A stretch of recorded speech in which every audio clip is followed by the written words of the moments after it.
Alrighty, this is part 7 of Hollywood Big Boss's interview. Holy shit, part 7 already. Damn it.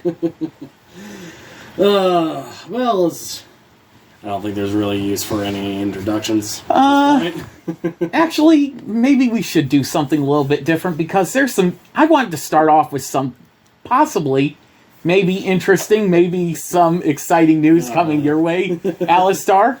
Some very good news on your front that you told me about Friday? Yes, so it has not been fully, I've only put in the application to, but I have put in the application to be a partner with GamerSupps. And obviously you and I both very much know what GamerSupps is, but... Because of the Russian Badger and his videos and all that fun stuff? Yeah, the Russian Badger, their work with other VTubers, Not to mention the waifu cups, that you got a couple of those? Well, I have the newest Russian Badger one, and then I did get one of the waifu cups. Okay. And then I think they recently worked with Stephen He, if you know him. Can't say I'm familiar with him, but Gotcha. Yeah. But flavor that you want to plug at all of theirs? Oh, hands down, Gamerfart 9000. Guacamole Gamerfart 9000. Hands Russian down. Badger's flavor. Hands down, one of the best ones. Sour apple is a solid choice in my opinion. And trying to think of another one. I will say, no, it's not Major Melon because that's Mountain Dew, but The watermelon? Yeah, the watermelon flavor. I'm trying to remember the name of it, but that one's pretty decent. I'm not the biggest fan of watermelon flavors, but it was still. But you like that particular one. Yeah. And I just realized something, so I'm going to put this on pause for a second. I need to grab something. Alright, I'm back. I kind of needed to grab this because if I'm taking this shitty trip down memory road, well, I'm going to need some, not a lot of help, but... At least something. Got my little fancy tumbler glass here. And some Jack Daniels Gentleman Jack. Which, oh my god, this stuff is so good. Not doing a shot, but I am sipping whiskey tonight. Yeah, just, try it. Yeah, indeed. This stuff's amazing. Hopefully sometime we'll be able to share it with you. But I know you have to drive, so... Yeah, unfortunately, I can't be drinking tonight. Yep. Good. Alright, so where do you want to start? Well, we'll start with, how was Blagana recruited into the Pontiac Duelist League? He was recruited into the Pontiac Duelist League through Mantis. It would have been the end of April 2011. Mantis said that he had another guy. He really wasn't sure on if he should introduce us to him and everything because, he was kind of quiet, kind of a loner, that kind of thing. But he's like, you know what, we need another person. Let's give it a try. Yeah, fair enough. I met him, and as I pretty much said when introduced to him, he was really quiet. He didn't talk a lot. We traded some cards and everything. Yep. Thought everything went good.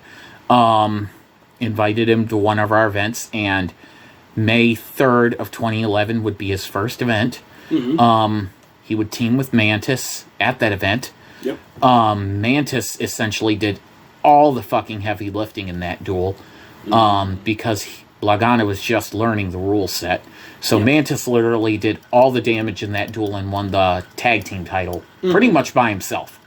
Like, I'm trying to think who their opponents were. But, let me back up a bit. Myself and Kayla Draga. Yeah. 56-day reign ended on that day and everything. But, it is what it is. I wasn't upset about that.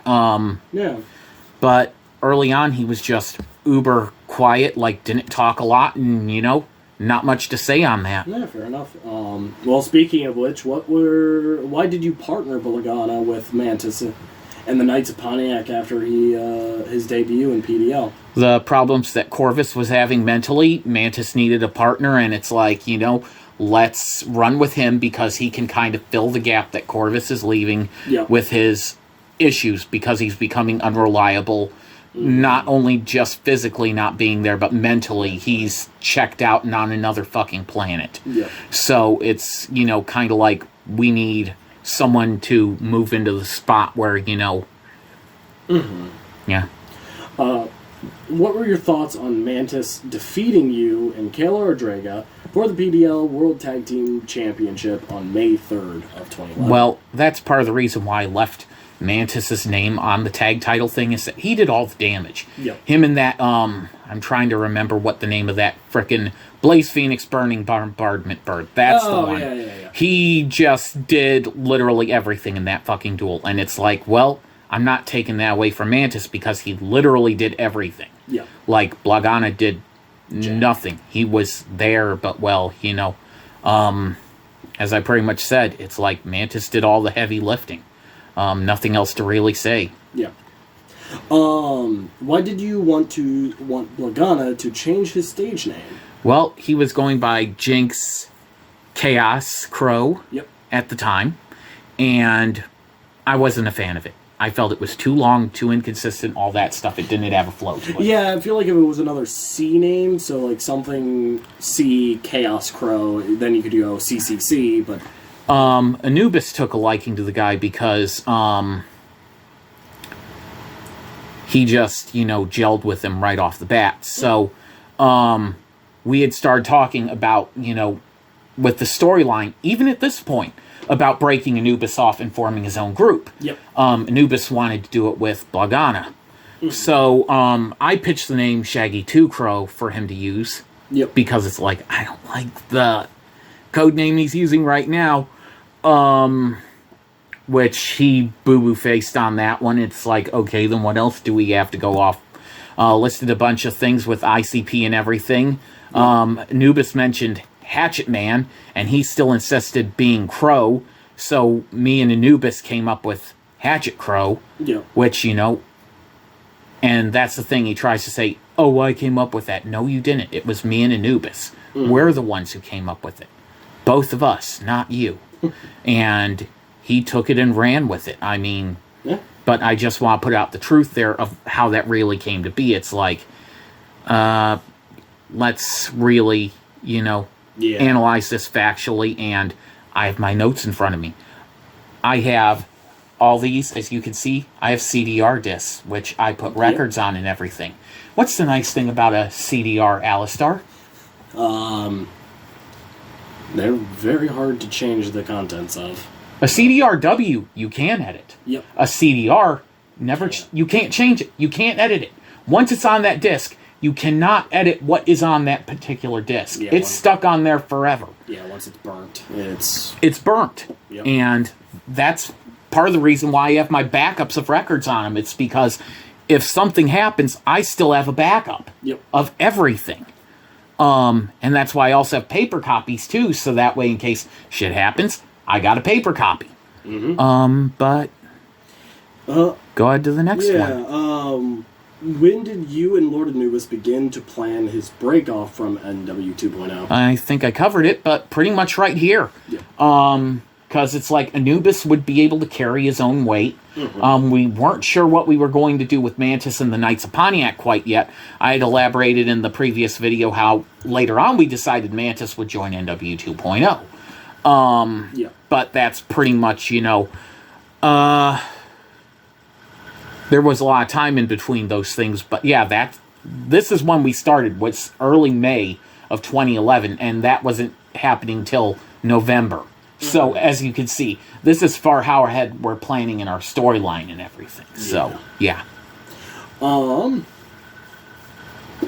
Why did Lord Anubis take an interest in Blagana during this time? As I said earlier, similar musical tastes. They had similar, you know, likes of, like, video games and stuff like that outside of PDL. Both of them were more Xbox gamers. Myself was a PlayStation gamer. I was kind of the odd man out. But I never really liked the 360, honestly, just because it's like the discs get scratched up so bad, so easily, and the console is so horrible.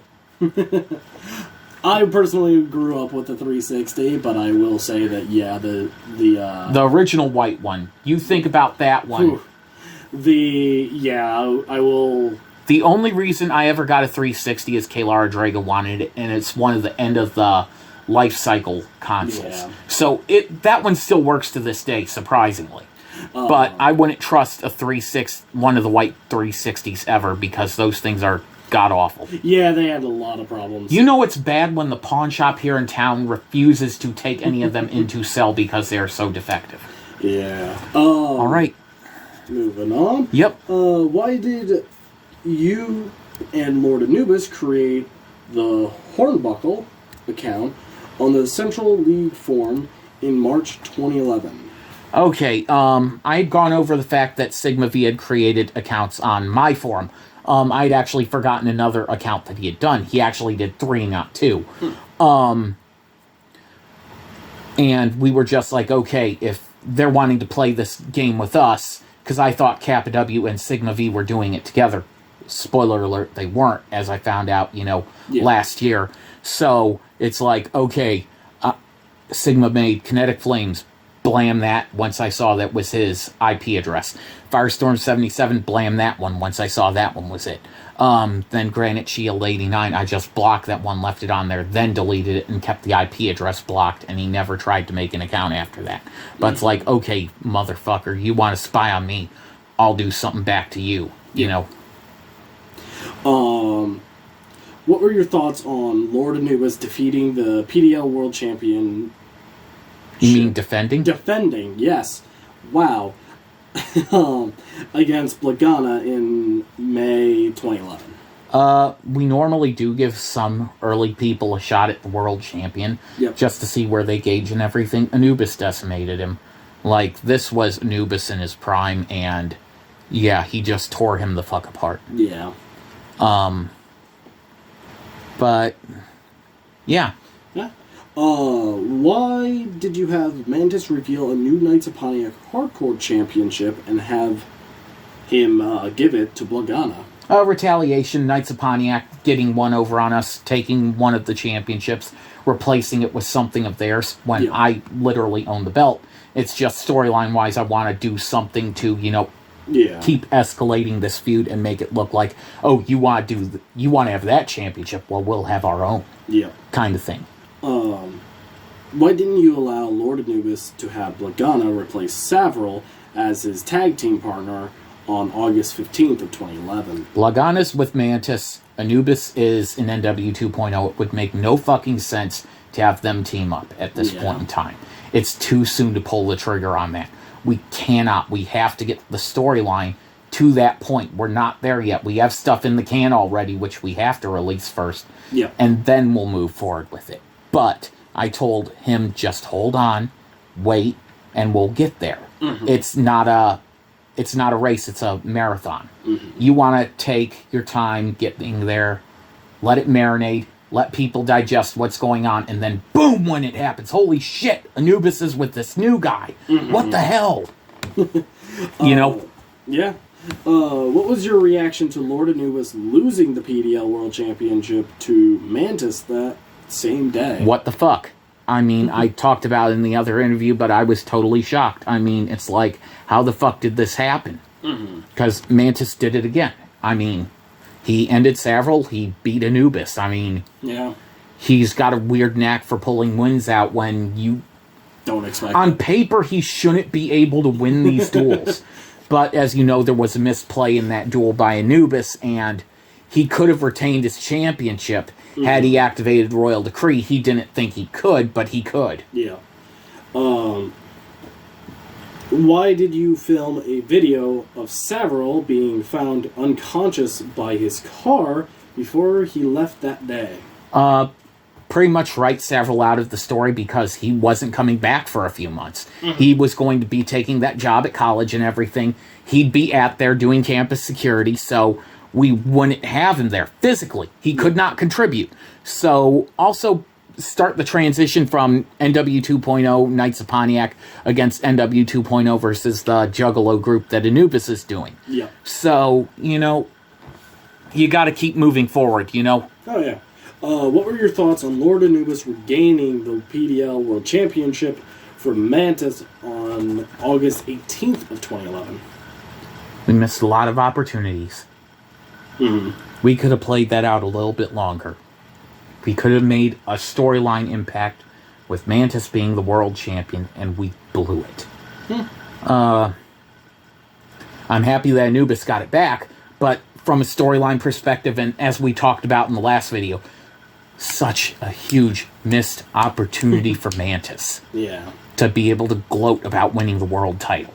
You know, oh, yeah. I mean, that's the one thing that still sucks to this day. It's like, we could have done more with that.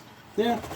What were your thoughts on Blagana bringing Ibn Masayo, yeah, into the Pontiac Duelist League on August 26th of 2011 and her winning the Knights of Pontiac Hardcore Championship the next day? I was impressed with her. August 26th. Let me pull that up on my records to see who she beat and everything. August 22nd. Where the hell are we? We're in June.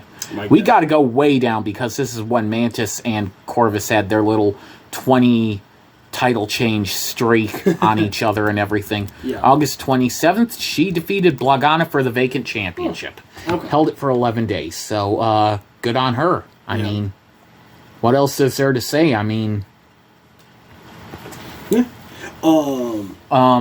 Originally, also, that same day, she would have won the World Tag Team Championship, but that record has since been revoked because the player that she was teamed with was cheating in his duels.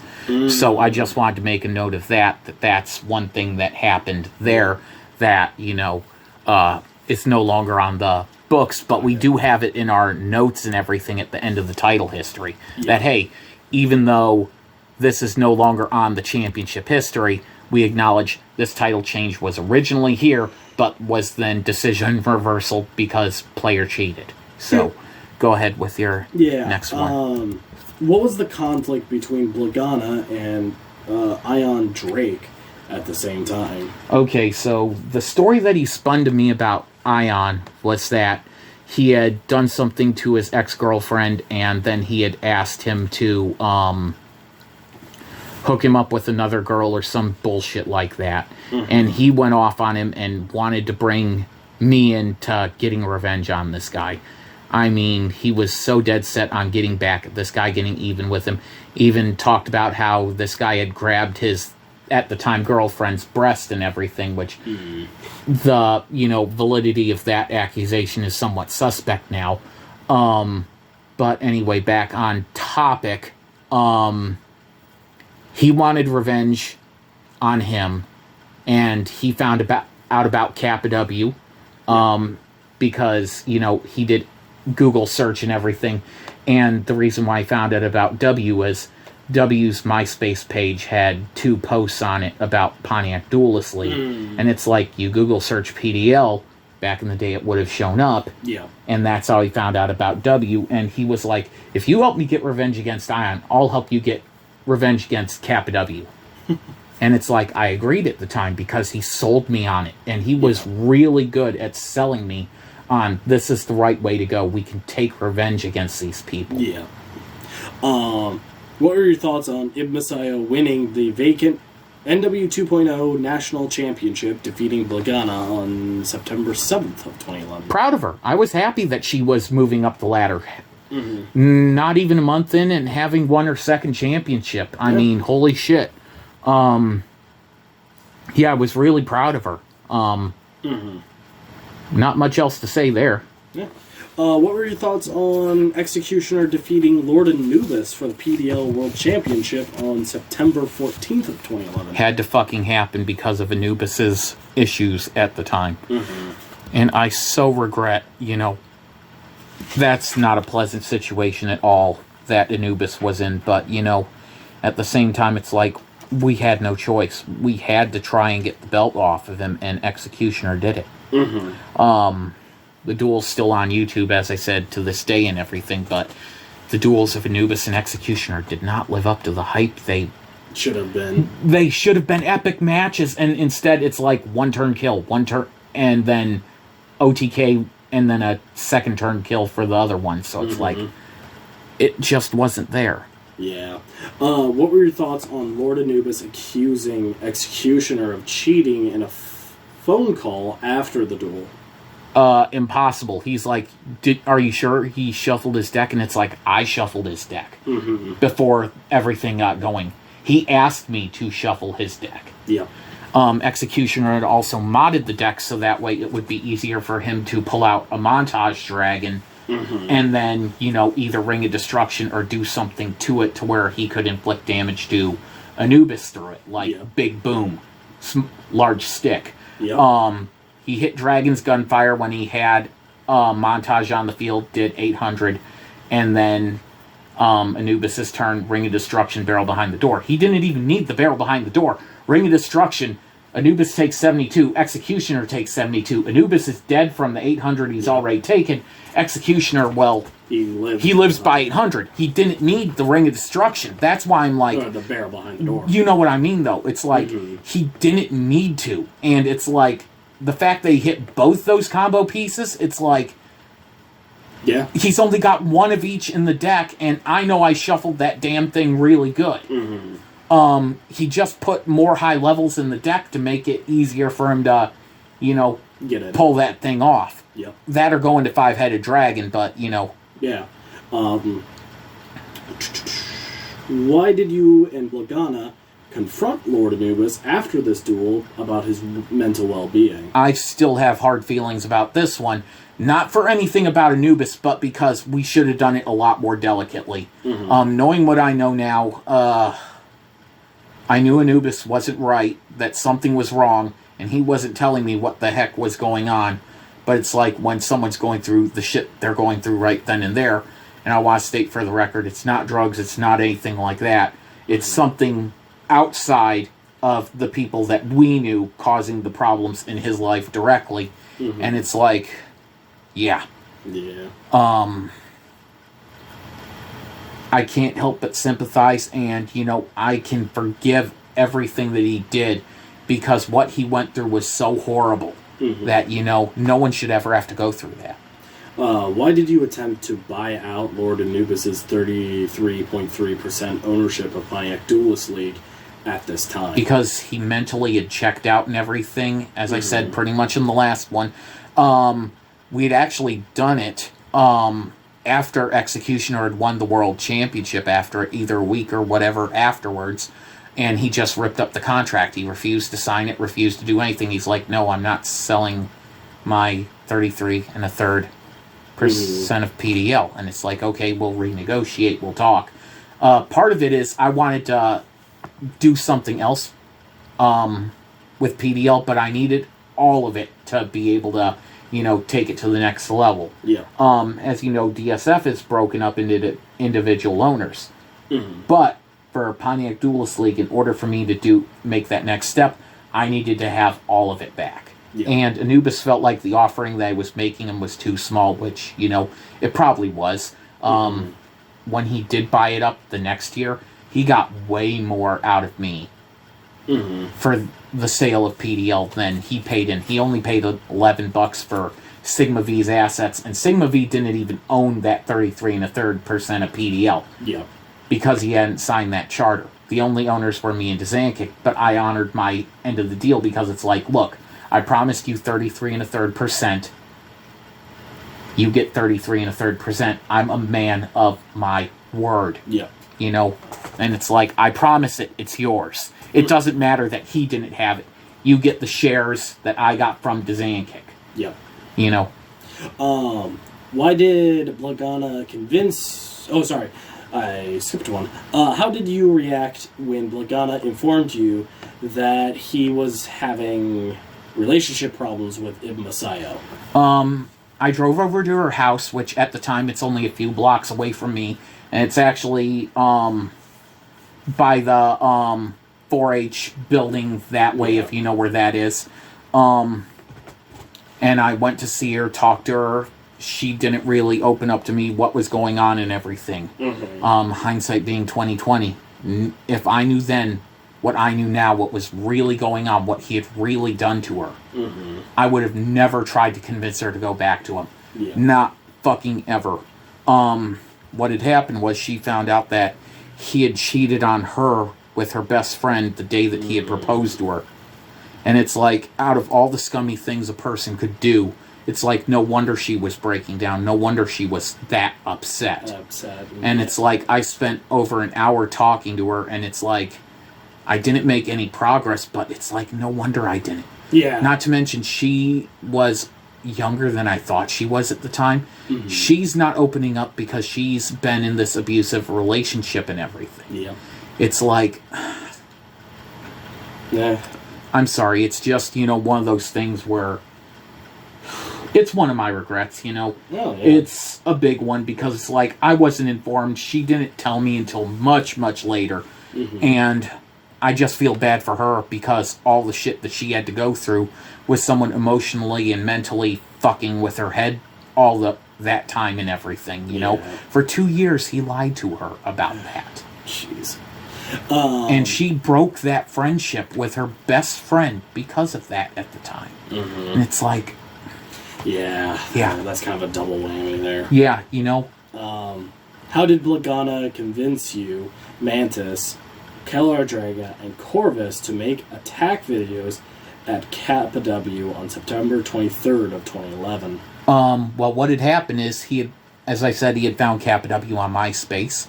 And he'd made a new anti-PDL post and everything. Mm-hmm. And he didn't tell me about it first. He went to Corvus and Mantis. Yeah. And he got them riled up. And then he had me come over there with Kalar Draga and Executioner. And he was like, we're doing this. We're doing this. He pushed so hard to do this. Mm-hmm. Which, a lot of people don't think about. They're like, oh, Hollywood. No. He really pushed. When he had Mantis and Corvus on his side from that, it's like, it made it impossible for me to try and argue, I'll do it my way. Yeah. When, it's like, they want to do it so bad, and it's like, fine. Executioner refused to even participate in this. He made no video.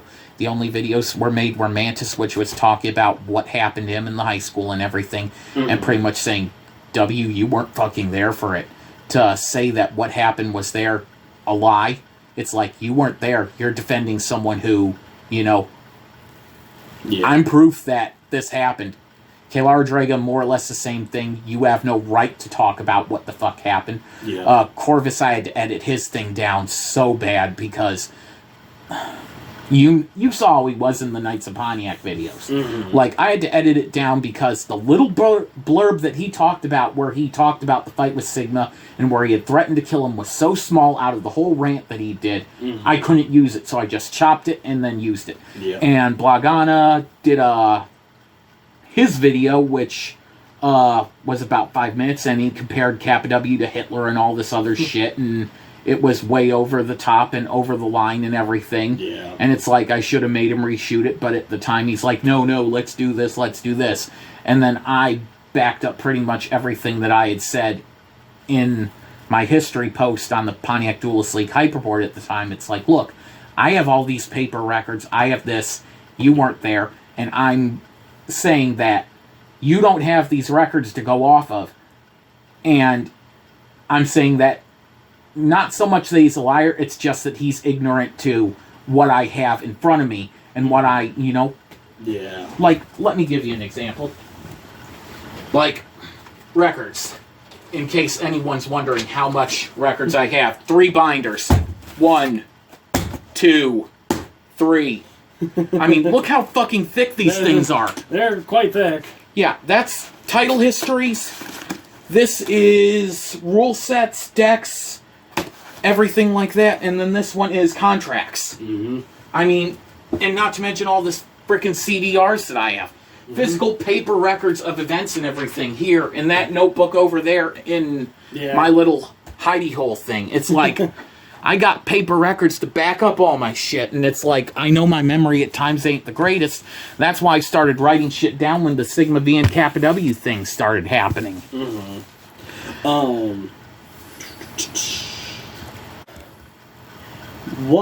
How did you acquire the Yu-Gi-Oh! Duelist King Championship on September 28th of 2011? Okay, so that championship, won by Matthew Danielwich. It was an 03, which I'll move these deck boxes so you can see the nameplate on there. Yep. And everything, Yu-Gi-Oh! Duel King, all that stuff.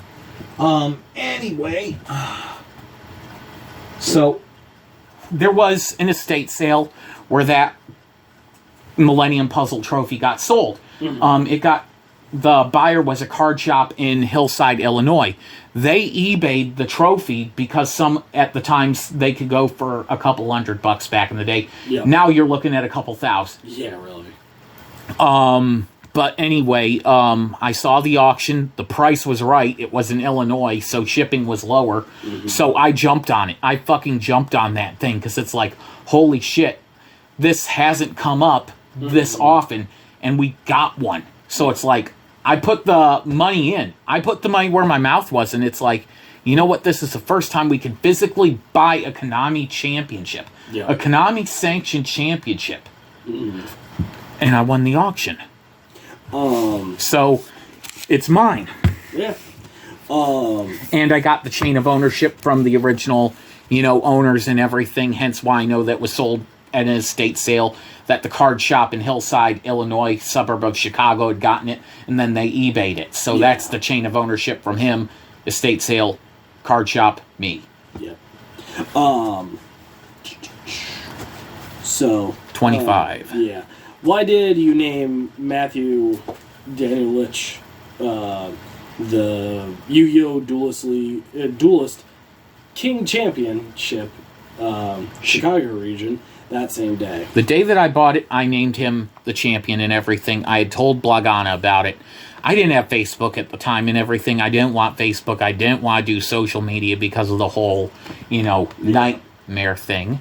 So, yeah.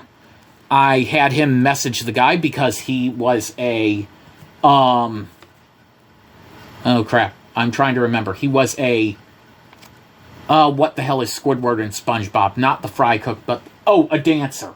Oh. He did, interpretive dancing, that kind of thing. Oh, yeah. Which, we found him on Facebook. Blagana messaged him, hey, we have your trophy that was sold at this estate sale, and you're given 30 days. You can come down here. We'll let you duel in our league to defend it. We gave him an opportunity, and he never answered.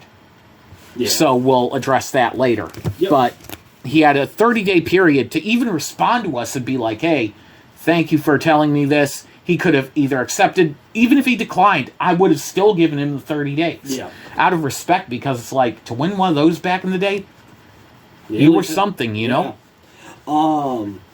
What were your thoughts on PDL World Champion Executioner defending the title in a triple threat against you and Blagana on September 29th of 2011? The duel was a fucking wash. Blagana didn't clear his monster zones after I used Obelisk the Tormentor's effect to destroy all monsters. Executioner left his Ra on the field, which was the legal play and everything. That would be the only monster. Yep. Blagana had used Pot of Avarice to put 5 monsters back in his deck, draw 2 cards. Problem is, he doesn't have Dark Armed Dragon at the time. He has Dark Magician of Chaos, and he doesn't have Monster Reborn in his graveyard to do the combo with, to, special summon something DMOC Monster Reborn, again, to get a 3rd tribute for Avatar. Yeah. His legal play method is not... His win con is impossible at this point in time with the deck that he's using. So, after he would pass his turn, Executioner would kill me with his Ra. I did not have anything that could have stopped that because he had... Blagana had back row removed. He had either Harpy's Feather Dusted or something. So I wouldn't have been able to retaliate with my face downs. Yeah. So, yeah, the duel was a wash. It's a no contest. It's like... Now, originally, we had counted it as a title change, but it was pending on if, it was also kind of held up, if you know what I'm saying, too, because it's like, you won, but at the same time, you misplayed. Yeah. Normally, we would just give the title back to the other, Executioner, but he threw such a fucking fit about it. It's like, dude, it's not the end of the world because he didn't win one duel. There are other opportunities. You're not getting moved out of this until, attitudes change and shit like that. But go ahead with your next one. That would... What were your thoughts on Lord Anubis defeating Ibmasayo for the NW 2.0 National Championship on October 6th of 2011? Well, she's dueling Anubis and everything, which is good. Mm-hmm. Anubis still is having problems, but he managed to defeat her in this duel, so, it's kind of nice that he's trying to get back on track, but at the same time, it's like you can tell that it's not all quite, right. Right, yeah. Then, why were you awarded the Yu-Gi-Oh! Duelist King Championship Chicago region on October 8th of 2011? Who bought the trophy? That's a fair point. I mean, honestly, who put forward the couple $100, I think it was 240 or something like that, to buy the thing? I mean, who put the money down on that thing? Yeah. Who paid for it in full for them to ship it to me? Mm-hmm. Opponent didn't contact us in 30 days. Yep. And we're beginning to build for a unification duel, the Yu-Gi-Oh! Duelist King Champion versus the Pontiac Duelist League World Champion on November 17th. And it's like, we're moving the ball forward. No contact from Mr. D, so, it's like, okay. We are sorry that you did not contact us. And we do appreciate everything, blah, blah, blah, all that shit. But, it's like, it's got to go forward. I legally own it, so, Yeah. What were your thoughts on the PDL World Championship Triple Threat rematch against the champion, Executioner, and Blagana on October 14th of 2011? I was in that duel, too, and Executioner caused the draw. Oh, yeah. He drew the duel, Ring of Destruction. It's like, oh, I can't win, so I'll make sure neither of you win either. Yeah. And it's like, we all lost by life points. He made the smart move. It's and it's like, I can't fault anything in that duel. I did not see Blagana cheat in any way in that duel, so it's like, that duel is a draw regardless. Yeah. I mean, and also at the same time, it wasn't long enough, because I think all of us only got, like, one turn each before that happened, but, Executioner made big boom, because it's like, I'm making sure I'm not going to lose, because... Yeah. And it wasn't so much Blagana building a board, it's like, I got a good enough board, and he Ring of Destruction himself to lose for everyone, so, what were your thoughts on Blagana bringing Zomb Warrior to the Pontiac Duelist League and his win of the Knights of Pontiac Hardcore Championship on October 28th of 2011? Well, the reason why I kept in this title match and everything is that Zomb Warrior had used his own physical deck that he had owned. He had not a zombie deck, but a dinosaur deck. And he managed to defeat me in this duel. He also dueled Kalar Draga the same day. But yeah, I was quite happy with his introduction and everything. When I met him, nice gentleman. Not a single bad thing to say about him. I mean, he was a really chill, nice guy and everything. I'm trying to see who he beat for the hardcore title. Kalar Draga, he beat her in a duel, and then I ended up beating him back for it. But still, it's like, it's good. We got another duelist. Found out that he lived in Minnesota at the time, so he would be attending irregularly, but it's like, hey, this guy can go. Let's see what we can do with him when he's here, which, as I said, would be infrequent, but hey, it's at least we got someone else to work with. And not to mention, he got the hardcore title on his first day.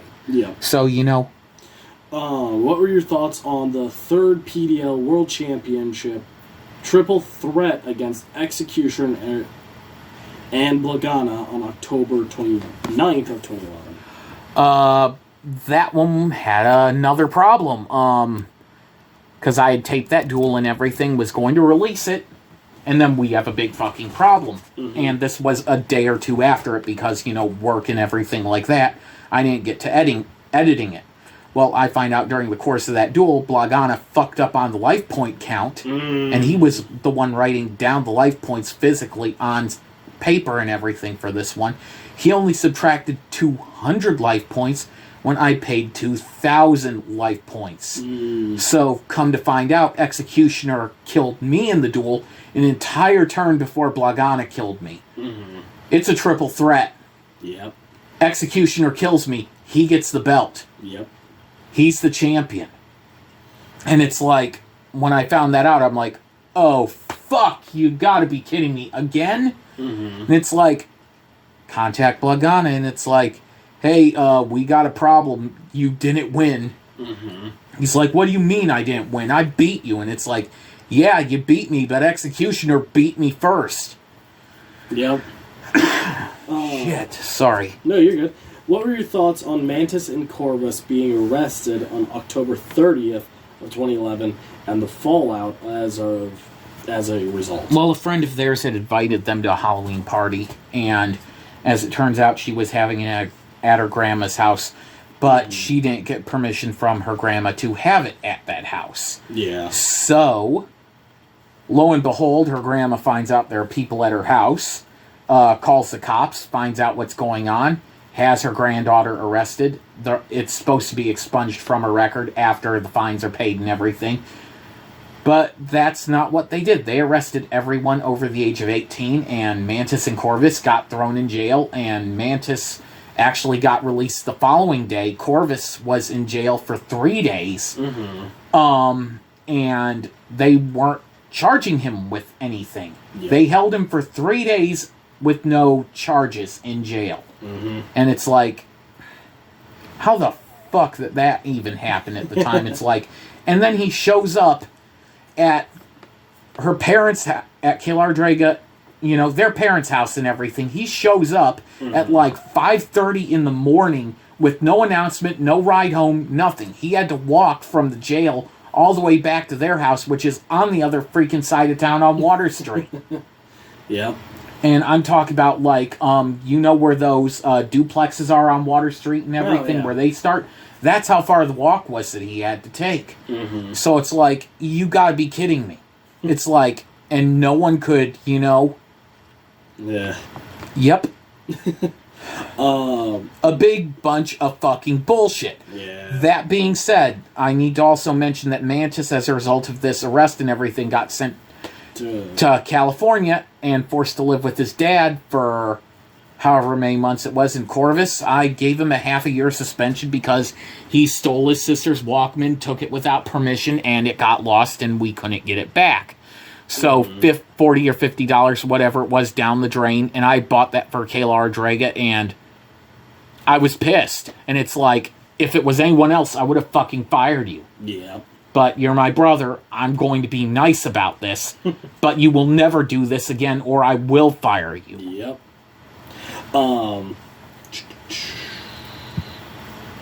Then, why did you allow Mantis to take the Knights of Pontiac Hardcore Championship and physical belt with him? I want to make sure that people know this. It wasn't the Hardcore Championship with the busted plates that's on our current, Hardcore Championship. Yeah. It was the old original WCW Classic 91-93 version of the belt that I let him take with him.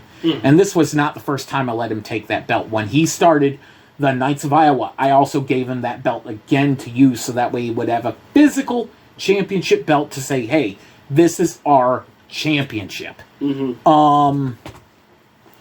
But it would help him start his own territory, having something physical to be like, this is ours. And he started the Silver Knights Duelist League in Three Rivers, California. And he also became a park ranger during his time out there, too. So, Yeah. It really sucked not having him during this time. I mean, you could tell that there was a hole in the group. Mm-hmm. But go ahead. Yeah. Why did you deactivate the Knights of Pontiac after Mantis left of October 31st, 2011? Blagana and Ibn Sayo even made a video on this one, which I showed you. Mm-hmm. There's no Knights of Pontiac without Mantis, as you said, pretty much. Yep. And they even stated in this video that they were no longer the Knights of Pontiac. Yep. They didn't say what they were, but they said the Knights of Pontiac are over. We're not the Knights of Pontiac anymore. Mm-hmm. They didn't surrender as a group, against NW 2.0 at all. I'm just putting that out there. I didn't make them do that. It's just they broke off from the Knights of Pontiac, and Knights of Pontiac is gone. Yeah.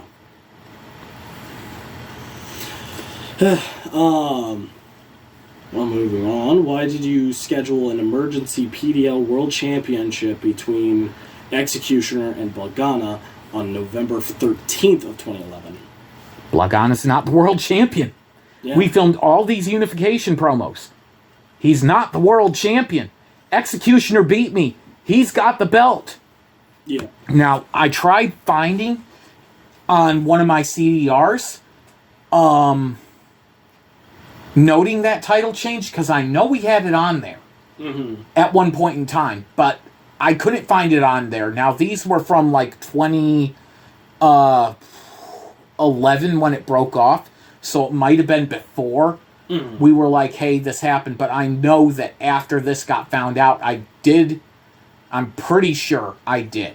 Yeah. Don't quote me on it, but I'm pretty sure I had put on the title history that the October 29th duel, Executioner won the world title.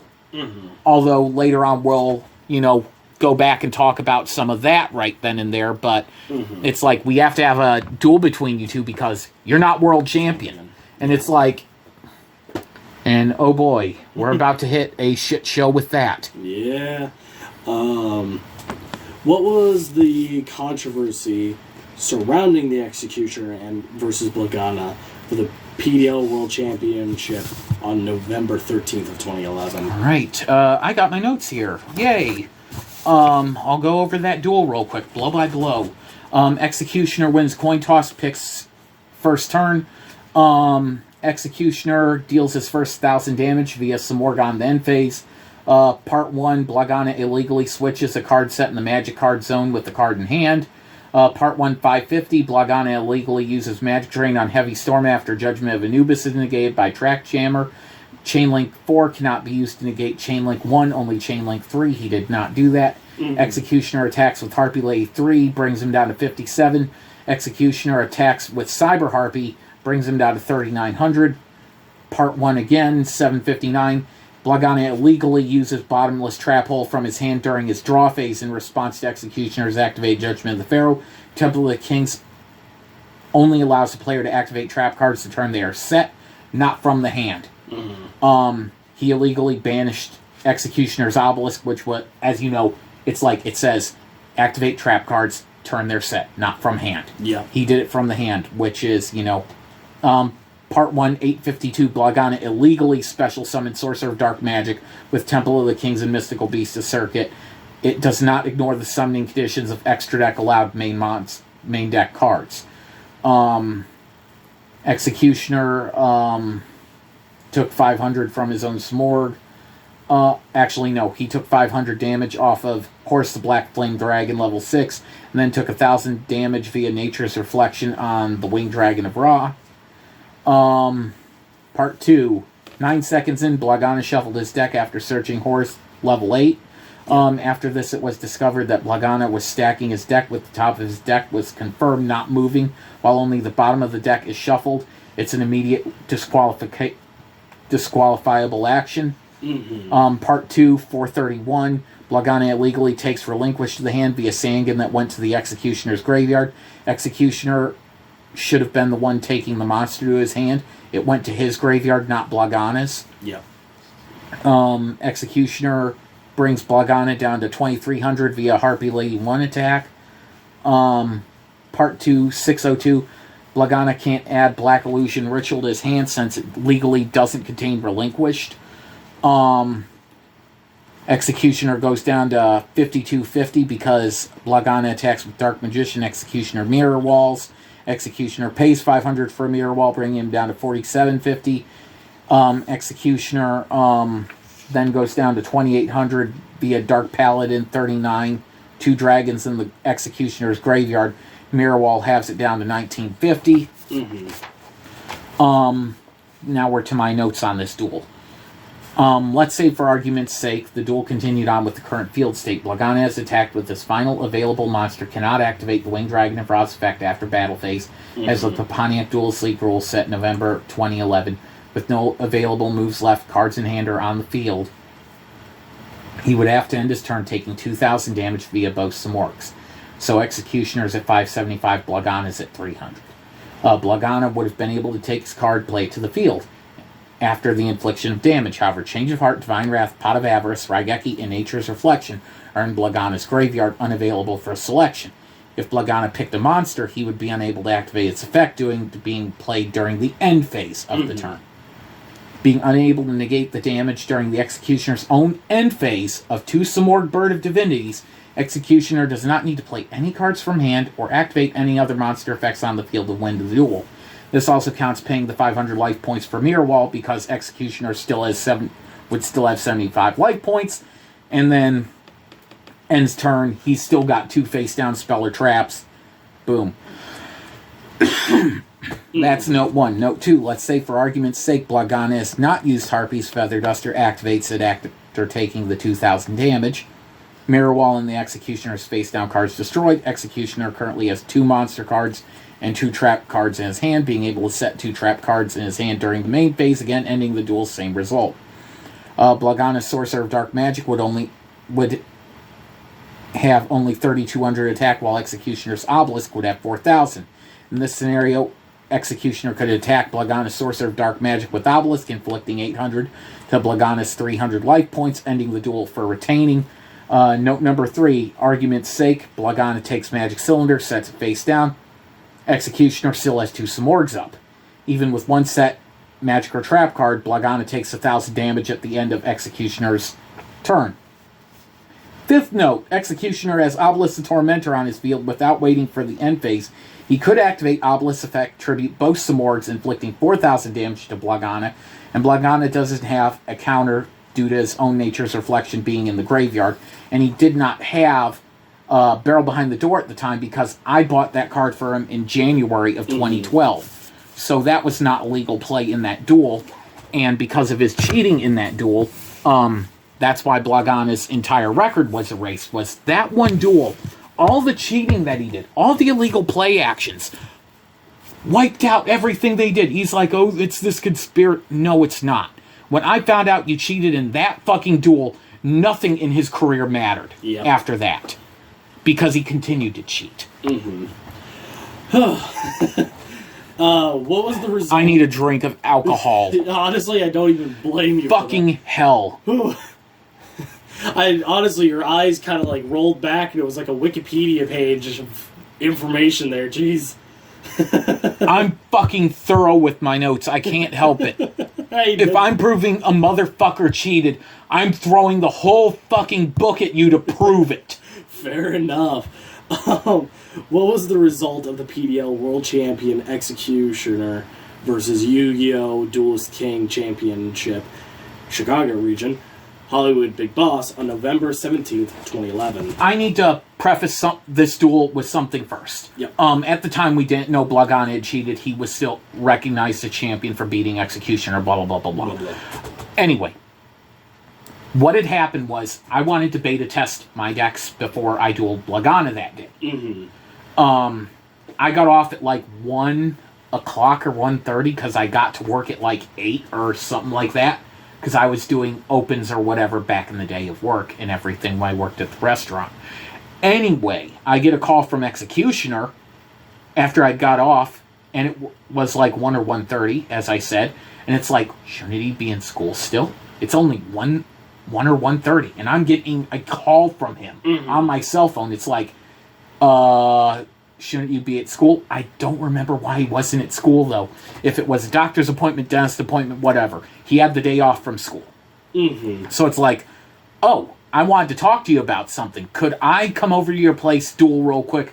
Because I want to test out my decks, because I have my Blue Eyes Dragon deck, I have my Venom deck, and I have my Duelist of Roses deck. I need to double check and make sure these things are going to work. So that's why this duel is here on the list, and why we could say the unification duel happened between me and Executioner. We had a beta test duel for all of my decks. Wasn't filmed, but it happened at Executioner's house hours before the event happened.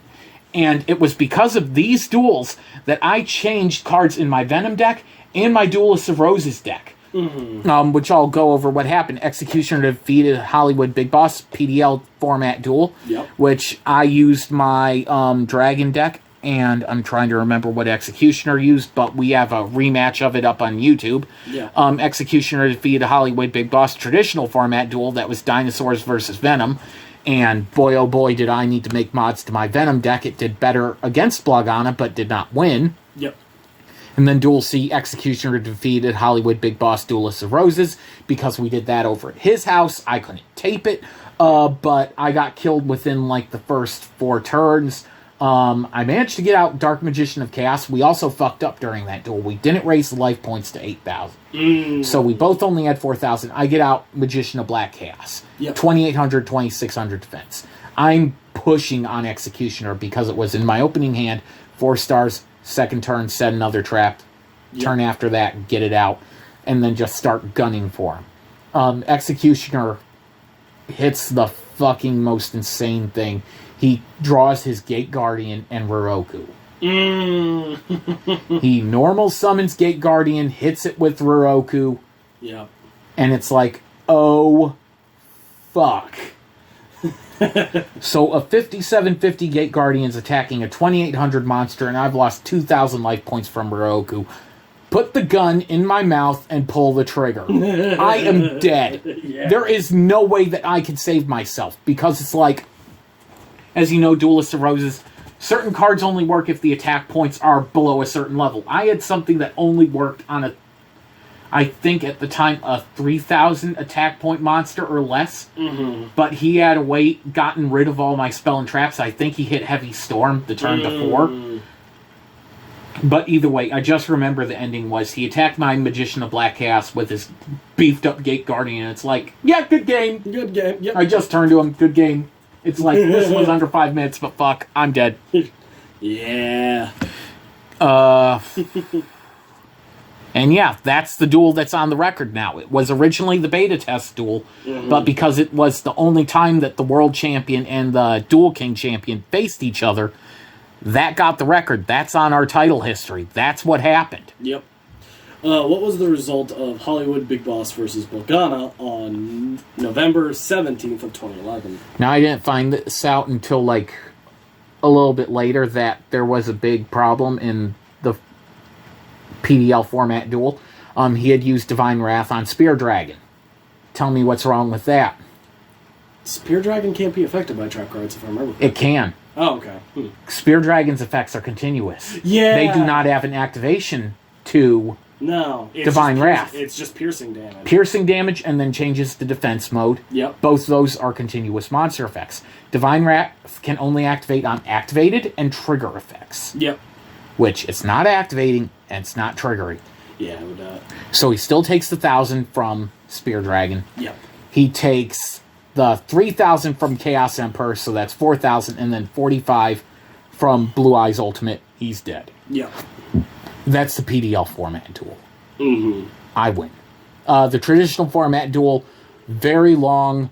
Blogana won. Even with the mods that I did to the deck, it still wasn't enough. Doing a Reptile Venom deck is still so hard. It's like it needs more support.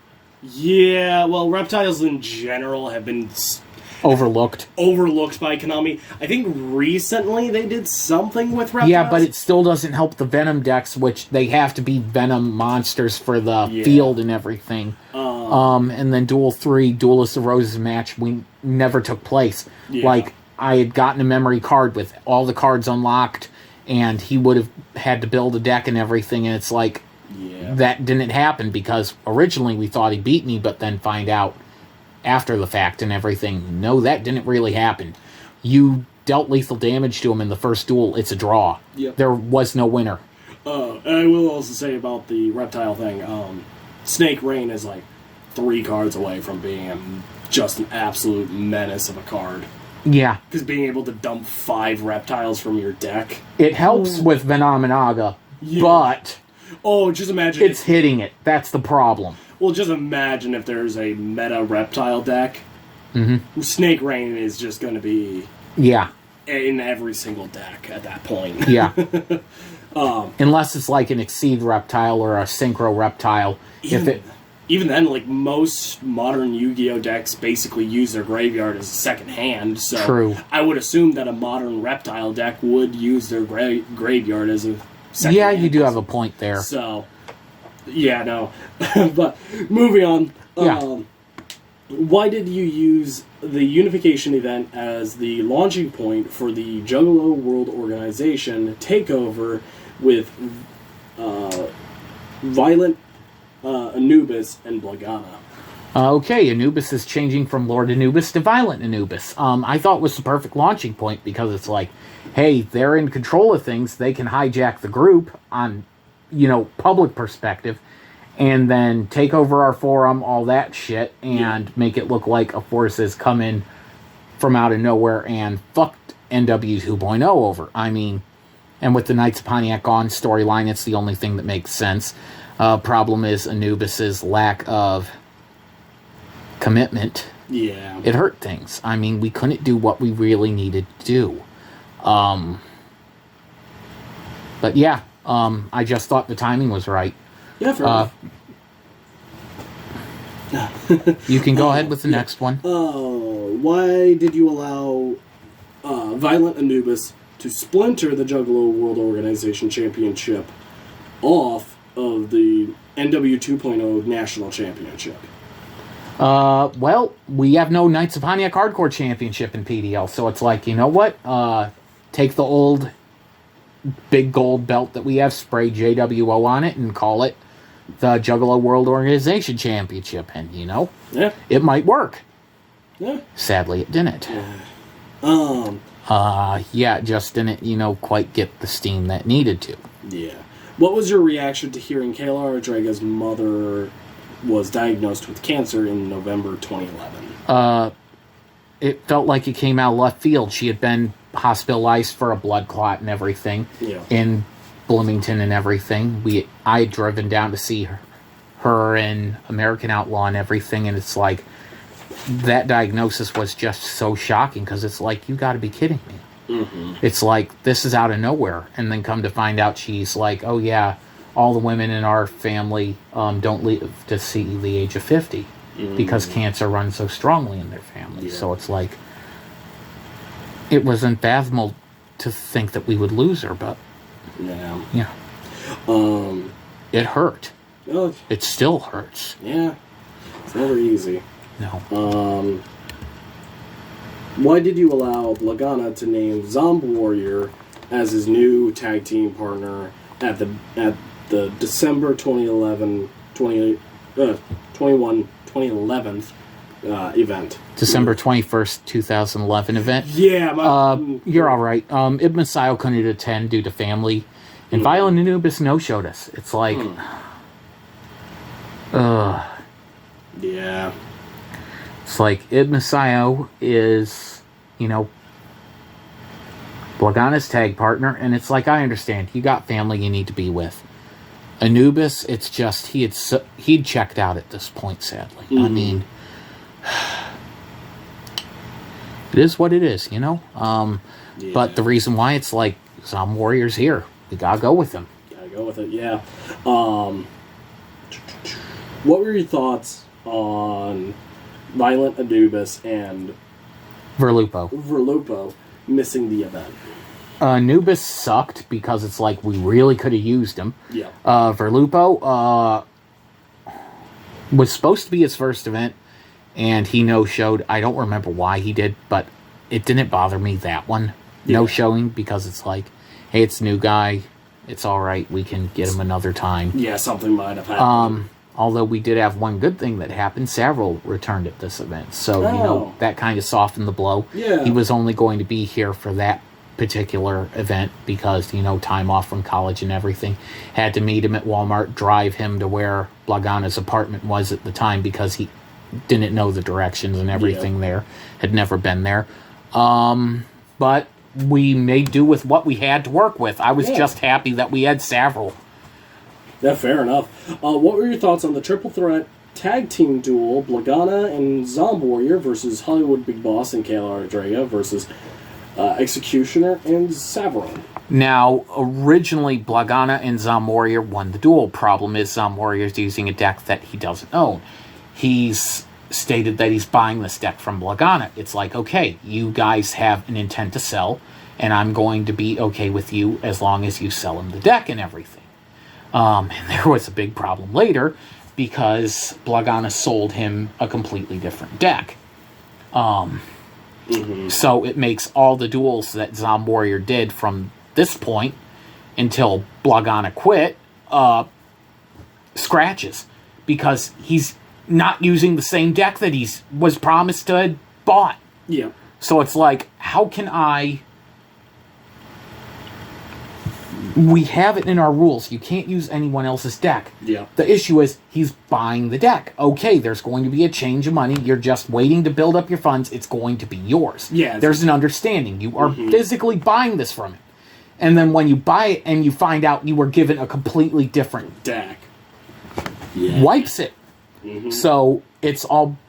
Essentially, it's Blagana's fault that that tag title win was revoked because, you know, he did it.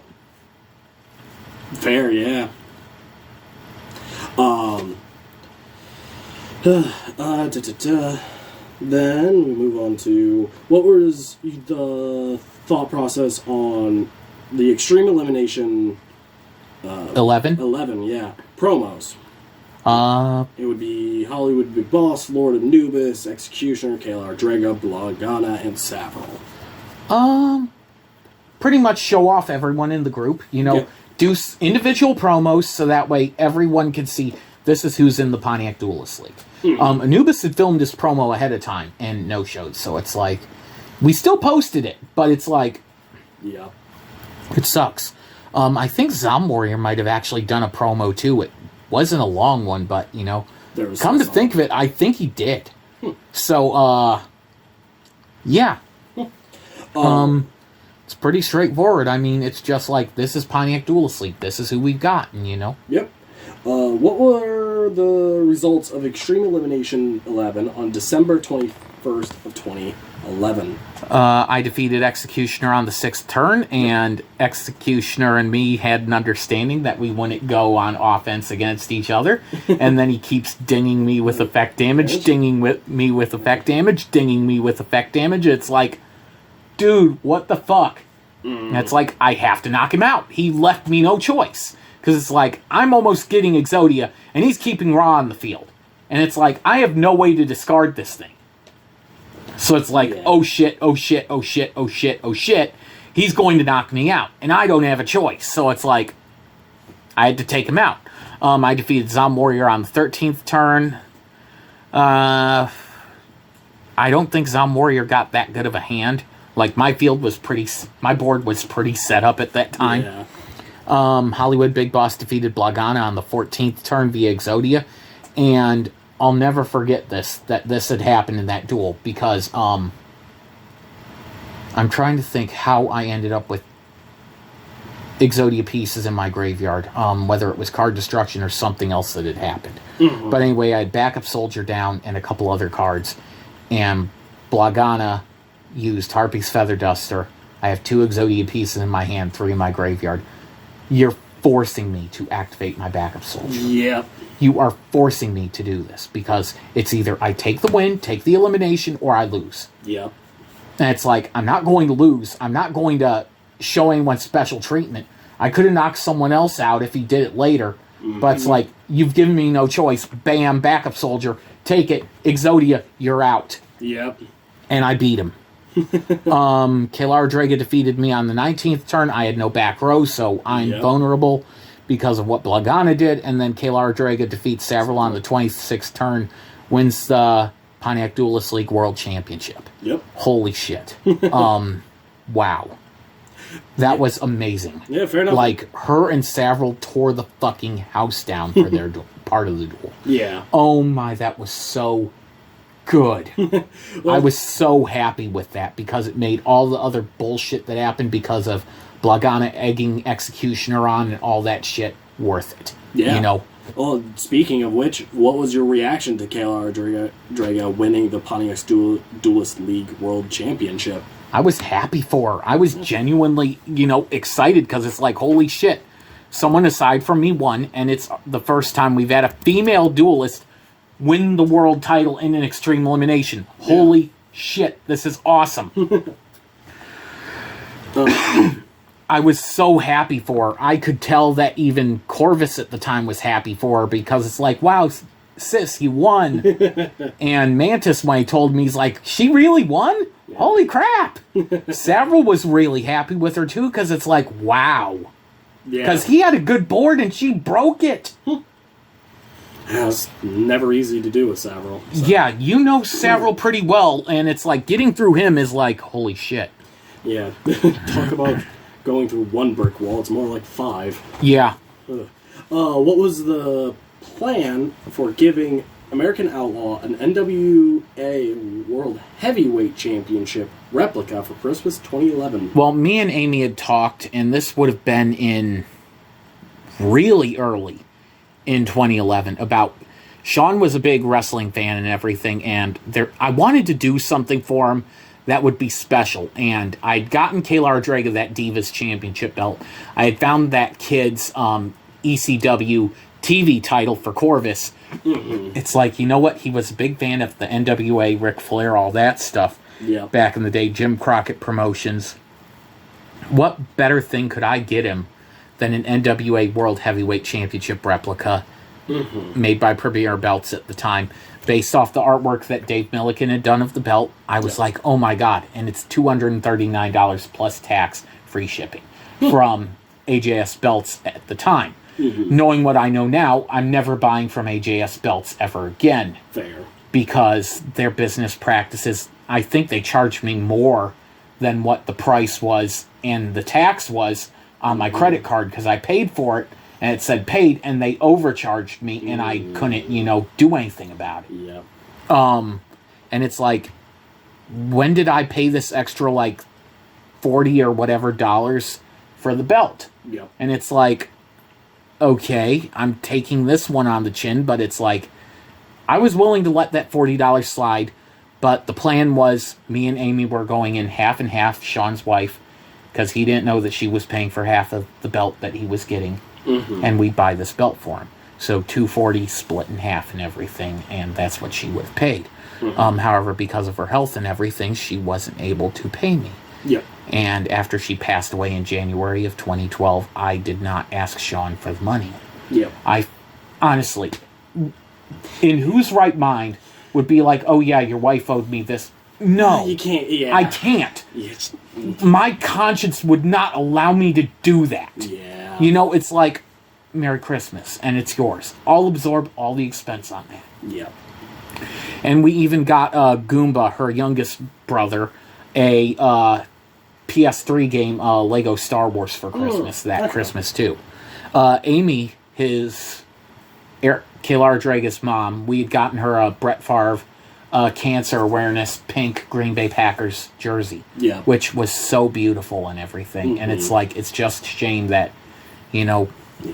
I never got to see her wear that and everything, or get the chance to appreciate that. Because it's like, that was something that we really thought about to get for her. On the flip side of things, they had bought me a Kiss blanket and something else for Christmas for me, and then their garage got broken into, and the blanket and the other stuff got stolen out of it, including their PlayStation 3.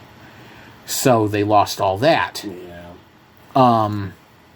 But yeah, that's the whole story on that, so yeah. Yeah.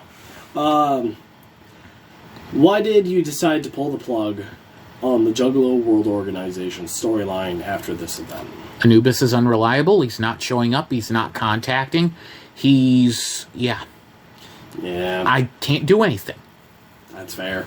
Why did you and Kayla Draga vacate the PDL World Tag Team Championship on December 21st of 2011? So me and Kayla Draga are still legally the World Tag Team Champions, because Blagana and Zom Warrior couldn't legally win them because Zom Warrior is using an illegal deck. Yeah. So it's like, I want to team with Executioner again, and it only makes sense. Vacate the titles January 1st. Me and Executioner going forward. Kayla Draga's got the world title. I got the NW 2.0 National Championship.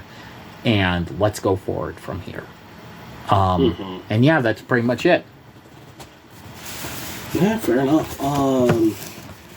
What were your thoughts on Violent Anubis's Hyperboard's post on January 1st of 2012. I'm going to read that off just so that way you have context from what he said. Hello, everyone. Lord Anubis here. As many of you may call me Violent Anubis as my JWO name. It has been a long time since I have written a topic on the hyperboards and a long time since I have even viewed it.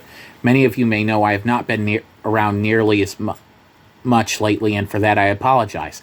I've been preoccupied with school, work, my fiance, and really just not giving a shit. And yes, I engaged at the age of nearly 17, and I can say that at the times I've been around, not really been myself or dueled at a level that is expected of me. I have the potential to once again be the greatest in PDL, as well as the potential to get my personal life back on track.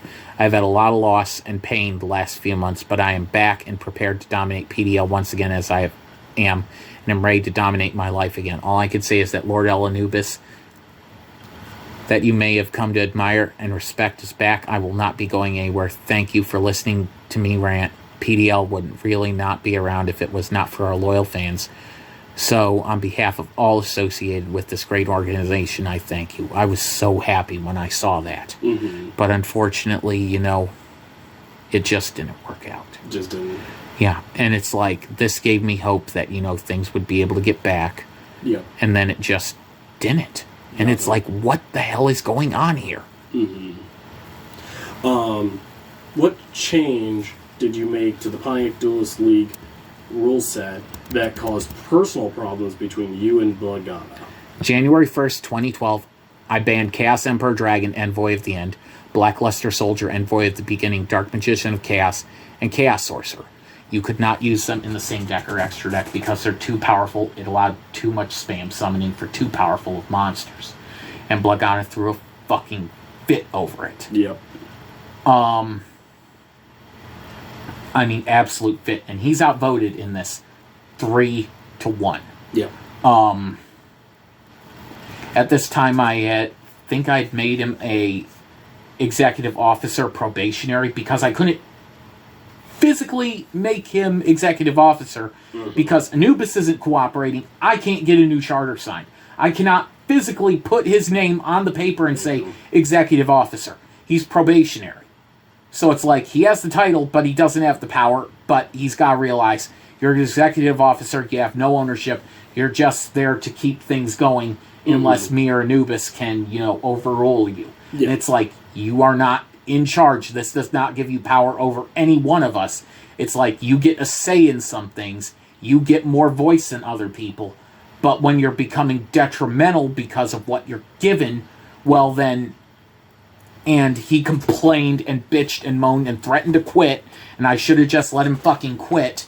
Yeah. And I didn't, like an idiot. And it's a mistake that I promise and I swear to God in heaven, God of Abraham, Isaac, and Jacob, I will never make that mistake again. And I have not made that mistake since. Yeah, fair enough. It's like you either agree with it because majority has say and my reasoning is sound, or there's the door. Yep. What were your thoughts on Blagana creating his own faction, EWG, on January 2nd of 2012 with Zomb Warrior... Verlupo. I'm not going to get that name right. Verlupo and Corvus. Okay, we needed to move on storyline-wise from JWO, so it's like, you know what? Come up with something. He had a wrestling organization back in the day with another guy that I know. He actually became a professional wrestler on the amateur scene. He actually wrestled WWE wrestler Rikishi at an event and everything, so it's like he didn't make it to TV or anything like that, but he did get the chance to go against some, actual named people in the independent wrestling scene. So it's like, congratulations to him and everything. Yeah. But for Blagana, it's like, let's take your old group, let's rebrand it, change it from wrestling, and make it fit into the Pontiac Duelist League as a storyline faction and move forward with this. Mm-hmm. What were your thoughts on Blagana creating his own championships with EWG? He created the Enigmatic Warlord Guild Championship, which he used our old ECW big silver belt that was the Knights of Pontiac Fuck the World title originally. He awarded it to himself, no duel, just It's like, I'm champion. EWG Tag Team Championship awarded him to himself and Zom Warrior again. And it's like, well, that's understandable. Tag Team Championship and everything. But it's like, storyline-wise, it's like, we can make this work as long as we keep these two factions separate. EWG Television Championship, which awarded to Corvus. He owns the physical fucking belt. So it's like, you know what? Let's turn this into storyline. Let's see what we can do with this. And Corvus is going forward as, breaking off and joining them. And it's like, this could actually, hopefully, work. Yeah. Because these are people who are showing up and I want to give more exposure to. Yeah. What were your thoughts on learning Kayla Ortega's mother passed away on January 4th of 2012? I wish I had called off work that day. Honestly, I wish I had gone down to Bloomington with her to be with her. But no, I had a, boss who did not at the time like call-offs at all. And it's just, I should have called in sick, done something. I should have been there with her. Me and my dad picked her up from the hospital after her mom had passed that day. We went to eat at the buffet in Bloomington, and it's just like, it was, rough. Yeah. Her Corvus had to be taken back to Pontiac because he flipped the fuck out, and it's like, the doctors in Pontiac didn't want to do anything for her. When they got her down to Broman in Bloomington, they wanted to do everything they could to save her. I mean, literally, they tried, but her intestines were harder than cement when they opened her up, and there was nothing they could do. Yeah. The pancreatic cancer had spread everywhere, and it's just like... Yeah, she was... I still miss her. I really miss her. She was the nicest, sweetest woman you could ever meet. And it hurts. It sucks. Why did you schedule a PDL World Championship duel between Kayla Ortega against Corvus on January 8th of 2012? I lifted Corvus' suspension early because I wanted them to have a duel against each other to honor their mother. And I felt that was the best duel that Corvus ever had in the Pontiac Duelist League. Fair enough. Honestly, the best duel that he ever had was against Kayla Ortega. They had a really good duel that day. Draga won. I was so proud of both of them. And it's like, you know what? Let's try and make something positive out of this. Yeah. And yeah. Why did you have Lord Anubis defend his Juggalo World Organization Championship against Blagana on January 19th of 2012? A way of trying to capture it for his faction to make it look like, oh, I'm overthrowing JWO. We're going to, be the dominant group here. He's turning on Anubis, and and it's like, I probably could have done a lot better with Anubis with this situation. It's like, I feel like I unnecessarily isolated him. I'm not sure what the hell happened, but I wish I'd fought harder. Yeah, that's one of my biggest regrets. I feel like I abandoned him, and I don't know if I did or didn't, Yeah. But it hurts, It really sucks that, his... But then again, if he needed to get out of PDL in order to get his life in order, then I'm glad he got his life back in track and everything, Yeah. And, what happened that caused Kayla Ortega to lose contact with American Outlaw? Alright, I'm going to get pissed off again for a second, so just give me a minute. Yep.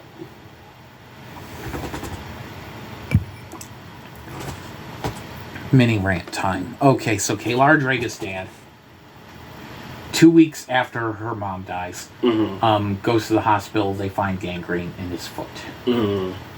So they gotta take half his leg, just to almost below the kneecap. Yeah. Has to be amputated.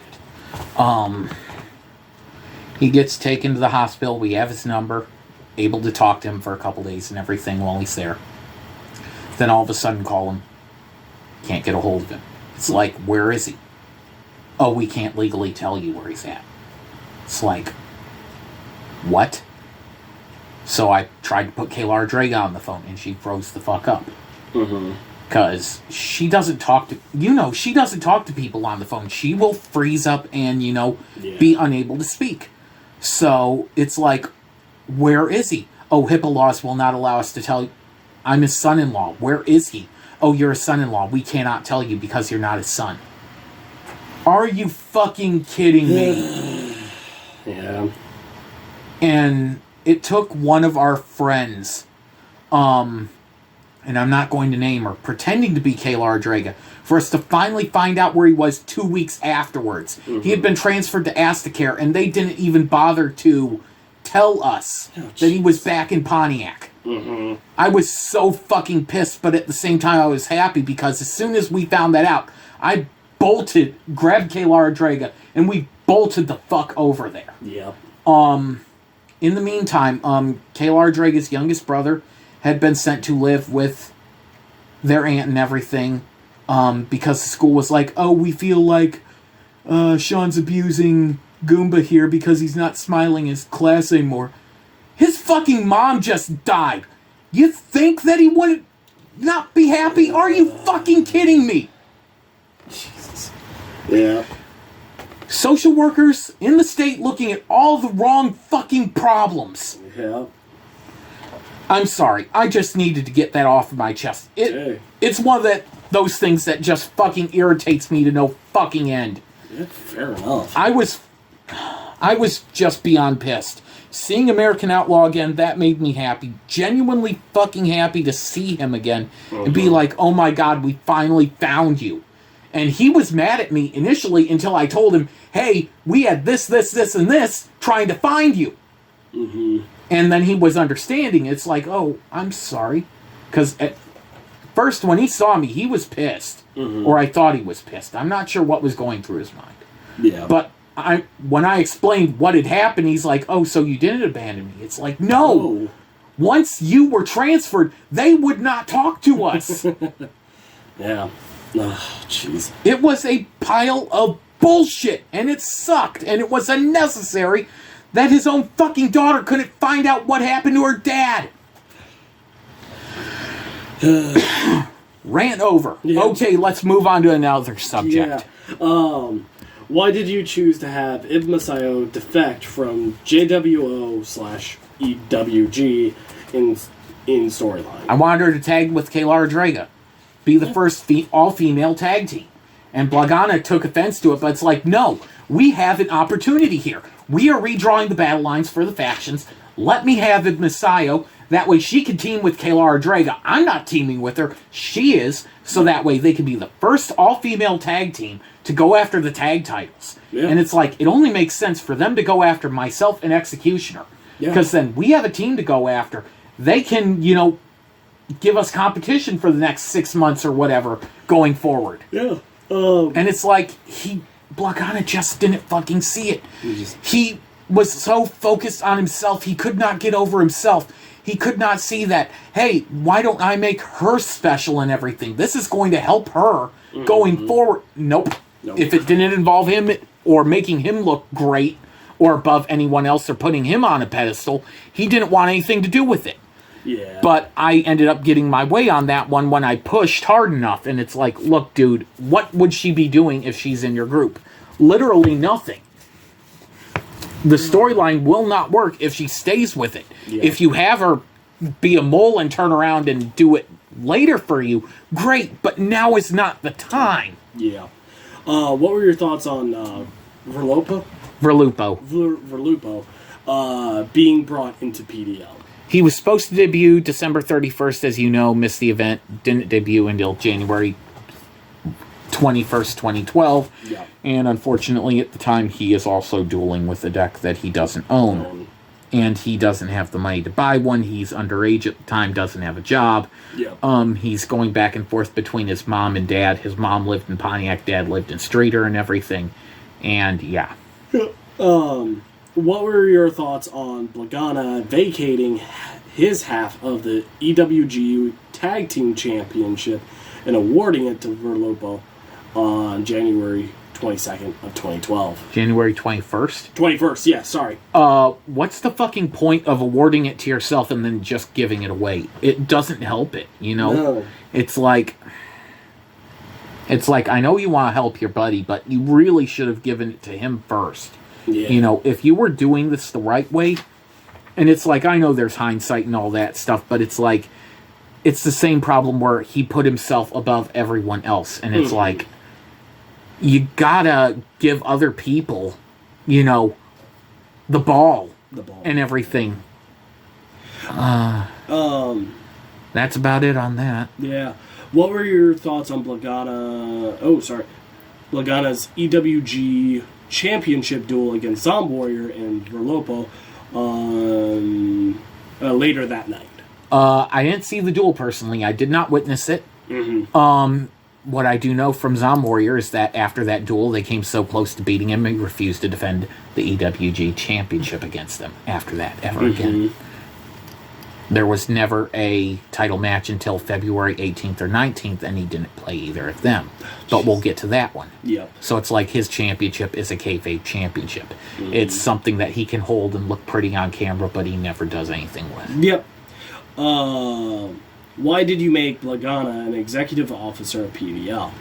He sold himself as one thing, but he really wasn't. You know, he was really good with his words and everything, very good at, you know.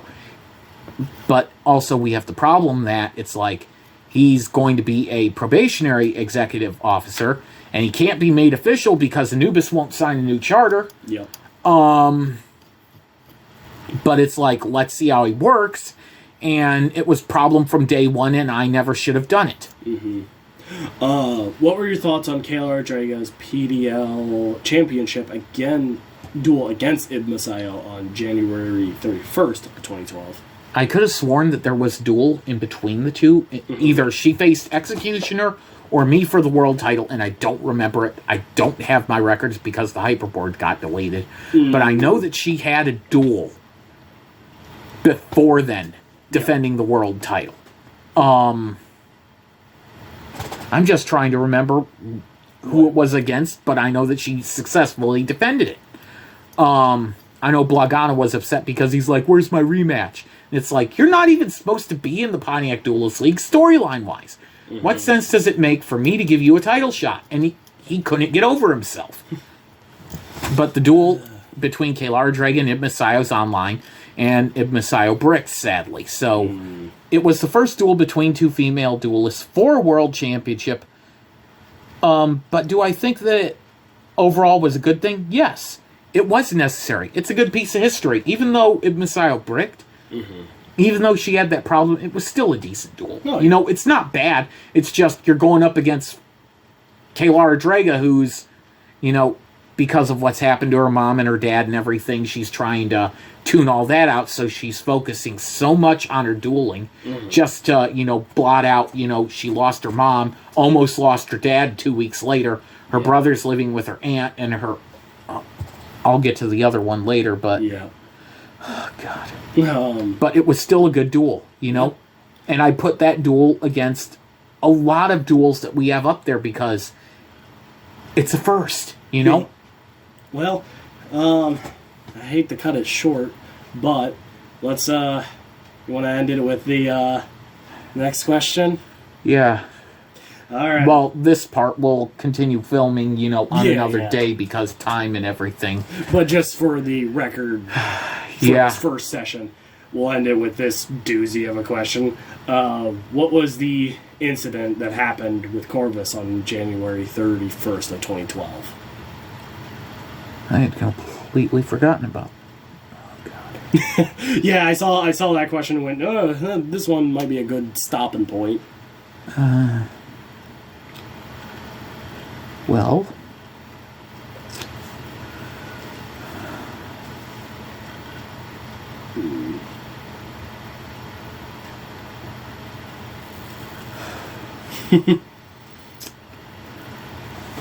give me a minute. I'm sorry. No, you're good.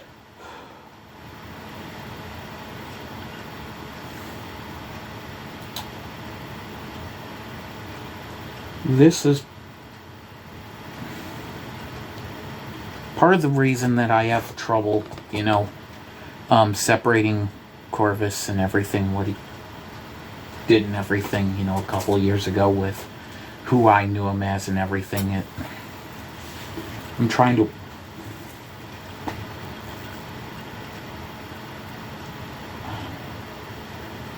I'm sorry. No, I just need a minute. Yeah, take a second.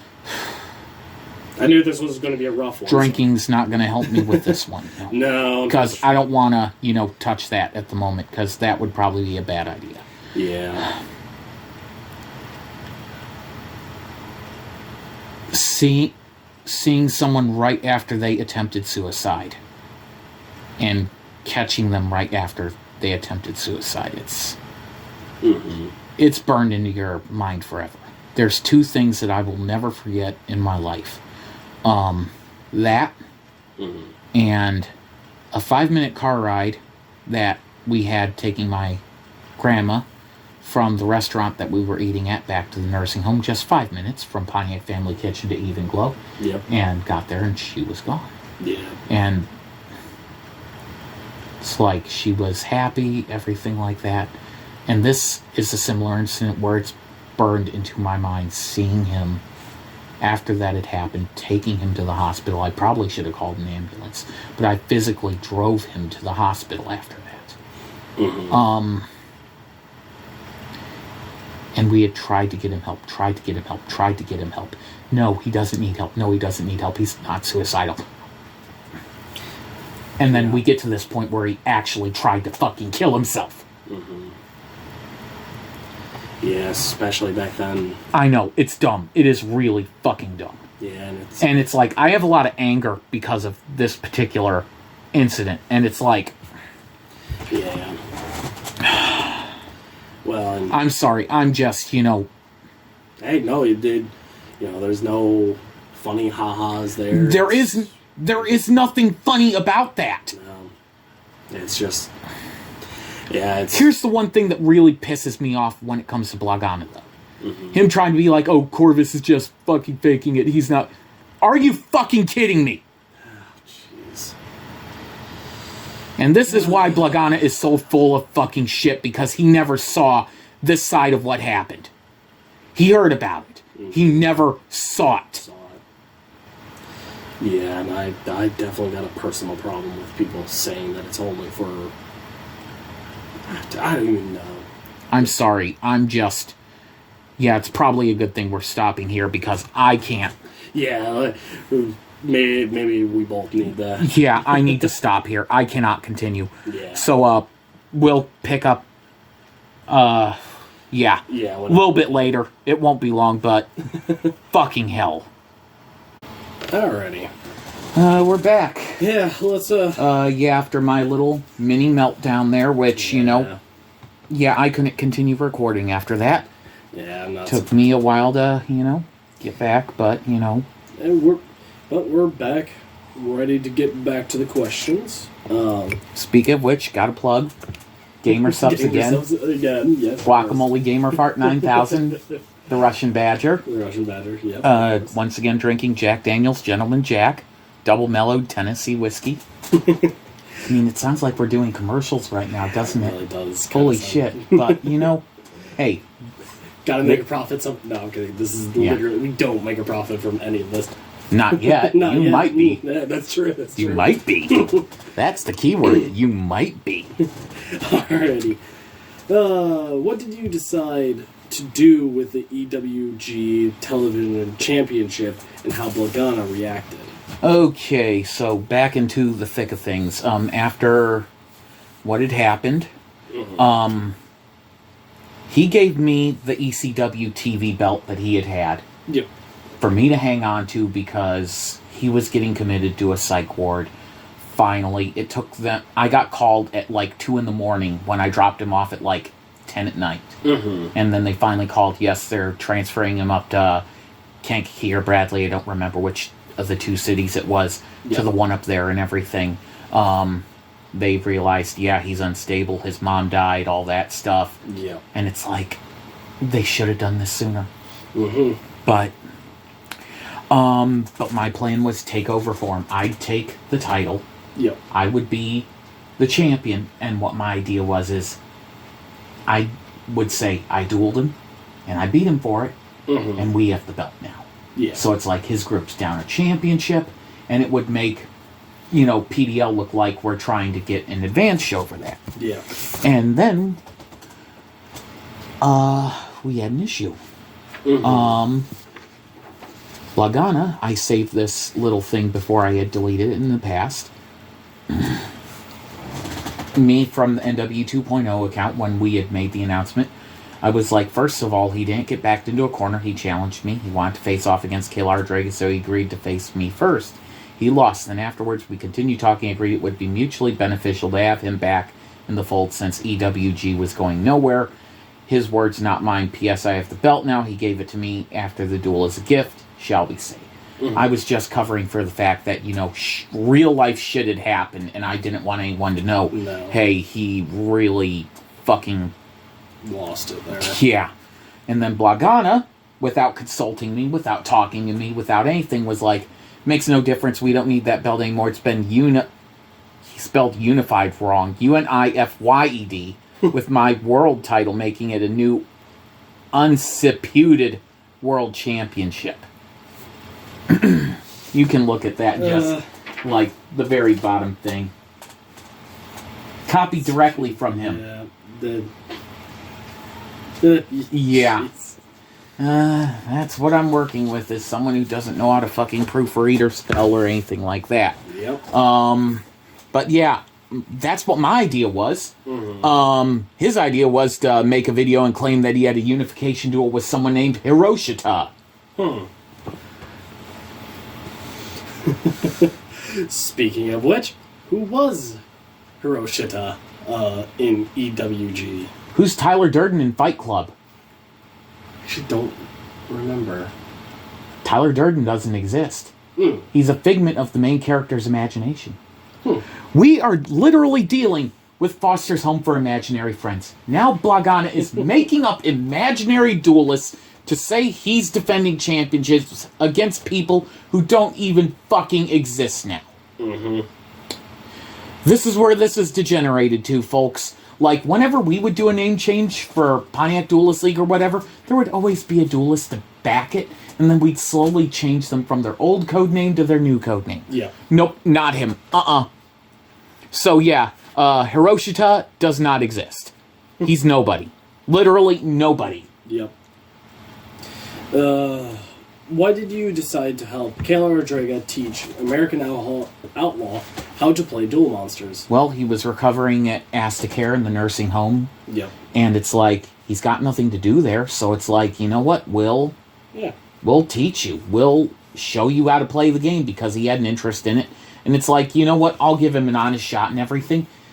Funny thing is, he learned. He learned really quickly. And I was surprised. We had gotten him the, you know which one it is, the Blue Eyes, Azure Eyes deck and everything, and then modified it with Galaxy Eyes Photon Dragon from the tin. Makes sense. And then we also combined it with the Light Pulsar Dark Flare Dragon deck. Yep. So we kind of melded all those things together, and that's what became American Outlaw's deck. I did want to also say that wasn't just us. Executioner, because he only lived like 2 blocks away from Astacare at the time, he walked to Asta, met us, and then would help us get American Outlaws dueling and everything, help us with deck construction. Yep. And yeah, for the first 10 duels that American Outlaw had, even though they were, test duels, even though they're learning experiences, he didn't lose a single fucking duel. Fair enough. So, how could I not, encourage him, wanting to try it out? Yeah. Why did you and Lagana escalate the real-life conflict with Kappa W in late February 2012? It was probably more like March, come to think of it. Because timeline and everything. But Lagana kept pushing and everything, because he's like, yeah, we can do this. We can get back at him. He's the easy one to take out of this equation. We can get revenge on him. So I gave him the password to the Hornbuckles Queen account. I had started, needling Kappa W, asking him questions about his videos and everything like that.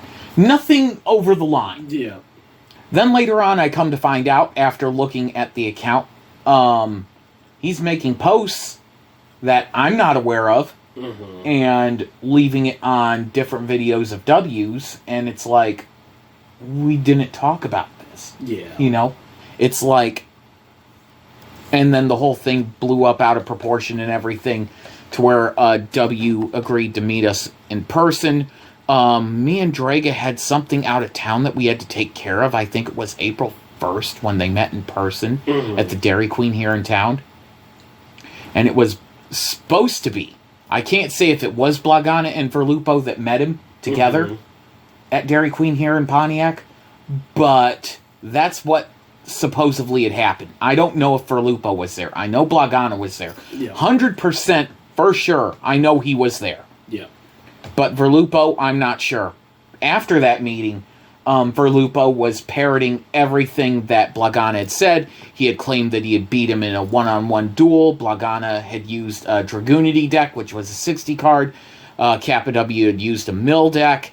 W couldn't deck him out. All this other shit. Talked about the incident with Sigma and everything. There was something, and I don't remember what in particular was said, but he had said something like it was a mistake that he had said it and then tried to walk it back. And Verlupo was disguising it. I wish I would have thought more about it at the time. But when I got home that night, it's like, that was weird, because it's like he said one thing, but he misspoke like he said the truth when he was trying to cover up a lie. Recently, I actually messaged Kappa W. And this was on the 18th of this month, actually. I wrote him, this popped into my head today after going through some of my old notepads on my PC. When you met with Blagana first time in 2012, did you duel him? He claimed to have defeated you using a Dragoonity deck, and you were playing a mill Yu-Gi-Oh deck, according to him. It would have been when you met up at the DQ here. Struck me as odd at the time, and any clarity you could give me would be appreciated. And then today, March 21st, 2 a.m., W replied, we didn't duel that day, and I don't think I had my mill deck with me. I don't remember exactly when we had that meeting, but I think it was early spring, so either 31st of March or April 1st is probably when the meeting actually took place, because it was a couple days after that they had the talk with Sigma's brother, and he had outed him. And that was April 2nd. The mill deck wasn't ready for play until the summer. I remember because I was taking it to Gen Con, I was pissed Konami released the new ban list, hitting key cards I needed to make the deck work. I probably told him I was working on it at the time. I was getting into anti-meta unconventional decks because I was pissed at the Yu-Gi-Oh scene being full of asshole meta players. I did bring my spell counter deck and showed him how I developed it to a point where I could pull off an OTK with it. Only an OTK. But that only works in Konami format. It does not work. And that's the biggest problem. Honestly, I'm going to time out here. That he had in dueling in PDL. He would build a Konami-style deck. It does not work with that particular format because Imperial Order's a thing. And you play that, you kill the entire deck, pretty much. But back to it. But I do remember clearly there was no duel. Thinking about it, I can't even remember dueling against him at all. Not saying we never did, but I don't recall any duel. I remember a time me, my brother, and I brought Magic cards to teach him, which would be MTG. I think Mantis was there that day. I don't remember any Yu-Gi-Oh game. And he talked about wanting to set up a webcam duel with them back in the day because they had never dueled. But now we have a complete contradiction of Blagana saying, yeah, we dueled, against Kappa W saying, hey, no duel ever took place. And sorry about interrupting the chain, but it's like, you know what, I had something popping in my head, and it's like, you know what, I maybe should run with this thought a little bit. No problem. But it's just like, it destroys all of his credibility when shit like this happens. You cannot take anything that he says at face value because you know it's bullshit. It's not the truth. What were your thoughts on February 18th, 2012 Pontiac Duelist League event? Now, at this event, honestly, we should have kept the EWG PDL thing separate, but, you know, Blagana being the impatient, you know, person that he was and everything, oh, I want it now, blah, blah, blah. First duel was World Tag Team Duel. Myself and Executioner versus Kalar Dragon, Ib Masayo, they beat us. They got the tag titles. Tag team unification match, PDL World Tag Team Champions, Kalar Dragon, Ib Masayo, against EWG Tag Team Champions, Zom Warrior and Verlupo. And they lost the duel because of disqualification because they're playing decks that are owned by Blagana. Yep. And it's like, as we know, when they got the decks, they were not the same decks that they had been playing. So, duels and no contest as far as that. Kalar Dragon and Masayo keep the belts. Yep. World Championship, Kalar Draga versus Zom Warrior. And once again, Zom Warrior's playing with the deck he doesn't own. Duels thrown out regardless of the result. Kalar Draga wins by DQ. Yep. NW 2.0 National Championship, Executioner defeated myself to win the championship that day, I believe. Yep. Let me just double check real quick on my records. I know he beat me, but I don't know if he won the title that day. So I want to make 100% sure that... no, he retained. He won the title on the 31st of December in Extreme Elimination, and then he was retaining it against me. Okay. That's why I want to, make sure I'm not, saying, Yeah. Juggalo World Organization Championship for Lupo versus Ib Masayo. Don't think that one really matters, but I'll look that one up real quick. Go up a little bit. JWO. February 18th, Ib Masayo beats Verlupo for the championship. And she held the title for 19 days, and Verlupo was just awarded the belt the previous day. So she did legit beat him in the duel, but at the same time, he's also using an illegal deck, so it's double, it's double on that. And now we need to go, I think, down to the EWG TV Championship, which I'm going down to. It would be Ib Masayo versus Zom Warrior. And Ib Masayo lost to Zom Warrior in that duel. But, yeah, I don't think he used the zombie deck in that one, honestly. Because I didn't make a change on the record. So he might not have. EWG Championship, Blagana versus Zom Warrior. I'm going to state for the record, originally it was for the PDL World Championship. But it's like, Zom Warrior legally cannot win the championship from Kalar Draga. Yeah. If he wants to count that as his EWG Group's World Championship duel, that's fucking fine. That's all. But it's not PDL. Yeah. It has nothing to do with us. It's against the rules. Blagana defeated Zom Warrior. And he even admitted in the taping of that duel that he took cards out of Verlupo's deck and extra deck for the duel, for his deck. So, and then the last one, EWG Championship, Blagana defended that championship against Oceana Flame, who had never once dueled in her fucking life. And he let her borrow an Elemental Hero deck, which he clobbered her in that one. She was Verlupo's girlfriend at the time, and it didn't last because she went back to her other boyfriend or whatever. Yeah. Shortly thereafter, she was just dating Verlupo to make her other guy jealous, which is stupid shit like that. Yeah. It's like, honestly, that event was a wash, because it's like, Blagana at this point, he's using Zom Warrior and Verlupo as, tackling dummies to put people in the way for challenging him for the World Championship, when it's like, dude, no. Just no. And, yeah. What was the incident that happened between Blagana and Zom Warrior on March 6th of 2012? Okay, so there was a big blow-up between the two of them. Zom Warrior wanted Blagana to get a job and everything, because this entire time, he's sitting at his apartment. He's in Section 8 housing. He doesn't have a job. His mom is forging letters saying that he's cleaning his mom's house for $80 every week or whatever. Yeah. Just so that way he could keep a roof over his head and everything. And the government's sending a check for electrical. So he could pay that bill. And he's like, you shouldn't be cheating the system. You should legit get a job, all this stuff. Blagana took great offense to that. And it was the last day that Zom Warrior was at the house, so he kicked him out. Lied to me about what had happened at the time and everything. So after that had happened, I'd stripped him of his championships and everything. Originally on the tag title history, it listed myself and Verlupo as tag champs after that incident, but because they legally couldn't win it, well, that's a wash, and it doesn't really bother me that I, lost that run, because it's like I didn't earn it. Mm-hmm. And the fact that what happened with Blagana and Zom Warrior is just more of what's to come, when it's like, when he can't manipulate people, he's going to shove them away and be like, oh, I hate his guts, all this stuff. The first time that Blagana had introduced me to Zom Warrior, he was like, oh yeah, this guy's such a great friend and everything, and blah, blah, blah, blah, blah. Had a good time and everything.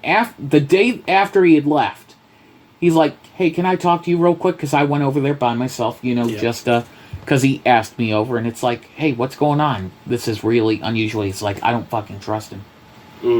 He's going to get me kicked out of my apartment. He's a weasel. He's a slime ball. All this other shit that he said about him, which is completely untrue. Yeah. Zom Warrior wanted him to do the right thing, and Blagana, throughout all this time, doesn't want to do the right thing. So, what were your thoughts on Blagana versus Executioner on March 6th of 26? March 6th and March 26th of 2012. Blagana cheated both times. He falsified Executioner's life total so that way he wouldn't get his card when he hit him. He literally took away the damage that he had inflicted on Executioner. So that way you could say, oh, I'll hit him directly and he won't get his card. And I'm doing the math right there, and he's trying to get me not to count something which we knew and say that I had typed something wrong when that wasn't the case. So, example of gaslighting. Yep. But yeah, he didn't win those duels. He fucked Executioner over, so, Yep. Executioner wins.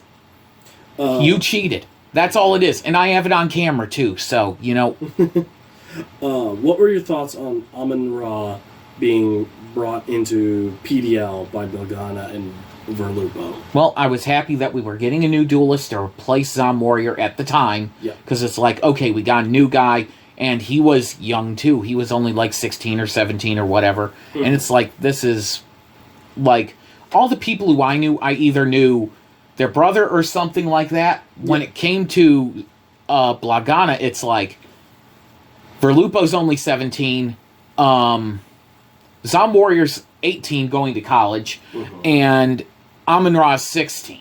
Yeah. So it's like, I was friends with Anubis and Executioner when they were 12, but I knew them through other people. Yeah. It's like, I never got how he got connected to these guys, but I thought it was good at the time, because it's like, we have another duelist, and let's try him out and see what happens.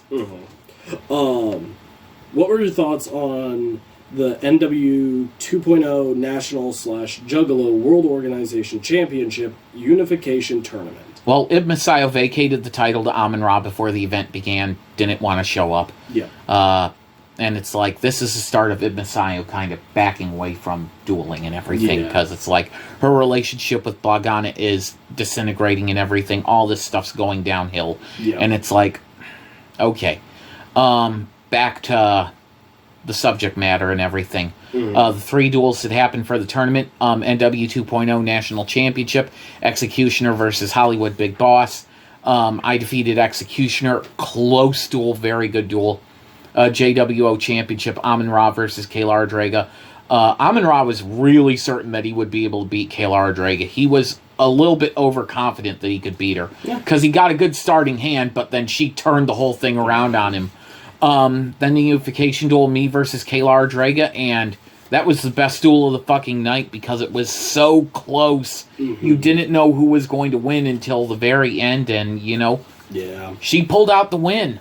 For Kaylar Draga mentally, at this time, after her mom died for about a year, she had completely mentally checked out. Yeah. But you couldn't tell by her dueling, because it's the best dueling that she's done. And it's like, I don't know if it's because she focused on that more so than what was going on in her personal life, but top of her game right here. Yeah. And yeah. What do you think the legacy of the Juggalo World Organization Championship is to PDL? It's a splinter title of our secondary championship, and it didn't really amount to a lot, honestly. I mean, let me take a look real quick. How long this thing existed and everything.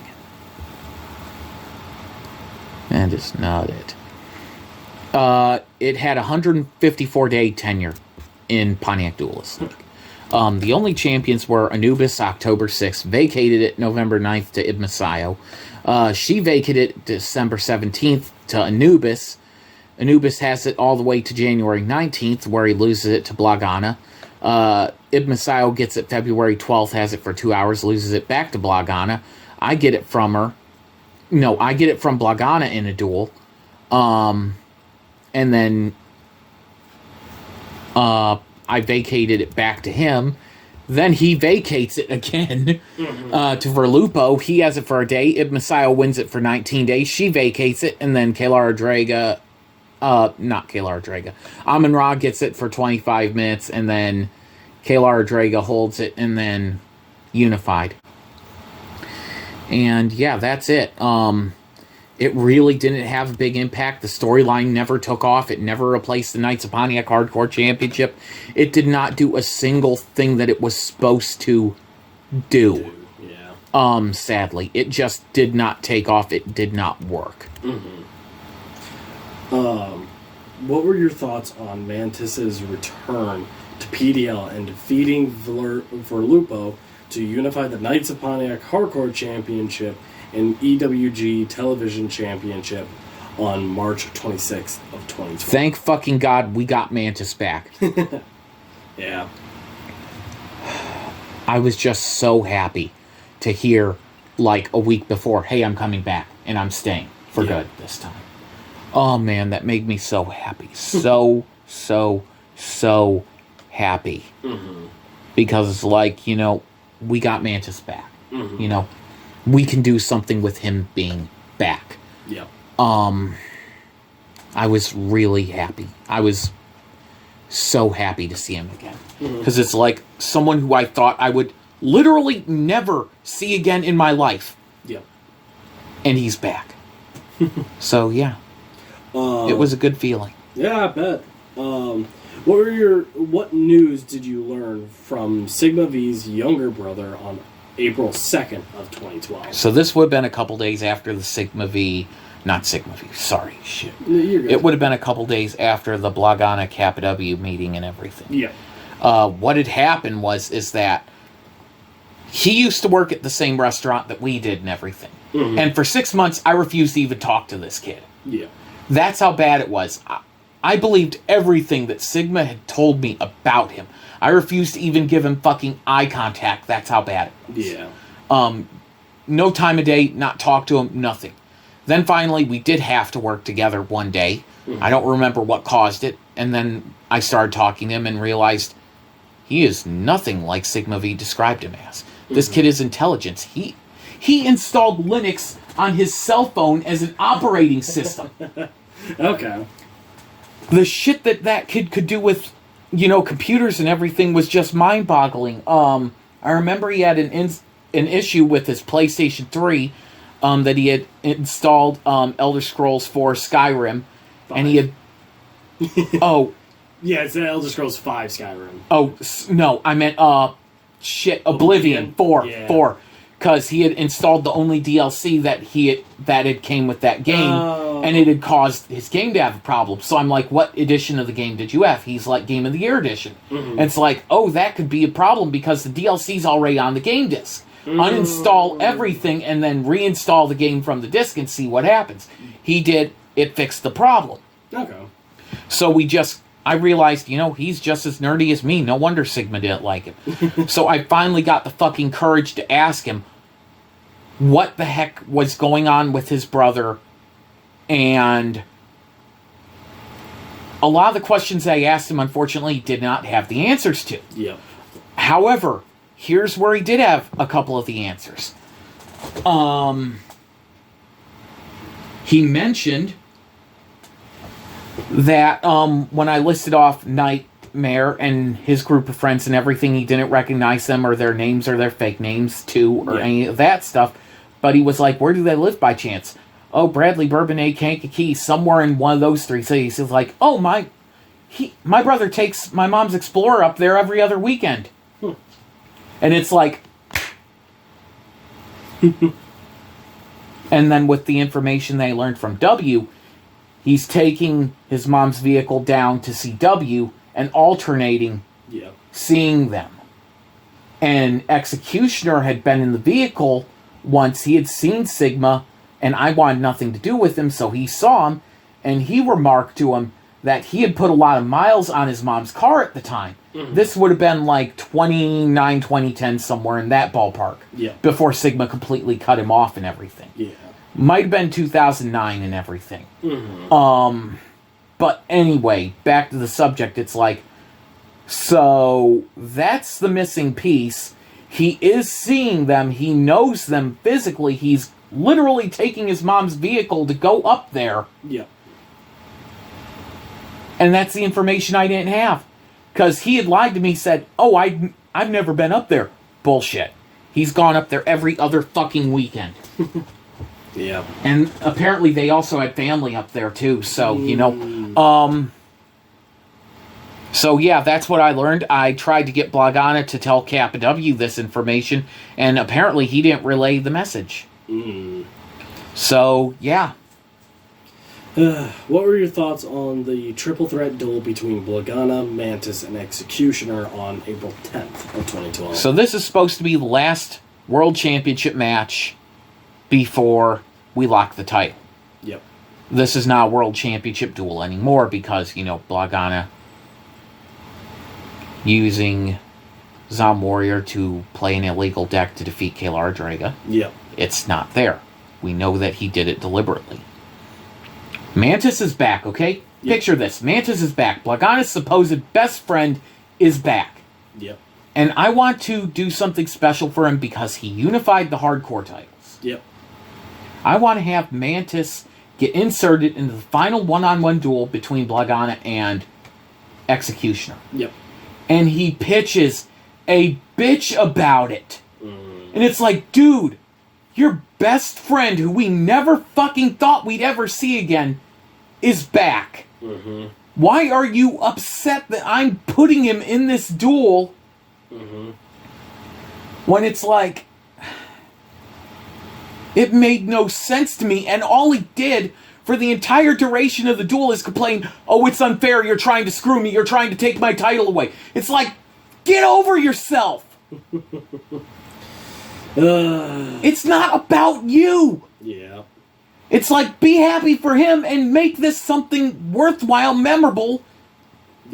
Nope, he didn't want to do that. He was, you know... more focused on the title. More focused on the title and only himself. What were your thoughts on Mantis and Kalar Draga defeating you in Verlupo to retain the PDL World Tag Team Championship via disqualification? Okay, so originally, me and Verlupo had that reign. They beat us for it. Now we recognize it as Kalar Dragon and Masayo having the title because there were no defenses in between that. And her just switching partners to Mantis. So it's like, Verlupo's not playing illegal decks, so we're not going to keep that on the title history. We're going to acknowledge that that happened on the notes and decision reversals and everything. But it only makes sense that Draga's still the tag team champion legally. She just switches to Mantis as her partner. And Masayo's stepping away.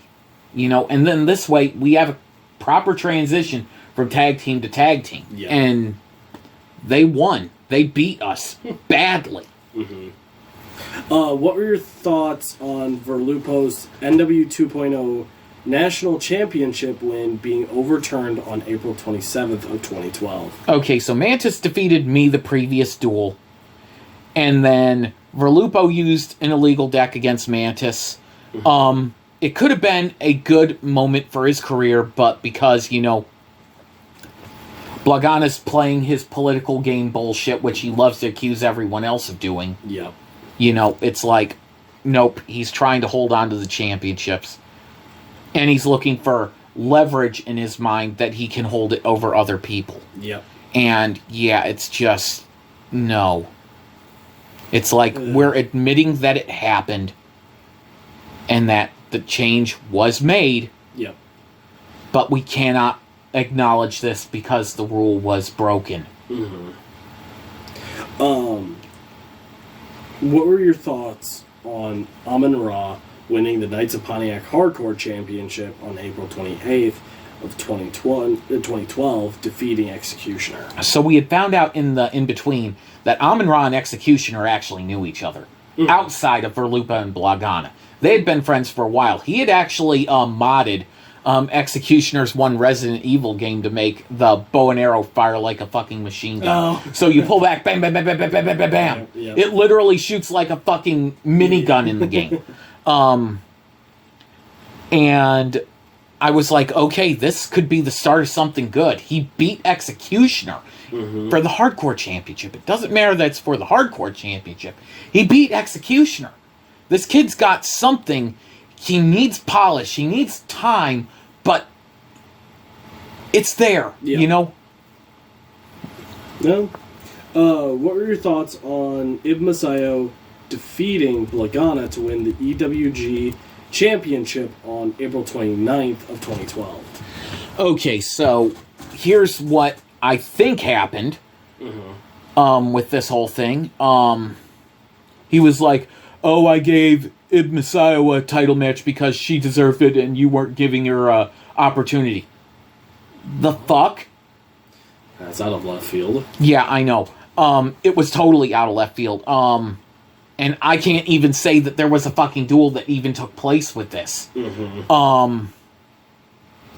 It just doesn't match up because we know he's been faking duels in the past. And it's like, this is so far out of left field.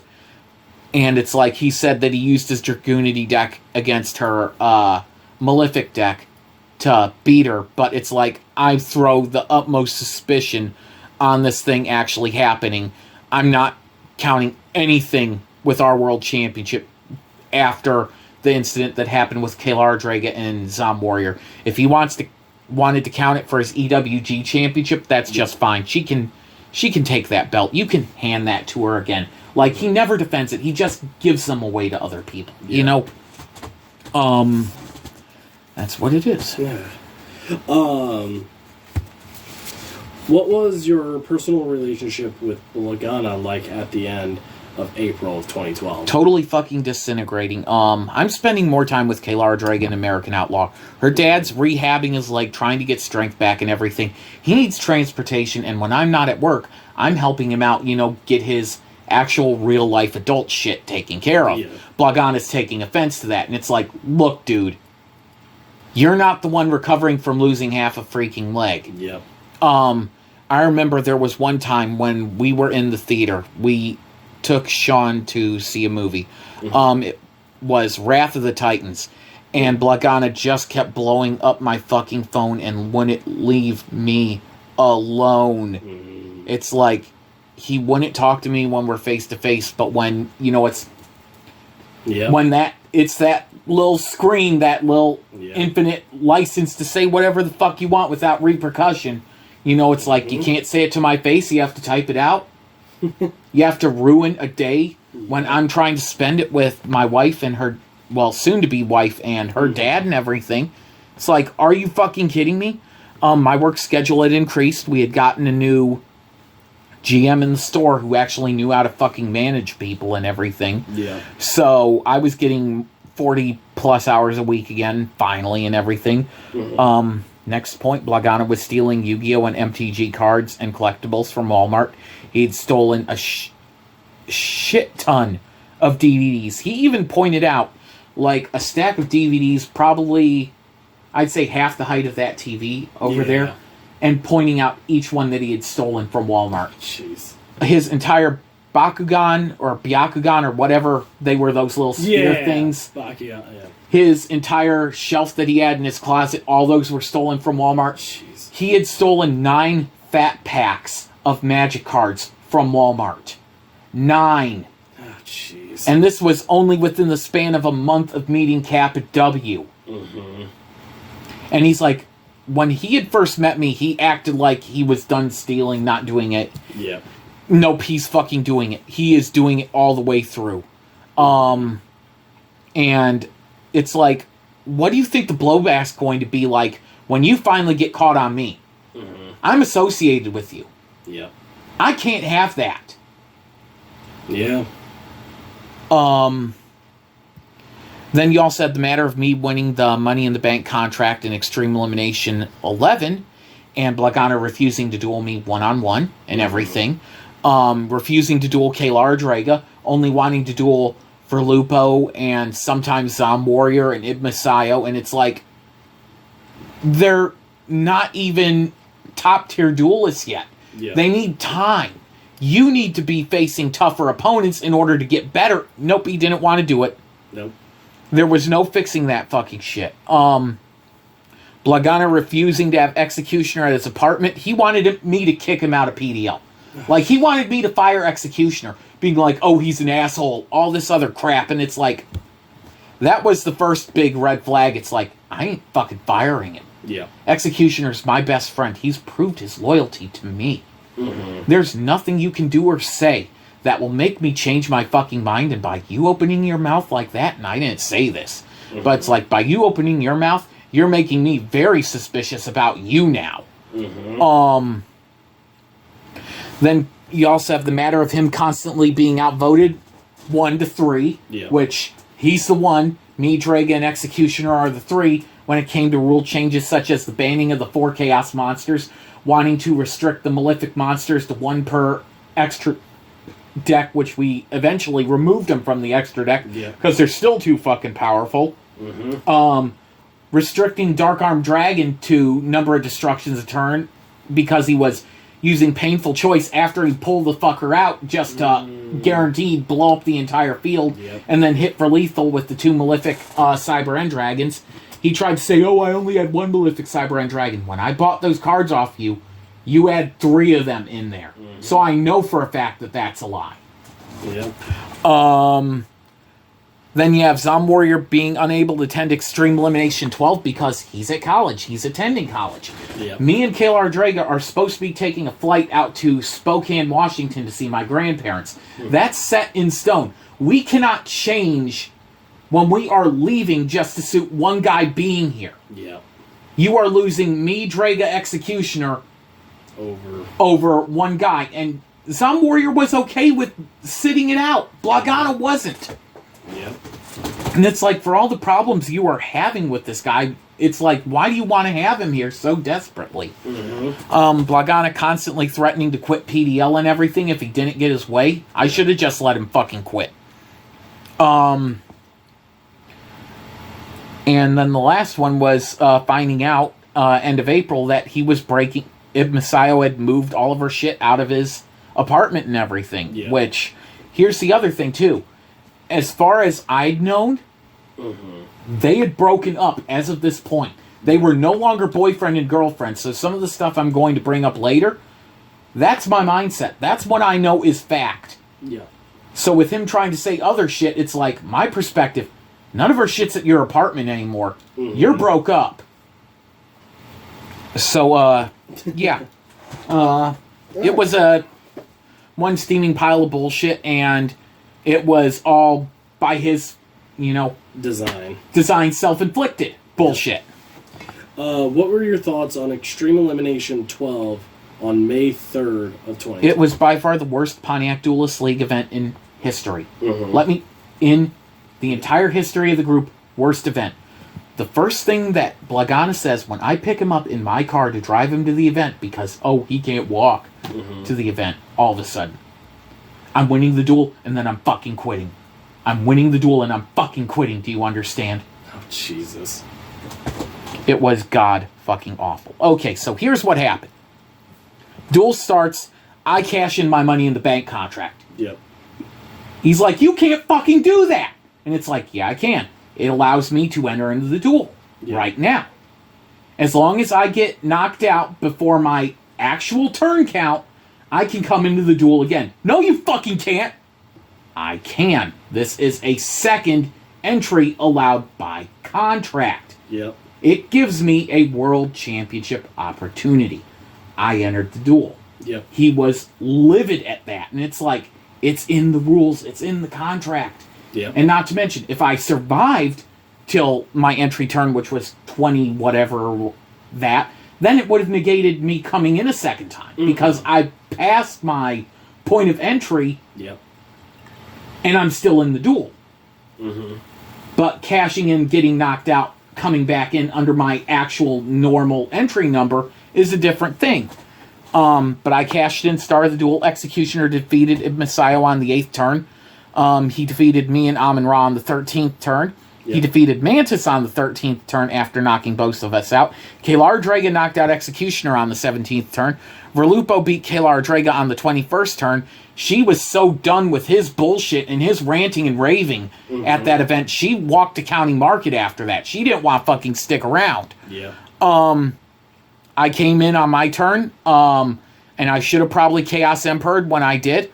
And Verlupo, because I didn't, took advantage, was able to kill me. Which, you know, then American Outlaw comes into the duel and eliminates Blagana. All right. A 48-year-old man who's only had 10 duels to his name. First duel in, and Kalar Draga set her dad up for success because she, as a last act of spite, activated Harpy's Feather Duster when she had top-decked it and had nothing else that she could legally play. She destroyed his entire back row. Yep. Outlaw gets in, knocks him out because he's got no defense. Yep. So yeah, Blagana lost to a 48-year-old man, and that was his final duel in the Pontiac Duelist League ever. And then Verlupo defeated American Outlaw. Yeah. But then we'd have a problem with that later on, but go ahead with the next question. Yeah, what was Blagana's behavior like at the Extreme Elimination 12 event? He literally said, I quit after American Outlaw knocked him out of the duel. Yeah. He quit. Everyone heard it. Heck, even Amun-Ra, after I had taken him and Verlupo and Ibn Sayo back to his apartment, he's like, what the fuck do we do now? He quit the league. And it's like, American Outlaw, I gotta give him all the credit in the world for, you know, bringing everyone back into, you know, sanity and everything and being like, it's okay. He doesn't matter. He's done it to himself. You know, but his behavior was just childish, uncalled for. It was like a 2-year-old throwing a temper tantrum. I want to get my way! Fuck off, you stupid little kid. What was Mantis's reaction to Blagana's behavior? He was saddened. He's like, he didn't know what to say. He was just so upset, sad, everything. He's like, I felt for him. I really did, because he was the most upset out of everyone. Yeah. He was genuinely, I don't want to say heartbroken at the time, because he was a good friend of his at the time, but go ahead with the next one. Yeah. How did American Outlaw react to the incident with Blagana, and how did it help strengthen PDL? He galvanized us. He got us focused, being like, look, that's all in the past. We don't need to worry about it. It's done. It's over. He's gone. Yep. And it's like, you know what? You're right.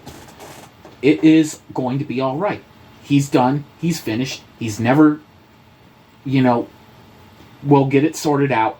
But American Outlaw was right about taking things the way that they needed to be. We need to move forward. We're past it. We're not going to put up with this shit anymore. Yep. And yeah, it's just like, I had to apologize to the workers at the library too, because that's where we had it. I'm like, I'm so sorry that happened. And they were like, what was going on? It's like, I'm sorry. I'm so sorry that he did that.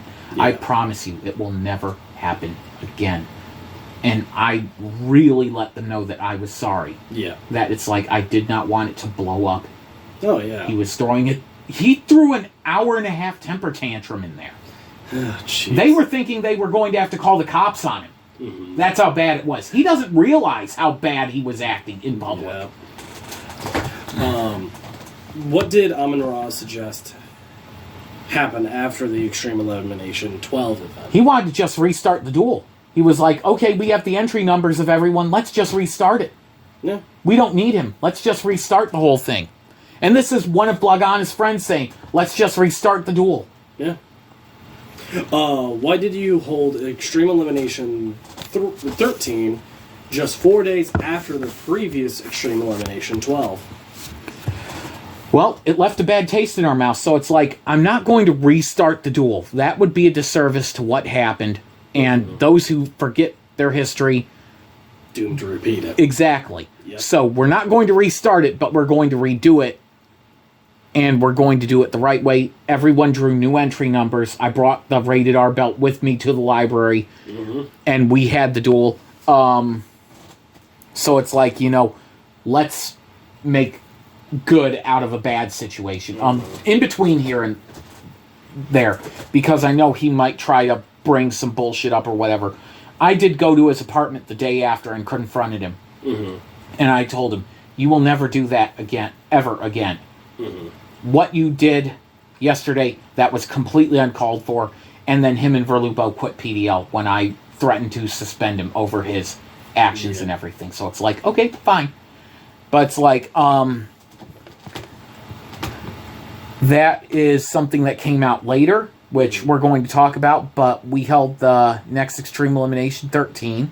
But yeah, it's like, let's do something positive with the negative. So go ahead and advance. What were the results of Extreme Elimination 13 on May 7th? Okay, so American Outlaw and Mantis started that one. Outlaw defeated Mantis on the 7th turn. I defeated American Outlaw on the 8th turn because he wasted all of his resources beating Mantis. And then I just came in and curb stomped him, unfortunately. Then Kaylar Draga comes in and defeats me on the 15th turn. Executioner is in the duel with Kaylar Draga and defeats her on the 16th turn. He's dueling Amun-Ra, and I can tell Executioner's head's not in the game and everything. And I'll never forget what I said to him that day because I knew that he was still a little bit rattled. I was like, I'm not going to say his name, but I was like, stop holding the fuck back. And I think that woke him up. That put him back into his... Executioner mindset, and he was just like, BAM!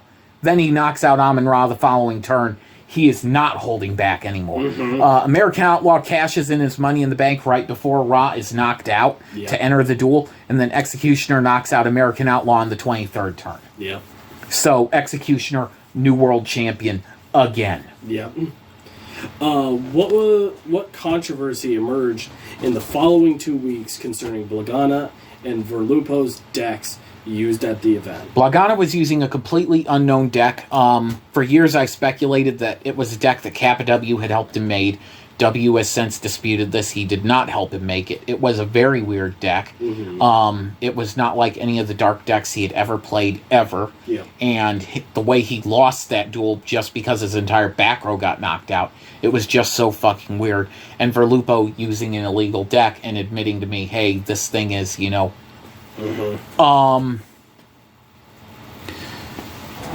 day after Blagana quit the Pontiac Duelist League, which was at the event. I'm not talking about his apartment where he said, oh, I quit, all this other shit.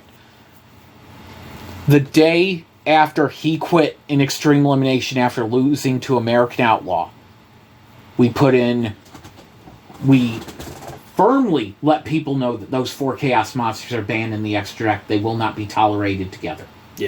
We let people know that Dark Armed Dragon would now have a restriction of 3 times per turn. Additionally, something which I found out because newer printings of the card said it must be special summoned by having 3 darks. Can't special summon any other ways. Blagana had an older printing where he was Monster Reborning it if it got destroyed or whatever.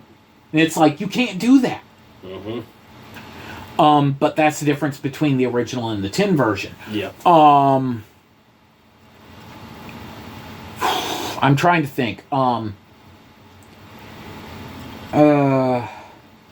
I think I'll get to some of the other stuff later because there was an investigation launched after this whole thing had happened, so I'm going to wait to go into discussion of that because I don't have all my notes on me and everything. So if you want to go ahead and move on real quick from that. But the controversy was Verlupo used an illegal deck. His eliminations are not valid. So it's only made more sense to have that Extreme Elimination 13 when we did.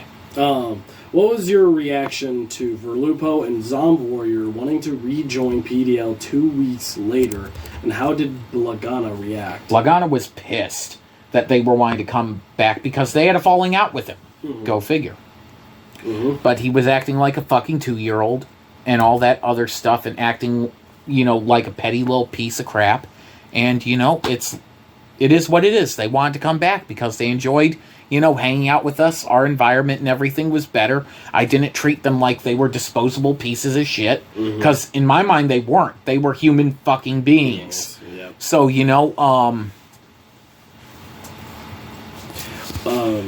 what was your reaction to learning that Blagana was attempting to start his own league, ripping off the Pontiac Duelist League rule set?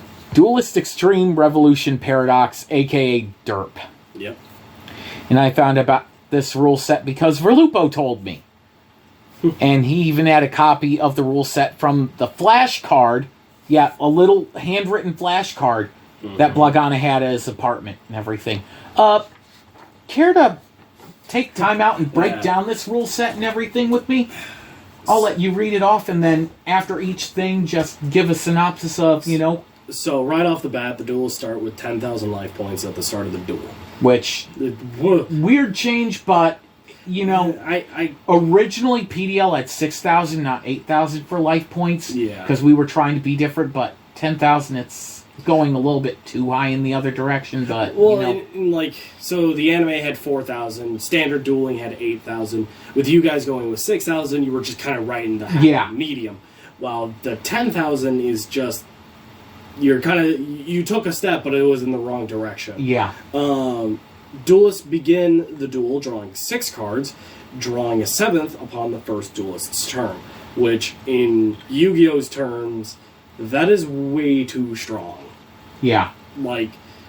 Yu-Gi-Oh tends to have a thing of drawing more cards just passively is going to make so many more decks way too strong. You can imagine, things like any deck that is very combo heavy. Like you've seen what Max C does. Yeah. This is essentially... This is just a passive Max C almost. Yeah. And then a duelist maximum hand size is increased to 11. Little weird, but... Yeah, because it's 6, but we don't have a hand size. Yeah, so don't know about that one. Card Hieroglyphic Lithograph makes the hand size 7 for... Yeah. But you have to play a card to do that, but it's still, once again, There's also the continuous spell card that removes the limit for yourself. Infinite cards. And then you have finite cards, which reduces it to 3. Yep. But, yeah. And then, this is the one that I think I had the biggest problem with, was a Duelist's extra deck has no limit. And I explained it, we talked about this a little bit off camera, but I'm going to explain it again. This would break the game so easily. Because in our rule set, it may not be as big of a risk, but there is a risk running cards that counter things in the deck. So things like if you run a Starving Venom Fusion Dragon or a Phantasm Lord, you're running the risk that your opponent may not even run cards that would match that counter. Exactly. This completely negates that weakness. You can run that Starving Venom Fusion Dragon. You can run the First of Dragons to counter dragons. Yeah. And there's no risk. Mm-hmm. There's nothing.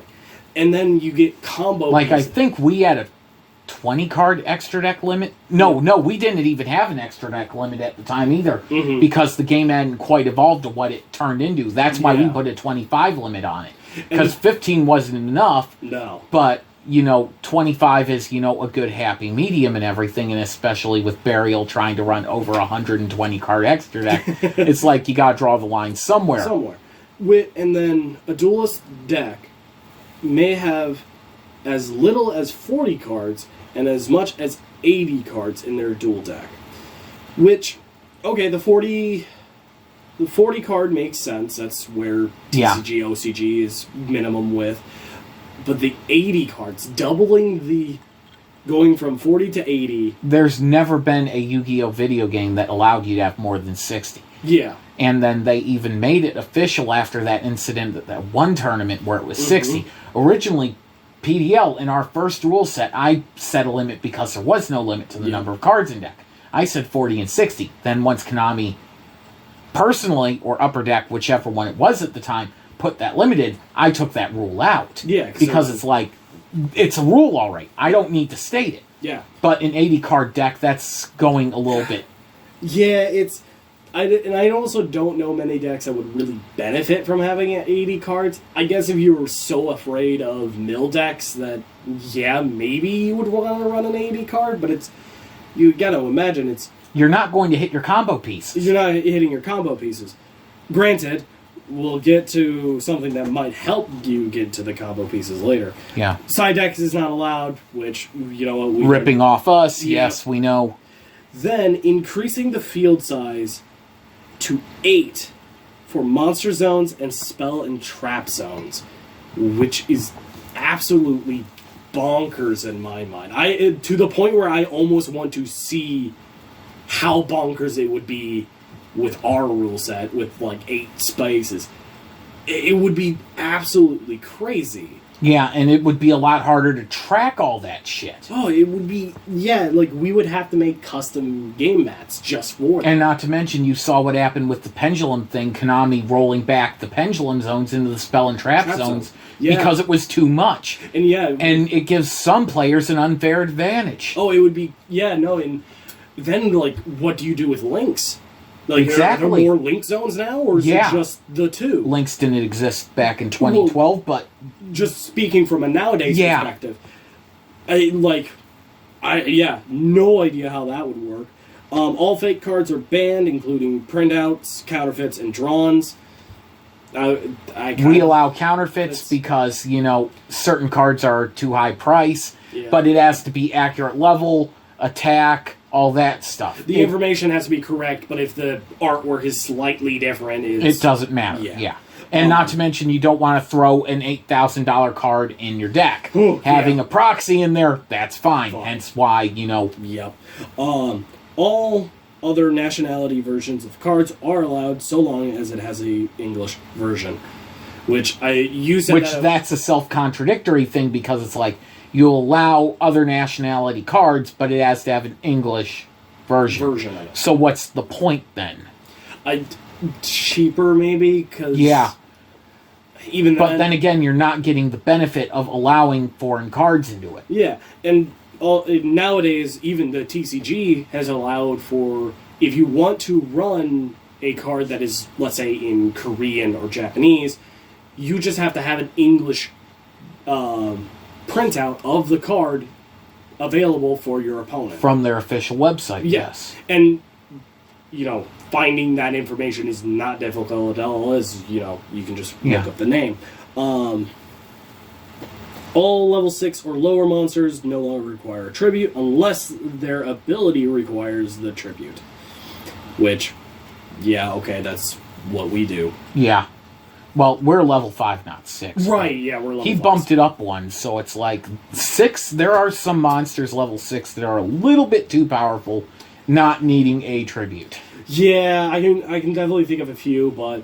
Especially when it comes to Exceed materials and stuff like that. I could definitely see... And for synchro summoning and, I when you could pull out a level 6, then get a tuner, you get a 7 or an 8 or a 9 without, Yeah, without actually having to take steps. Yeah. But at the same time, that's kind of weird. Fusion Summon... This is... Oh, okay. Fusion Summon all require at least one of the printed materials plus a monster of at least half half or greater. Yeah. Of the fusion monster's attack. And it requires no polymerization. Which is ripping off us, but at the same time, what do you do when you have a monster that has 3 materials? Yeah. It doesn't give a problem solve for that, does it? No, but so my assumption is, it says at least 1. Yeah. So my guess is the other monsters can just be random monsters that are at least half of that fusion monster's attack, which is crazy to think about. Yeah.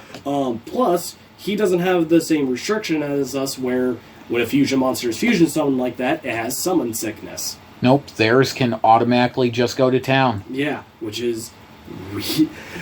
already fusion summons in our league is pretty strong. That's just crazy. Yeah. So, synchro monsters may be synchro summoned to the field from the extra deck by using materials from hand and or field or and or hand.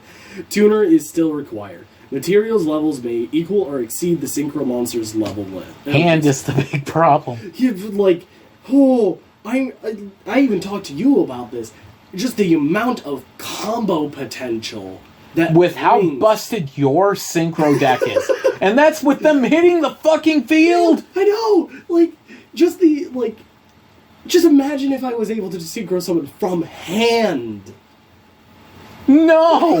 Yeah, exactly. No one would. You can already pretty much infinite synchro summon 25 monsters in one turn. We don't need to make this worse. Just imagine that with the extra deck, no limit. My synchro deck would be too good. I would actually go out of my way not to play it at that point. Yeah. Oh. Oofa. Exceeds monsters may be special summoned from the extra deck with its listed required materials from hand and or field. Yet again, no summon sickness. No summon sickness, meaning they can swing. Plus, it's not a once per turn ability. That's a problem. That's such a problem. Then it's only 1 page. Throughout the duel, during their turn, if a player's hand is empty, they may draw 7 cards per turn. They can do it once per turn. Do you know how quickly you can hit Exodia and Exodia deck? Because, as you said, that's not counting draw power. No, it's not drawing. Let them. So you have a field of 8. You get 7 speller traps in your opening hand. Bam! Draw 7. Then draw whatever for all those other cards. You've gone through 14 out of a 40-card deck. Yeah. That leaves you only 26, and fishing for Exodia, that's easy. Yeah, at that point, it's just you're one Witch of the Black Forest or Sangan away from getting it. Yeah. That's the part that I was going to explain. Just imagine that with the Synchro deck. Now you're like, alright, I already got 7 cards in hand. I Synchro summoned all my way through it all. I know that deck actually, I think I ran Card of Sanctity. Meaning, so then I would blow through another 7 cards thanks to this ability, and then I would play Card of Sanctity. Draw through another 6. 6. So 14, and then add 6, that's 20 cards. That's 20 cards out of a 40... that was a 50-card deck. Yeah, but still, it's like...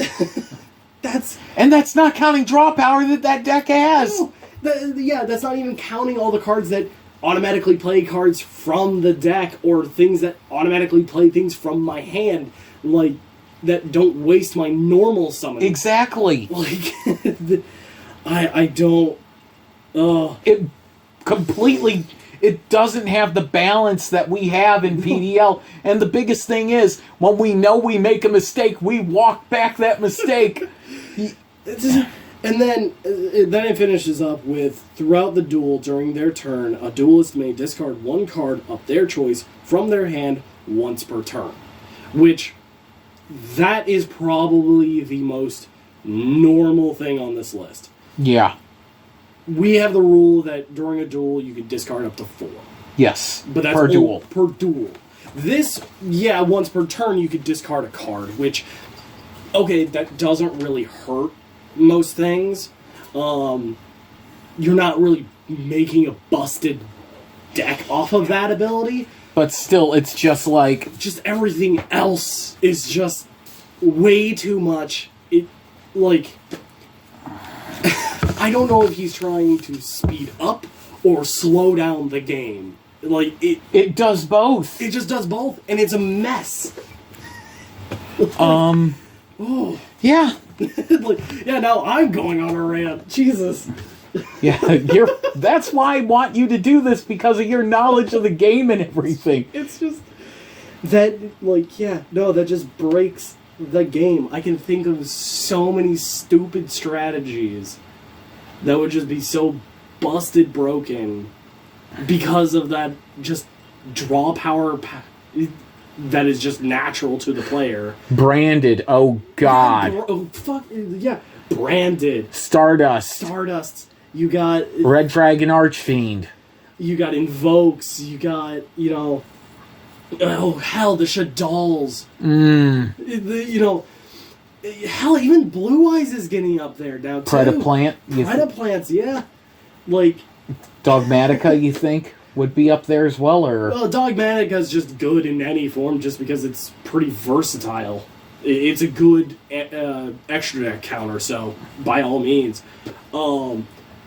But it's just, there are so many cards. Like, just imagine a Time Lord deck. Oh, no. Right? That would be, God. No. Like, and with that level of draw power, you could feasibly run things like double summon to get 2 Time Lords out on the field. And not, or things like, I'm thinking of that continuous trap card that you could just continuously pay life points to normal summon. Yep. Ultimate Offering. Just imagine that in a Time Lord deck with a level 10 Xyz extra deck. And that's why we also restricted level 10 Exceed monsters. It's just... I don't get... Like, you could feasibly get Dreadnought Cannon, and isn't the robot level rank 10? So you could get both of them one turn easily with at least... Pop the opponent's back row. They can't counter with the spell or trap. Yep. Hit them for 2k with an effect. Then you hit them for however much the robot has. Isn't it 4,000? 4,000, and then punch for 3, which is lethal. That's an OTK right there. Yeah. Like, and just imagine, you then can summon maybe two Time Lords. One of them being the half your opponent's life points. Yeah. It's just, whew, okay. I think I got my little mini rant out of the way. Yeah. Whew, okay. Did you ever duel Blagana after he left the Pontiac Duelist League? 6/28/12. I dueled him 4 times. I won all 4.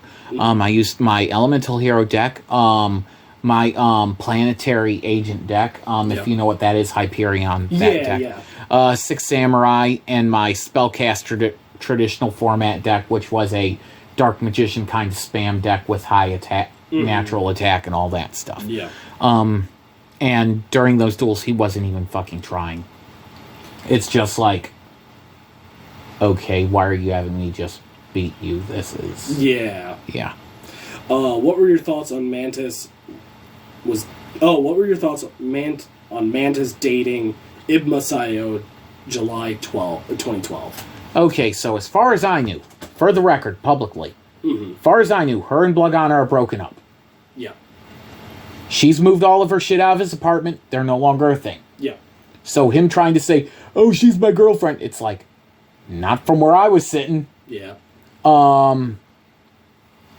I know that Amon-Ra knew before I did that they were dating, which is odd, but yeah, he knew before I did, before Mantis told me, and he wanted me to keep it quiet because of, Blagana and, ex-boyfriend. The potential nuclear fire that could have Yep.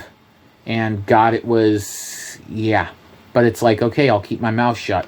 And then she later told me about some of the shit that was going on in the relationship, and I'm like, even more reason to keep my mouth shut. Yep. What was the incident that happened involving Blagana, Mantis, and yourself on January 10th of 2012? You mean July 10th? July 10th. Yeah, not January. Okay, so what had happened is that I got a message out of nowhere from Lagana, and he pretty much said he didn't want me over at his apartment anymore. He didn't want anything to do with me. And I'm like, you sure you don't want to talk this out? Because I finally got free time off where I can come over later, see you. Yeah. I'm busy now because I'm taking care of personal stuff. Yeah. But I can talk to you later. He's like, no, and that whole thing. Yeah. Then he lies to Mantis and says, oh, he doesn't want me around anymore. He's throwing me under the bus. And all this other stupid shit. Mm-hmm. And I'm like, Mantis is blowing up at me initially. Mm-hmm. Keyword is initially. We get in front of American Outlaw. I unlock my phone and I show it to Mantis. Yeah. Everything that he has said to me. Mantis shows me his phone. Everything that he has sent to him. Mm-hmm. And Mantis was even more devastated about that than the incident that happened at Extreme Elimination, because it's like, I can't believe he fucking lied to me. Yeah. I can't believe he's lying to me. And it's like... And Outlaw was real, supportive in that situation, because he's like, I'm sorry, man, but, in his, nicest old man voice that he could ever do, where it's like, it'll be alright, all that stuff. It's like, you didn't know. Yeah. Hollywood's telling the truth. It's like, and that's always been my policy. If someone tries to lie, I will unlock my fucking phone if I have it, and I will show it. Yeah. And that destroyed so many arguments when it came to shit of his back in the day, because I would unlock my phone and show people the messages he sent me. Yeah. And then, what were your thoughts on the constant disruptions between... You mean disputes? Disputes, sorry. Between Blagana and Verlopo / Zom Warrior. Pain in the fucking ass. Because it's like, why the hell does he keep trying to stir shit up between us? Mm-hmm. And especially between them. And he's making things worse on his end, where he's isolating himself further and further and pushing people away. Yeah. And it's like, and it's only his fault. It's the self-destruct sequence at this point. Yeah, pretty much. Pretty much. What were your thoughts on dueling Ion Drake on September 15th of 2012? So we had gotten invited over to Blagana's apartment by Verlupo and everything, and it's like, okay, if he wants to talk this out maybe or whatever. Yeah. My thoughts on dueling Ion Drake, I should have used a different deck. I used that Agent Hyperion deck that I had. I managed to skirt out a victory because I hit the 4K Time Lord, oh boy. Once that thing dropped, I was in trouble until I hit that thing. Yeah. But I should have used a different deck. He had a Blue Eyes Dark Arm Dragon deck, which, really weird that running a Blue Eyes Dark Arm Dragon. But yeah, because not a whole lot of darks in that kind of deck. No, but he had Dark Dragons like Axe Dragonoot and other shit like that in there. So, he was a decent duelist, but personality-wise, no, he never would have been a fit in Pontiac Duelist League. But I want to say publicly for the record, I kept my end of the fucking bargain. I beat him in a duel. Yep. One-on-one, I beat him in a duel. But there was a problem at that thing, too, where Drake is talking about how he had stolen 9 of the Battle Pack 1 boxes, which had the game mats and everything in them, from Walmart. He stole 9 of them. Jesus. And Blagana was like, hey, the next time you do that, bring me along. Oh, God. And he's like, Verlupo, you want to come along? He's like, no, I'm going into the military. I really can't. And it's like, and he's saying this shit in front of everyone. Mantis, who is working at Walmart, he is saying this shit in front of. And you are on the verge of costing your friend his fucking job. Yeah. Oh, jeez. This is what I was dealing with. This is why I did not want him back in the group. Yep. What were your thoughts on Verlopo illegally bringing Blagana to the PDL event on September 22nd of 2012? Well, we had a meeting with Zom Warrior and Verlupo at my house and everything earlier in the day before the event. Talked some cards and everything, and My mom had stopped by and she was like, hey, there's another guy in the car. I'm like, what the fuck? What you mean there's another guy in the car? When we get up to the library, Blagana's there. Draga and Executioner were so uncomfortable. They did not want to be at another event with him there. Yeah. They really did not want to be around him at all because of what had happened last time. I was pissed. I should have fired Verlupo for it. I really should have. But it's like, dude, get your head out of your ass. They're not comfortable being around. He's like, oh, no, but he's my buddy. No, it doesn't work like that. No. He fucked up. Either he apologizes or let it blow over or whatever, but now is not the time. You couldn't tell him that. Yeah. What were your thoughts on Verlupo wanting to hold a vote to reinstate Blagana? I'm the owner of the fucking group. I'm saying no, we shouldn't even be holding this fucking vote. Yeah. But the result was myself, Kalar, Dragon, Mantis, Amon-Ra, Savril, Zom Warrior, and Outlaw all voted no. The only yes votes were Verlupo and Executioner. And why Executioner voted yes at the time, I don't know. He was probably too, mentally afraid of what would happen if, he said yes. Or said no. Yeah. But now, voting on the hyperboards at the time was secret. Like, you couldn't see what a person was voting until, the poll was closed. Yeah. Here's what I did. After every single person individually voted, I closed the poll for a second and then reopened it. When it came to Zom Warrior making his vote, he initially voted no, and then it changed to yes. So I think either Blagana or Verlupo got onto his account and changed the vote. Yeah. Because he did not want him there. He had met me a couple days ago, and not ago, but, before the whole thing had happened, and did not want anything to do with him. He was so upset about all the manipulation and all that shit that he had done, even back then to him. And he's like, please, please, please don't bring him back. And I'm like, I promise you personally, I will never bring him back into the Pontiac Duelist League. Yeah. And I had every intention of fucking keeping that promise. And then problems happened again between Verlupo and Blagana, and then it became a non-issue again. Yep. What were your thoughts on Blagana messaging? Oh, before I forget, there was one other thing. When that vote happened and everything, Blagana actually blamed Executioner for voting no when he had voted yes, not realizing that was Mantis. And he did a whole rip-on Executioner thing, and I showed him, and he's like, that motherfucker. Jeez. And then he changed his tune, and he's like, can you change my vote to no? It's like, do we even need to? What were your thoughts on Blagana messaging Executioner through Xbox Live? This would have been a few months after this incident and everything, and I didn't care that he was talking to it, because it's like, you have that separation. It's like, just be careful, because you know how this guy is and everything. We know what he's doing. Please, just be careful. Yep. That was the advice I could give him. And then Blagana burned his bridge with him again later, so the problem solved itself. Yep. What were your thoughts on Blagana's Blagana's mother passing away on December 17th of 2012? Completely unexpected. She used to work at Thornton's and everything. Real nice lady. Never had a problem with her personally or whatever, even when me and Blagana were having problems.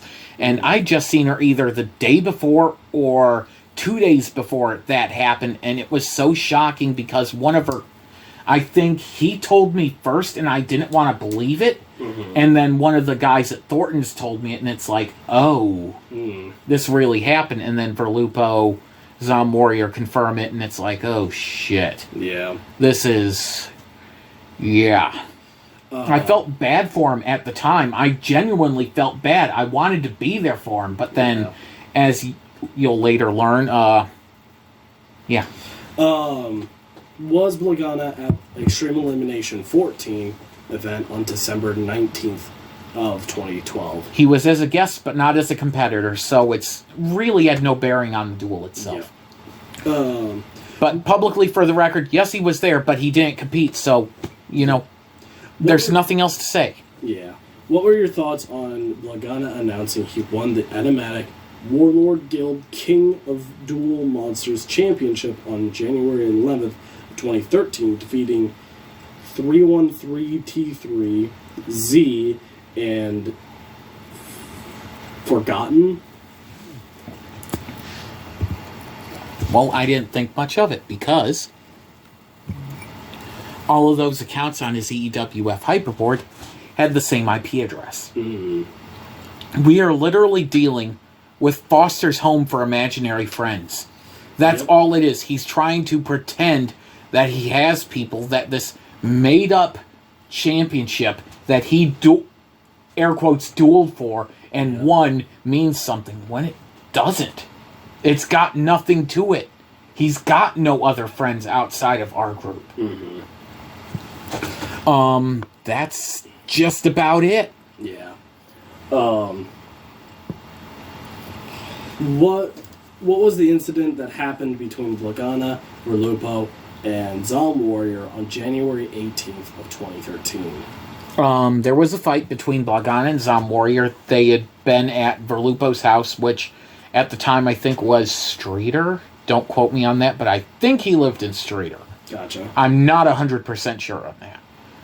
But there had been an argument or something like that, and when they got back to Blagana's apartment, when they were dropping him off, he tried to punch Zom Warrior. And Zom Warrior was able to not only prevent him, but put him up against the car, put him in his place, and all that stuff. Yep. And then, yeah, the whole thing just disintegrated. Verlupo and Zom Warrior called me saying, we're done with him. This fucking bastard tried to attack me and everything. It's like, we're just done. I had a phone call after Zom Warrior, whatever, had gone back to his place with Verlupo for over 2.5 hours that night, or the night after. I don't remember which night it was, but it was really close after that happened. And he aired out every fucking thing that Blagana had done. Yep. The night that, after we had that Extreme Elimination 12, Blagana had said, oh, I beat Verlupo to win the championship. Verlupo disputed that night, saying, I never dueled him. I handed him the belt. I was like, here, you deserve this. You deserve this more than me. You're the PDL World No, it doesn't fucking work like that. Yep. And not to mention, number 2, he quit the Pontiac Duelist League.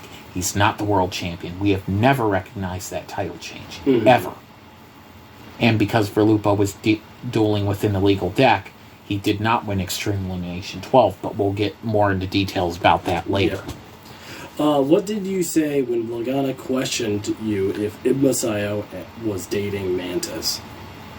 I played dumb because it's like, why would I not protect a girl from her abusive ex-boyfriend? Yeah, fair. I mean, would you do the same thing in your situation? No, yeah. Where it's like, you know that this person has abused his ex and everything? Yeah. It's like common sense. Yeah, it's like, I'm not going to give away something so that way you can physically or mentally hurt her more. It's like, yeah. What were your thoughts on the Kappa W, aka Kappa W, the redneck W, WCW, aka Tezzeret? Yeah.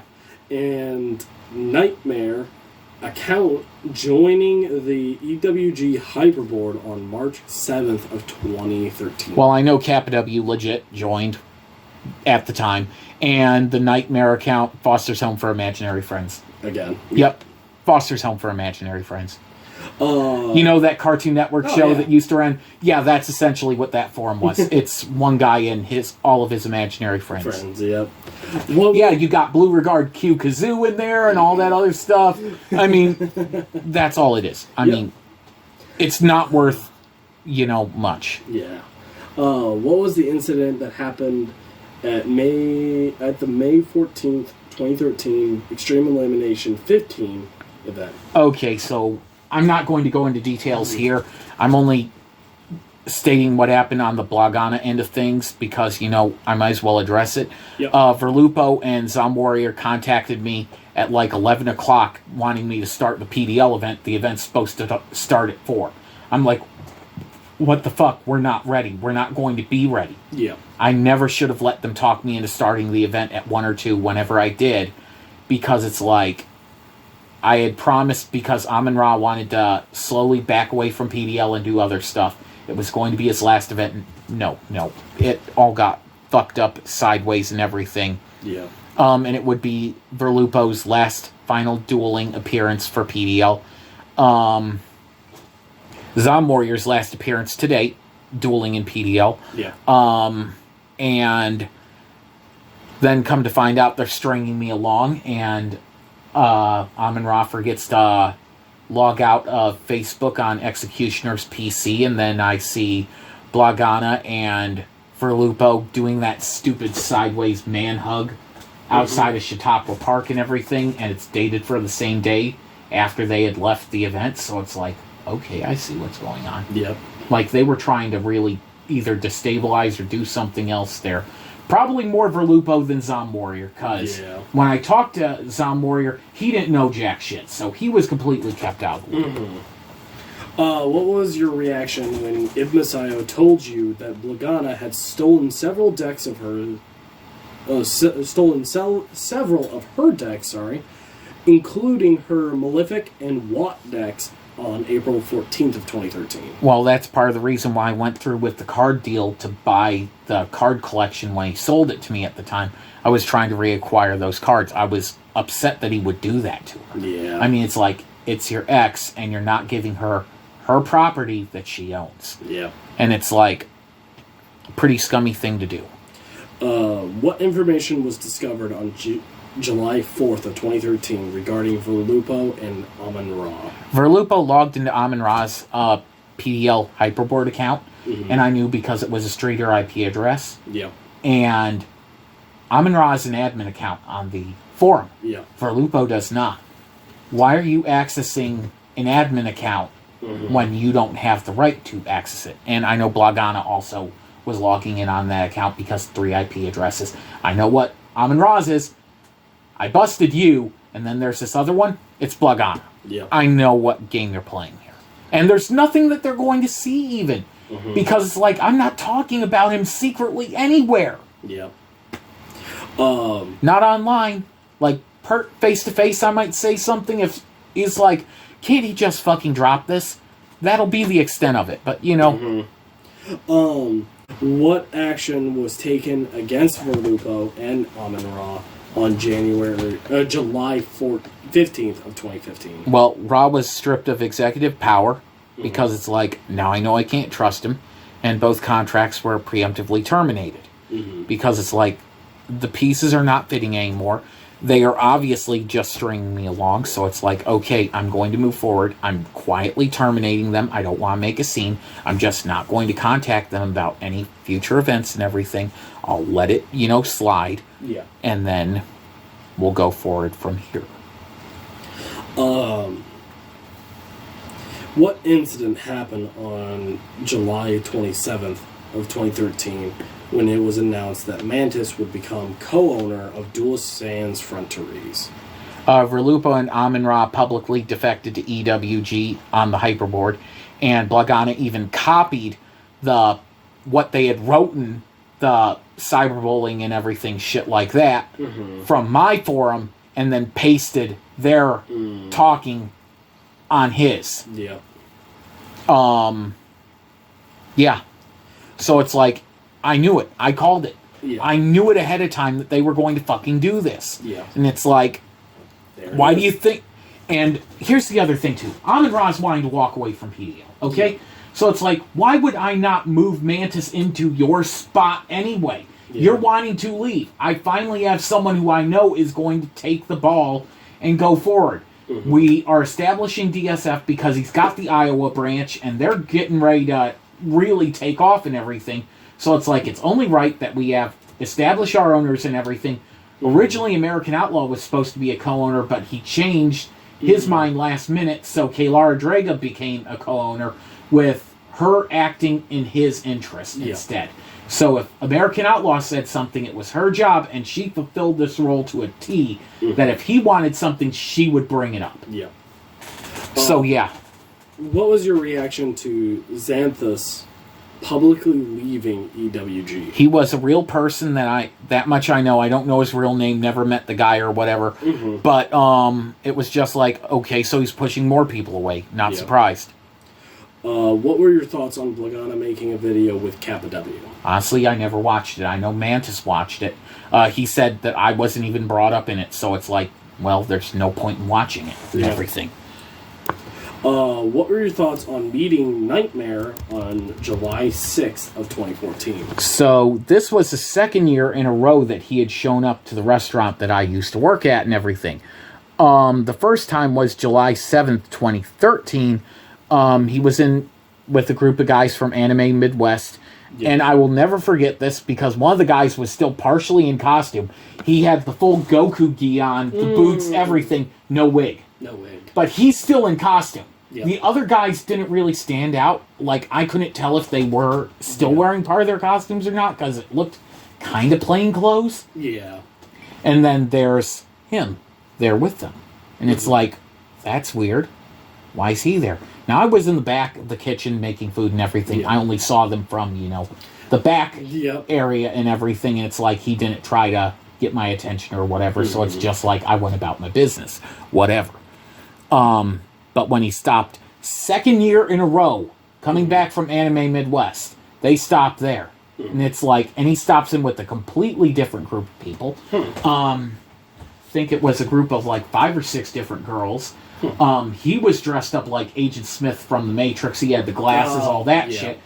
Another girl was wearing a pinstripe like baby blue with purple sparkle stripes on it. It was a custom suit. There's no way that you could get that suit anywhere else like that. It's like she spent major money on that. A girl wearing a Attack on Titan Season 1 shirt with the black, the original one box set. There was another girl who had an anime shirt with 2 chibi girls on it. The one chibi girl had pink hair. The other one, I think, had blue or purple hair. I didn't recognize the Japanese writing on it. It was probably Darling in the Franxx, because I think that was pretty big during the... Like, looking at the years, I think that would have been... I think that was too early, though. Really? It was 2 girls. It wasn't... Yeah. Well, but there's the... There are 2 girls in Darling in the Franxx that are, like... the main protagonist's love interest. Yeah, but she didn't look like... They didn't look like any of the characters from that. No. And that's why I'm having such a hard time with those 2, is because they didn't look like from any anime that I'd ever seen or seen previews for or heard of or anything. Yeah. It was a Japanese actual shirt. But the thing that weirded me out the most with that is that they ate there and everything, but when he's talking, he's sitting in the middle of all these girls, and they are literally hanging on every word he says. Like, they are leaning in close when he is talking to them, and I'm like, what the fuck is going on here? That's one of the things which was uber weird. The second thing that was uber weird was that all the girls went into the women's bathroom at the same time. There's only 2 stalls in there. Why the fuck are they all going into the bathroom at the same time? So he stood outside the women's bathroom door. Just like with his arms crossed and everything. And I'm like, okay, that's weird too. But I was like, you know what? I could actually talk to him since he's just standing right there. And no one else is around him. So I was like, Sigma, right? And he's like, yeah, it was D. When I asked him how he had met him, he's like, yeah, we used to play WoW together. And I didn't know that WoW was World of Warcraft at the time. I've never been an online multiplayer kind of guy. Like, it wasn't until someone explained to me, and I'm trying to remember who it was, that told me what WoW was. But it was a long time after that I finally figured it out. And Cap W even confirmed that Sigma V was a big World of Warcraft nerd. He admitted that he was using me as a diversion to promote a friend of theirs into admin spot on the old Yu-Gi-Oh website that I was a part of and everything. So my whole thing that was going on with him creating accounts, vandalizing the site and everything, he used that as a distraction. They got their friend promoted. They got what they wanted. And as far as I could gather, it was none of the people that he was bringing up. So it was someone else who was promoted in between that 2-year time period that, Got it. And he also denied working with either Kappa W or Blagana at this time. And I was like, really? I didn't believe him working with Kappa W. That one, now I know is true. He did not work with him. He's never met him. He's never had anything to do with him. Yeah. Denying working with Blagana, I believed, because he said, I can't remember how he phrased it exactly, but he pretty much said that he was... It wasn't saying that he wasn't competent, but a bigger word for, someone who's stupid. Oh, yeah. Because I had to look up the word that he used and everything, and it's like, oh, he's calling him, uneducated and all that shit. Yeah. That's pretty much it. Yeah. What was your reaction to Blagana and Kappa W's live stream on April 3rd of 2015? For me, it was unwatchable. Mm-hmm. There was bad audio. I got more of a blow from Mantis, of all people. Because he had to have, sat down and, really struggled through that. But the main talking points that I know is that Kappa W was not familiar with the source material when it came to Lord Anubis, because I got Anubis not from the Egyptian deity Anubis, but Zone of the Enders, which was a Hideo Kojima game. Mm-hmm. Because you have the two orbital frames, Anubis and Jehuti, and I took Anubis from there. Yeah. And being unfamiliar with Executioner as a character, well, you have Anubis as Judge of the Underworld, all that stuff. Mm-hmm. HollywoodBigBoss is the jury. And Executioner is self-explanatory. Yeah. We're the trifecta. And the dumbest thing is, according to what I heard, is that Blagana did the entire thing in his Hatchet Crow character. He didn't do it as himself. He did it in his character, which it's like, so you're literally doing this thing and you're destroying any of your credibility because you are doing it in character. Okay, I got nothing to worry about. I didn't make a comment on it. I said nothing because nothing needed to be said. Yeah. What was the result of the investigation launched against Blagana on April 24th of 2015? So, I might actually pause this after I get done reading through this.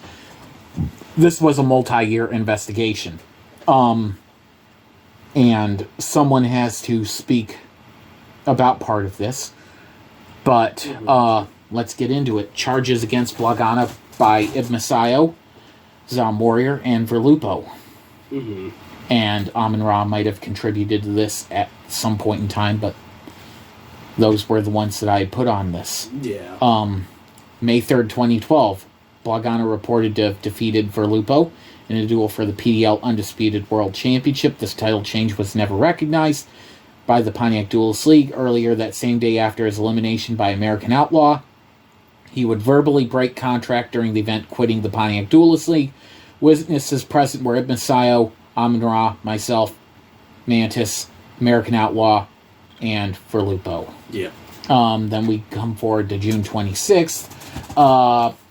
Zom Warrior testified he was sold a zombie deck by Blagana, told that's the same deck he had used against Kalar Dragon February 18th, 2012. Upon inspection and video review comparison, it's discovered it was not the same deck used in the Tate duel on that date. Additionally, the deck sold to Zom Warrior was illegal for play, containing 35 main deck monsters, 15 magic cards, and 15 traps, with a total of 65 cards, which is 5 cards over the legal limit by both the Pontiac Duelist League and Konami. Additionally, this rendered the PDL Undisputed World Championship duel and title change nullified, as Zom Warrior participated with an illegal deck, does not have physical possession of the deck used on February 18th, 2012. Witnesses present were Amun-Ra, myself, Kalar Draga, and American Outlaw at Astacare in Pontiac, Illinois. As a result, the following reigns would be stricken from the title history. Zom Warrior, February 18th, 2012. Blagana, February 18th, 2012. And Ibn Sayo, April 29th, 2012. And also on the PDL World Tag Team Championship, Blagana and Zom Warrior, December 21st, 2011. As a result of this information, Kalar Draga's PDL Undisputed World Championship reign is amended, December 21st, 2011 still being the start date, at the end of Extreme Elimination XI and lasting through May 3rd, 2012, ending with her elimination in Extreme Elimination XII. January 20th, 2013. So this is after the fight that happened with Blagana and Zomwarrior. Verlupo testified that no duel ever took place between him and Blagana the night of May 3rd, 2012. Instead, he illegally relinquished the championship to him. Result was never officially recognized as he had verbally broke contract after the Extreme Elimination. And I state witness present were once again Ibn Sayo, Amun-Ra, myself, Mantis, an American Outlaw, and Verlupo. Verlupo would testify he suspected Blagana of cheating in his duels. When asked to provide evidence, he was unable to provide anything specific to back up his claim, but he is saying that he was cheating in his duels, so he does know something, but but we'll get to that in a bit. Again, same date. Verlupo testified he had told Blagana he would assist him in overthrowing Hollywood Big Boss and Lord Anubis as owners of the Pontiac Duelist League. Same day, once again, another bullet point. Verlupo testified he knowingly used an illegal deck that was not owned by him to compete in the Pontiac Duelist League in conjunction with the June 26, 2012 incident. As a result of this information, all title reigns of Verlupo and Zomwarrior before July 2nd, 2012 are henceforth null and void as a result of illegal play action. This information also disqualifies Verlupo as the winner of Extreme Elimination 12, nullifying his win of the PDL Undisputed World Championship on May 3rd, 2012. This also disqualifies the eliminations of Hollywood Big Boss, Kaylar Draga, and American Outlaw in Extreme Elimination 12 by Verlupo. The following reigns were affected. PDL Undisputed World Championship, Verlupo, May 3rd, 2012, winning Extreme Elimination, was removed from the record. PDL World Tag Team Championship, Verlupo and Zomwarrior, February 18th, 2012, and Hollywood Big Boss and Verlupo on March 6th, 2012. NW 2.0 National Championship, Verlupo, April 27th, 2012, and the Knights of Pontiac Hardcore Championship reigns were affected, were Verlupo, March 26, 2012, Hollywood Big Boss, March 28th, 2012, and Verlupo, March 28th, 2012. This does not include Zomwarrior's October 28th, 2011 Knights of Pontiac Hardcore Championship reign, as it was done with the Dinosaur deck, that he has ownership and possession of the deck. American Outlaw was promoted to winner of Extreme Elimination 12 Ace, was the final legal competitor remaining in the duel after Blagana's elimination.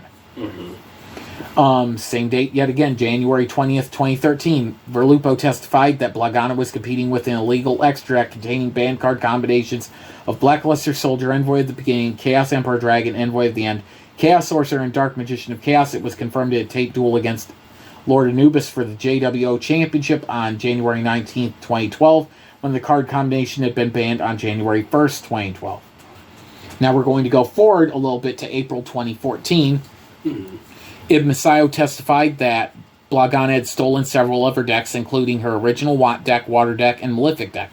Hollywood Big Boss and Executioner would purchase and build brand new Watt and Malefic decks for her to return and compete in the Pontiac Duelist League.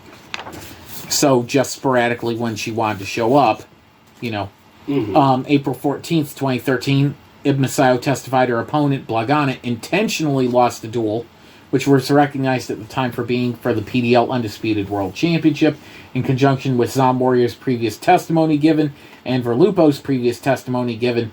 It would be added new evidence to earlier overturned PDL Championship reigns. November 12th, 2014, I might get in trouble for this one, but fuck it. Yep. Ibn Sayo allowed Hollywood Big Boss to access her Facebook Messenger on her mobile phone to view PMs between herself and Blagana.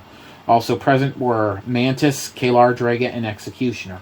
I did not let them see the phone. I was the only one given permission to look at that phone and the messenger chat. She unlocked it. She picked the PMs between herself, and I had 15 minutes to look through that entire thing.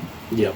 So, when it comes to Blagana saying, oh, Ibn Sayo is a poison, she turned you against me, blah, blah, blah, blah, blah. Say whatever you want. It's not her that turned me against you. It's you that turned me against you. No right man in his right mind would ever say something like that to a woman. No one deserves that kind of abuse, ever. So, that's my statement on that. April 24th, 2015. Ibn Masayo testified that Blagana was cheating his duels, beginning with his first Pontiac Duelist League World Championship duel against Hollywood Big Boss and Executioner. This would lead to a complete video review of all of Blagana's duels, starting from September 29th, 2011 onward, including tape contests, both title and non-title.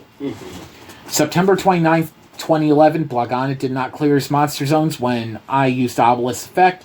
As a result, Blagana could not tribute summon the Wicked Avatar. October 14th, 2011, rematch is held between the three of us, ending in a draw. No infractions were discovered. After review, this taping was permanently deleted. October 29th, upon reviewing footage of the triple threat duel, PDL World Champion Executioner versus Hollywood Big Boss versus Blagana, it was discovered that Executioner had won the duel the previous turn, eliminating myself via the Winged Dragon of Ra. This taping was accidentally deleted, along with the October 14th taping. But Executioner actually fucking eliminated me. So, yeah. Blagana was not champion. All of these things, there's issues with everything that he did. Yeah. The November 3rd, 2011, Blagana illegally used Magic Drain on Heavy Storm after Judgment of Anubis was negated by Trap Jammer. Chainlink 4 cannot be used to negate Chainlink 1, only 3. Blagana illegally activated Boundless Trap Hole from his hand in his draw phase in response to Executioner activating Judgment of the Pharaoh. Temple of the Kings doesn't allow players to activate trap cards from their hand. It allows them to activate trap cards to turn their set. He illegally removed Executioner's Obelisk from play, illegally took Sorcerer of Dark Magic from his extra deck by sacrificing Circuit and Temple of the Kings. Temple of the Kings does not ignore summoning conditions of extra deck main deck cards. Blagana shuffled his deck after searching Horse, the Black Flame Dragon level 8. It was discovered he was stacking his deck. Confirmed that the top of the deck was not moving, only the bottom cards of the deck. He illegally took Relinquish to his hand via Sangan that went to Executioner's graveyard. Blagana attacked with Dark Paladin, half to 975, and incorrectly calculated Executioner, taking 1950 damage, neglecting Mirror Wall, having Dark Paladin a second time, which it used to do. As a result, Executioner was informed incorrectly as having 850 as opposed to the correct 1825. As a result, life totals are fixed to the correct calculations before his turn is played. Filming resumes. After Dark Paladin attacks, Blagana uses Shrink on Simorgh Bird of Divinity, which shrinks it from 27 to 1350, and attacks with Sorcerer of Dark Magic. He illegally declares victory when saying he has inflicted lethal damage to Executioner, when in reality he still has 400 life points left. It's clearly not the case, as Sorcerer of Dark Magic would be halved during this attack, and Sorcerer of Dark Magic, because the trap card's already face up, it can't negate it. So it reduces him from 32 to 16. It only inflicts 250 damage to Executioner, leaving him with 125 life points left. In reality, he had 825 life points left because Dark Paladin's attack was halved a second time, leaving Executioner with 575 life points. So that one duel on November 13th is what caused all of his title reigns to get revoked. He's like, oh, it was okay. No, not when you pulled that bullshit. Not when you screwed someone like that. Not when you blatantly cheated. I'm going to go forward to the November 17th duel, which was me and him. He illegally activated Divine Wrath on Spear Dragon, which can't be done. Its effects are continuous. Blagana would still take the 1,000 from Spear Dragon, take 3,000 from Chaos Emperor, and then 45 from Blue Eyes Shining for a combined 8,500 damage. Time skip to part 2 of the duel. He shuffled his deck as a result of Pot of Avarice. It appears that he stacked his deck. The top, again, is not moving, and he's keeping his hands deliberately out of camera range when he's shuffling. There's also missing footage from this duel, but the second part we can kind of leave, open because I can't see it. Yeah. But at the same time, it doesn't look like it's moving. The Anubis duel on January 19th, 2012, he confirms that he has 4 choices available After banishing one light and one dark monster as of January 1st, 2012, BLS Envoy, Chaos Emperor, Dragon Envoy, Chaos Sorcerer, and Dark Magician of Chaos are banned from the same main deck and extra deck. He illegally used Book of Moon to put Obelisk Tormentor in face down defense position, which Egyptian gods, as you know, can't be set. Divine attribute monsters can't be flipped face down. Then again, with the JWO title, it could have been treated as a hardcore title too, so this could have been legal, which is why I kind of have it grade, because it's, middle ground ambiguity. But it does prove that he had all four still in his extra deck. Yeah. February 18th, 2012, Zom Warrior challenged Kalar Draga with the deck that's owned by Blagana, and was confirmed by him again. Video of this duel was deleted after review. No other infractions were found. Same date, Blagana challenges Zom Warrior for a title match when he's still using the same deck owned by Blagana. He illegally states his life points are 2,000 when they're 2,200 after the attacks of Dark Arm Dragon, Red Eye Zombie Dragon, and Marshmelon. He admits on camera he's taken the Dark Arm Dragon out of the extra deck used by Verlupo. He even states he can't control it, they're my cards. Additionally, he admits his opponent doesn't have the monsters to have piercing damage because he, Blagana, made the deck. Blagana also illegally states that his opponent only took 300 battle damage. Dark Arm Dragon is 2,800 attack. Attacking Red Eye Zombie Dragon, 2,400 attack, so it was 400 damage. Oceana Flames, same date, participated for a championship, which with the deck that was owned by Blagana. Video was deleted after review.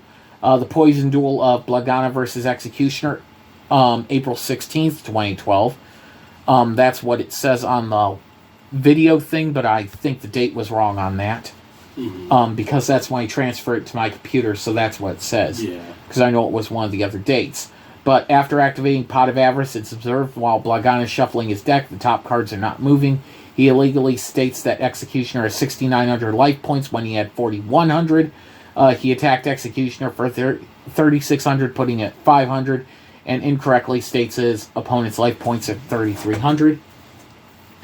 After analyzing the tape submitted, my findings to the Duelist Sans Frontières board, consisting of Mantis, Kalar Draga, Power of Attorney for American Outlaw, and Executioner.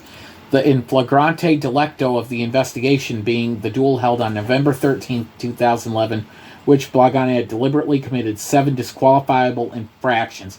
Also discovered that on November 17th, 2011, the duel of myself versus Blagana, after video review and confirmation of a card ruling, that I had defeated him, dealing 8,500 damage to his 8,000 life points. In light of the earlier investigations, where he had illegally had Oceana Flame, Zom Warrior, and Verlupo's decks, which they're not their physical property, these charges had been confirmed by Zom Warrior on June 26, 2012, and through video review of the Kalar Draga and Blagana duel, and by Verlupo on January 20th, 2013.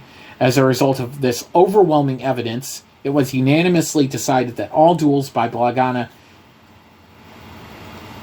that he had competed in during his tenure in the Pontiac Duelist League be changed to disqualification losses. The following reigns were stricken from the record: Blagana, Pontiac Duelist League World Championship, September 29th, 2011 to November 17th, 2011. Pontiac Duelist League World Tag Team Championship, May 3rd, 2011 with Mantis, August 26th, 2011 with Ibnisayo. NW 2.0 National Championship reigns of September 4th, 2011, September 7th, 2011, and September 18th, 2011. Knights Pontiac Hardcore Championship reigns of May 3rd, 2011, July 25th, 2011, August 1st, 2011, August 27th, 2011, September 17th, 2011, and October 28th, 2011. And then the Yu-Gi-Oh! Duelist King Champion, November 17th, 2011, because he never participated in the legal duel, which was for the championship, because he was not legally the champion. The Pontiac Duelist League World Championship was amended to list Executioner's reign beginning on September 14th, 2011, and ending on December 21st, 2011. The Pontiac Duelist League World Championship and Yu-Gi-Oh! Duel King Championship Unification Duel had a participant who was no longer legally the PDL World Champion. An examination of the Pontiac Duelist League hyperboards. At the time, it was discovered that on November 17th, 2011, the same day, I had dueled Executioner, the recognized current Pontiac Duelist League World Champion, to beta test my Blue Eyes Venom and Duelist of Roses deck with 1,500 max deck cost for the previously listed Championship Unification Duel. Executioner won the PDL format duel, traditional format duel, and Duelist of Roses duels in a 3-0 sweep.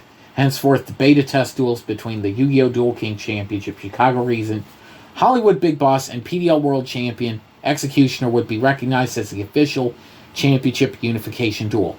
For the PDL World Tag Team Championship, NW 2.0 National Championship, and Knights of Pontiac Hardcore Championship, if a duelist had lost the title and then won it back, the 3 above listed championships, their reign would be amended to just becoming one continuous reign.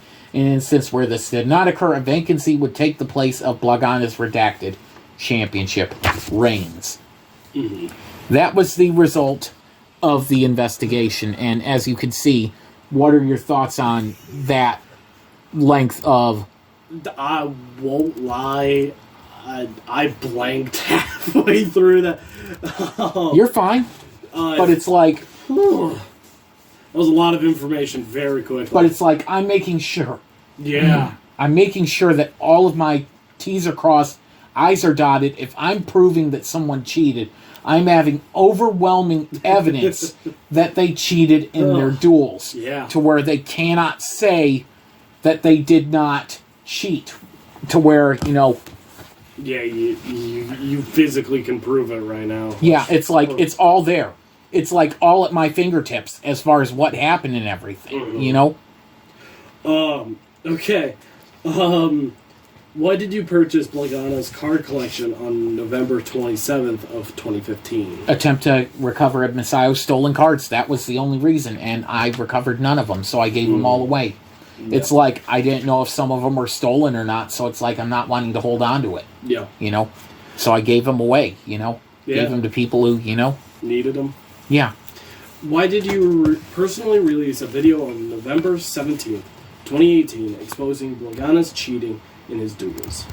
Well, I got sick and tired, and Kaylara Draga also got sick and tired of his constant claim that he was the greatest duelist of all time. That PDL was only special when he was in it. Bullshit. Bullshit. Yeah. Complete and total bullshit. He never beat a single duelist legitimately. He had to screw around or screw them out of it. Yeah. It's like, you're not the greatest of all time. You might be the greatest cheater of all time, but, you know, look what happened to Lance Armstrong. True. I mean, and the other thing that really pissed me off was him making fun of Executioner after he lost half a leg when cancer took it and everything. Yeah. That was just... It's like, okay, that's unfucking forgivable. Yep. It's like, for you to make fun of the fact that he had cancer, had to undergo radiation, chemotherapy, all that shit. Fuck you. Yep. Also breaking the terms of the trade deal, which we actually signed a paper contract that he violated the terms of our trade agreement. This legal document hereby certifies an agreement between Blagana and Hollywood Big Boss. I'm changing our names in this. Over an exchange of property will take place. Blagana is offering the entire contents of his Yu-Gi-Oh! Duel Monsters TCG collection against Hollywood Big Boss's Super Smash Bros. Wii U sealed copy and the sum of $100 US. Upon the exchange, Blagana will turn over ownership of his Duel Monsters TCG collection. I will provide both the sealed game and $100 US. If the game is defected within the first 30 days of purchase, I will be liable for returning the game to GameStop for another copy as permitted by their exchange policy. Any other occurrences of property being lost will not place the original party at fault. Blagana and Hollywood Big Boss may be allowed a quick inspection of the property for purchase before trade to verify it is correct. Immediately afterwards, Blagana must delete his EWF Hyperboard web form. This document does not restrict him from creating another form under another name under Hyperboards. In addition, both parties will agree to refrain from posting negative remarks about either party after the exchange is made between them, and certifies neither party will speak ill or attempt to slander the other. Statements made by others outside either group will not be held against either party. All YouTube videos will be taken down that are subject matter of either Blagana or Hollywood Big Boss in their possession, and vice versa. No future references may be made to the current and past members of either group unless permissions given otherwise. Public statements made by Blagana and Hollywood Big Boss affecting the other party must also immediately be removed. In addition to negative statements regarding Ibn Masayo and Mantis previously made by Blagana must be removed. Statements on other social media and websites, web forums in private do not fall under this unless they're made public by either party within the trade agreement. Offenses by malicious outside sources that disclose private online discussions will not be affected. Mm-hmm.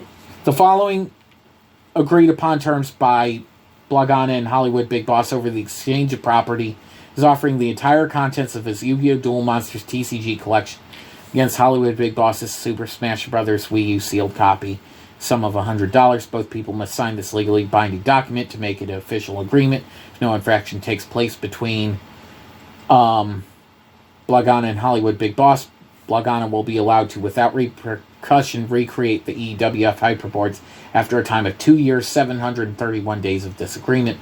Both parties must sign and date this agreement and make it a legally binding document for both parties. He didn't even last a year before he started ripping on me and Ibn Masayo and all that other shit again.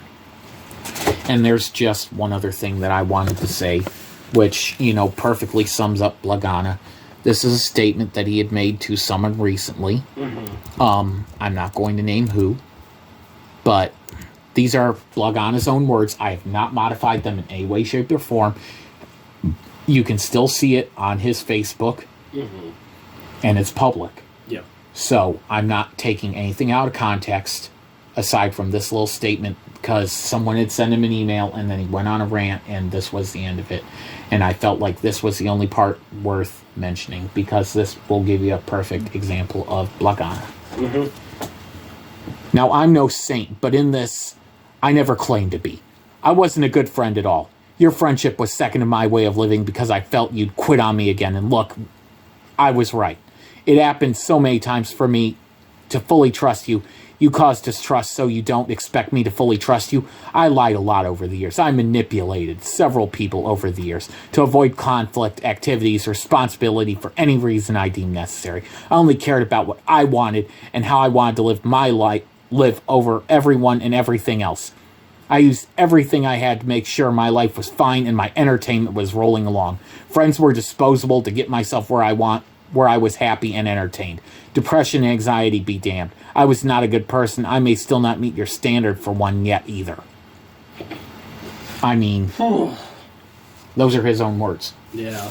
It's pretty damning. But I'm going to grab Kaylara Draga because there's something that she actually wanted to get off her chest, and we can maybe have her for the report card part, but I'll be just right back here in a sec. Alright, so Kaylara Draga actually, before we get to the report card and everything, actually wanted to chime in a bit on something. So, Draga, I understand you wanted to say something, so go ahead. Yeah, I've always been wanting to say this, but it was me. I was the one who basically was, who remembered that, all those title changes that,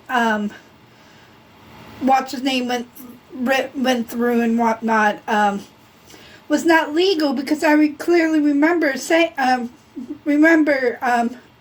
Blagana or somebody said, one of his boys at the time was saying that, I bought my deck from him. Oh, Zom Warrior, yes. Yeah, and it's like,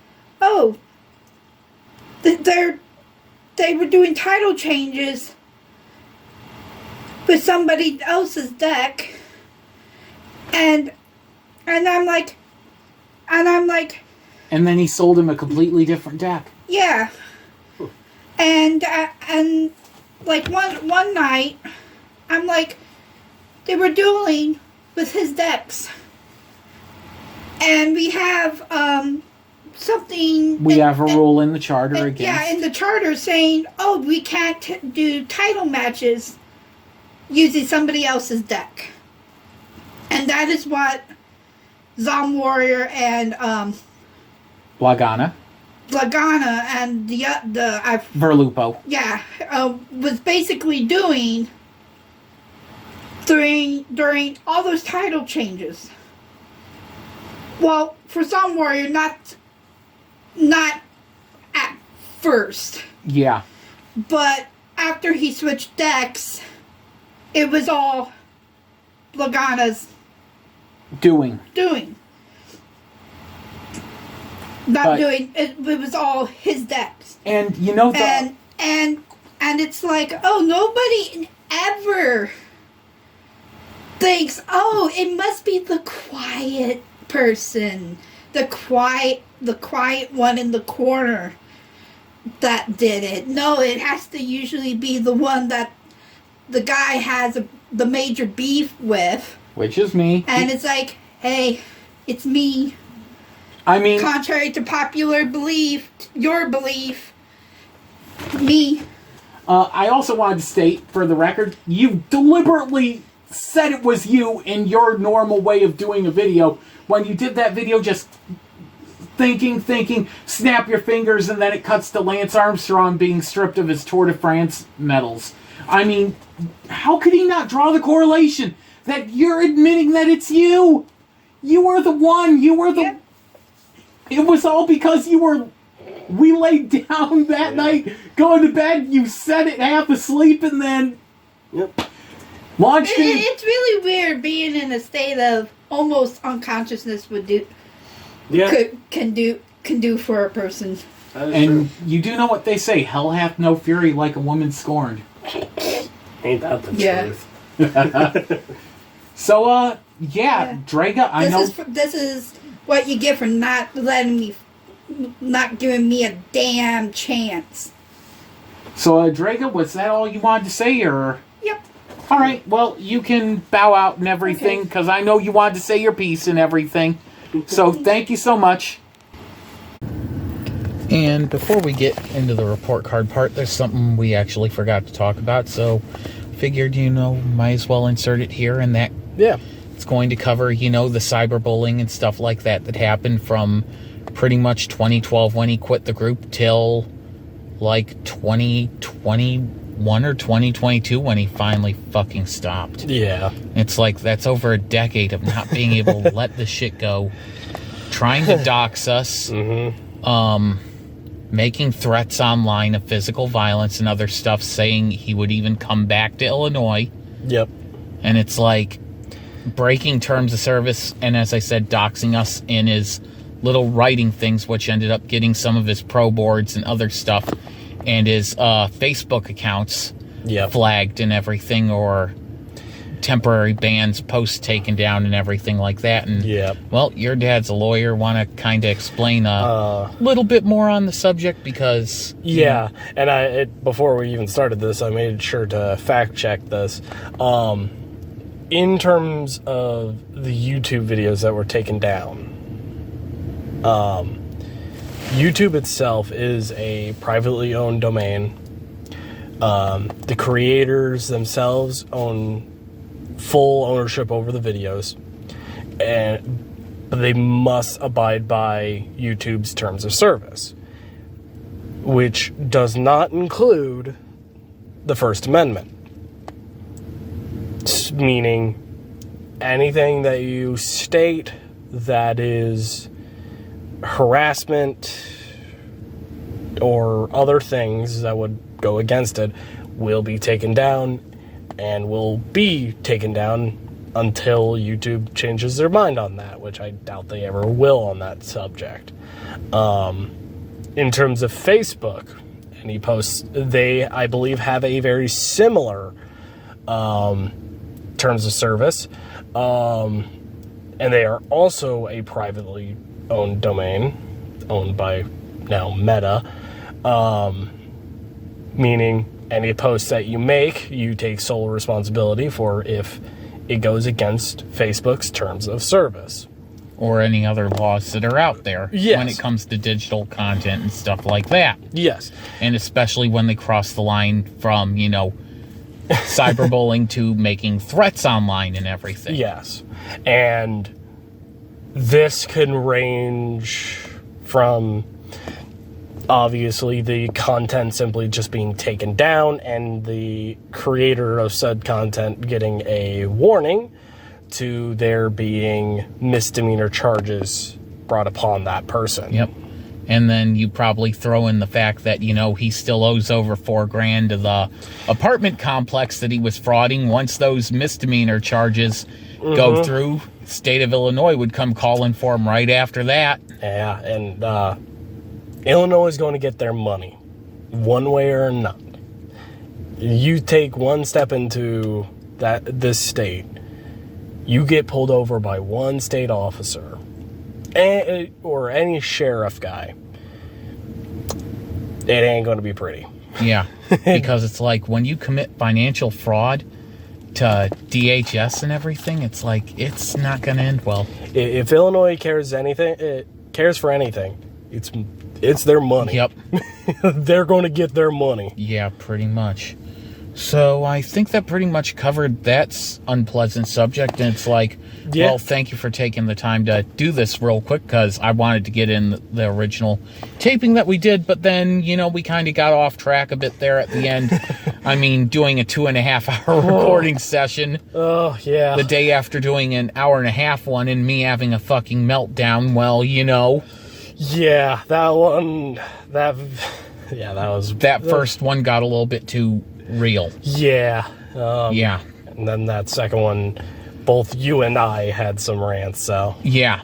And completely justified rants, but, got it out of our system. Yep. But I think that pretty much covers what we wanted to talk about and everything. Yeah, I believe so. Like, there's a lot of other dirty laundry of his that I could air out, but it's like, I'm not going to. Yeah. It's like, publicly, it's out there. I don't need to say it. Other people can say it, but it's not going to be me. Yep. So, yeah. Let's get back to what we had previously recorded, the report card. Yep. The titles and everything, and then the end synopsis. Yep. And then, most likely, the next part will be the rise of American Outlaw. Oh, yeah. Mm-hmm. Yeah, so we'll be getting into that one, hopefully very soon. So, anyway, this concludes this little segment that, we had to record to throw in there. Alrighty. So, that now leads us to the report cards. Oh, joy. We'll start with the individuals.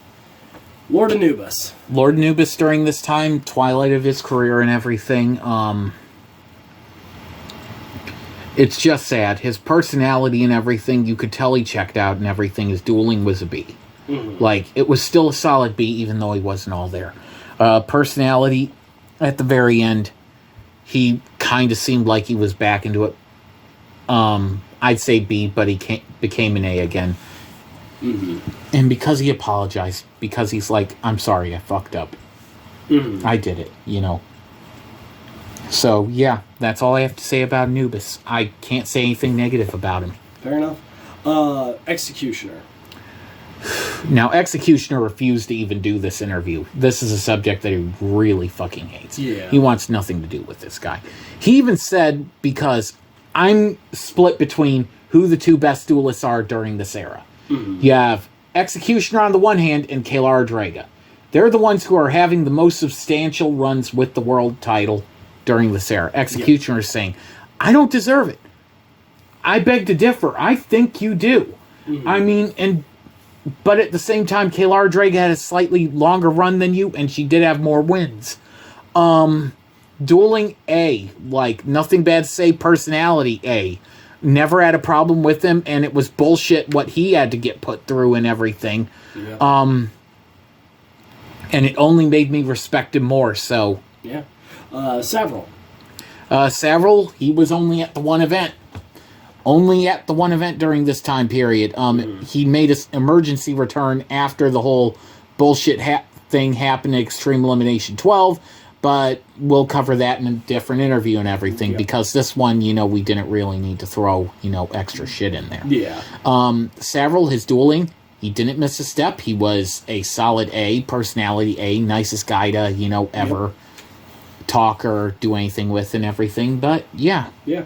Mantis. Dueling, solid B. Granted, I don't think he really missed a step, leaving all that time and then coming back. I mean, there are some people who would be out of the game for that long and not have a consistent person to play against, and they would lose something. He didn't. Personality A. I got nothing bad to say about him. Kayla Ardrega. One of the only other people I'll give an A to, dueling-wise. I mean, peak Kayla Ardrega. This is right before she had her longest title reign ever. And you could tell that mentally she might have checked out and everything because of what happened with her family. But her dueling only improved because of it. So,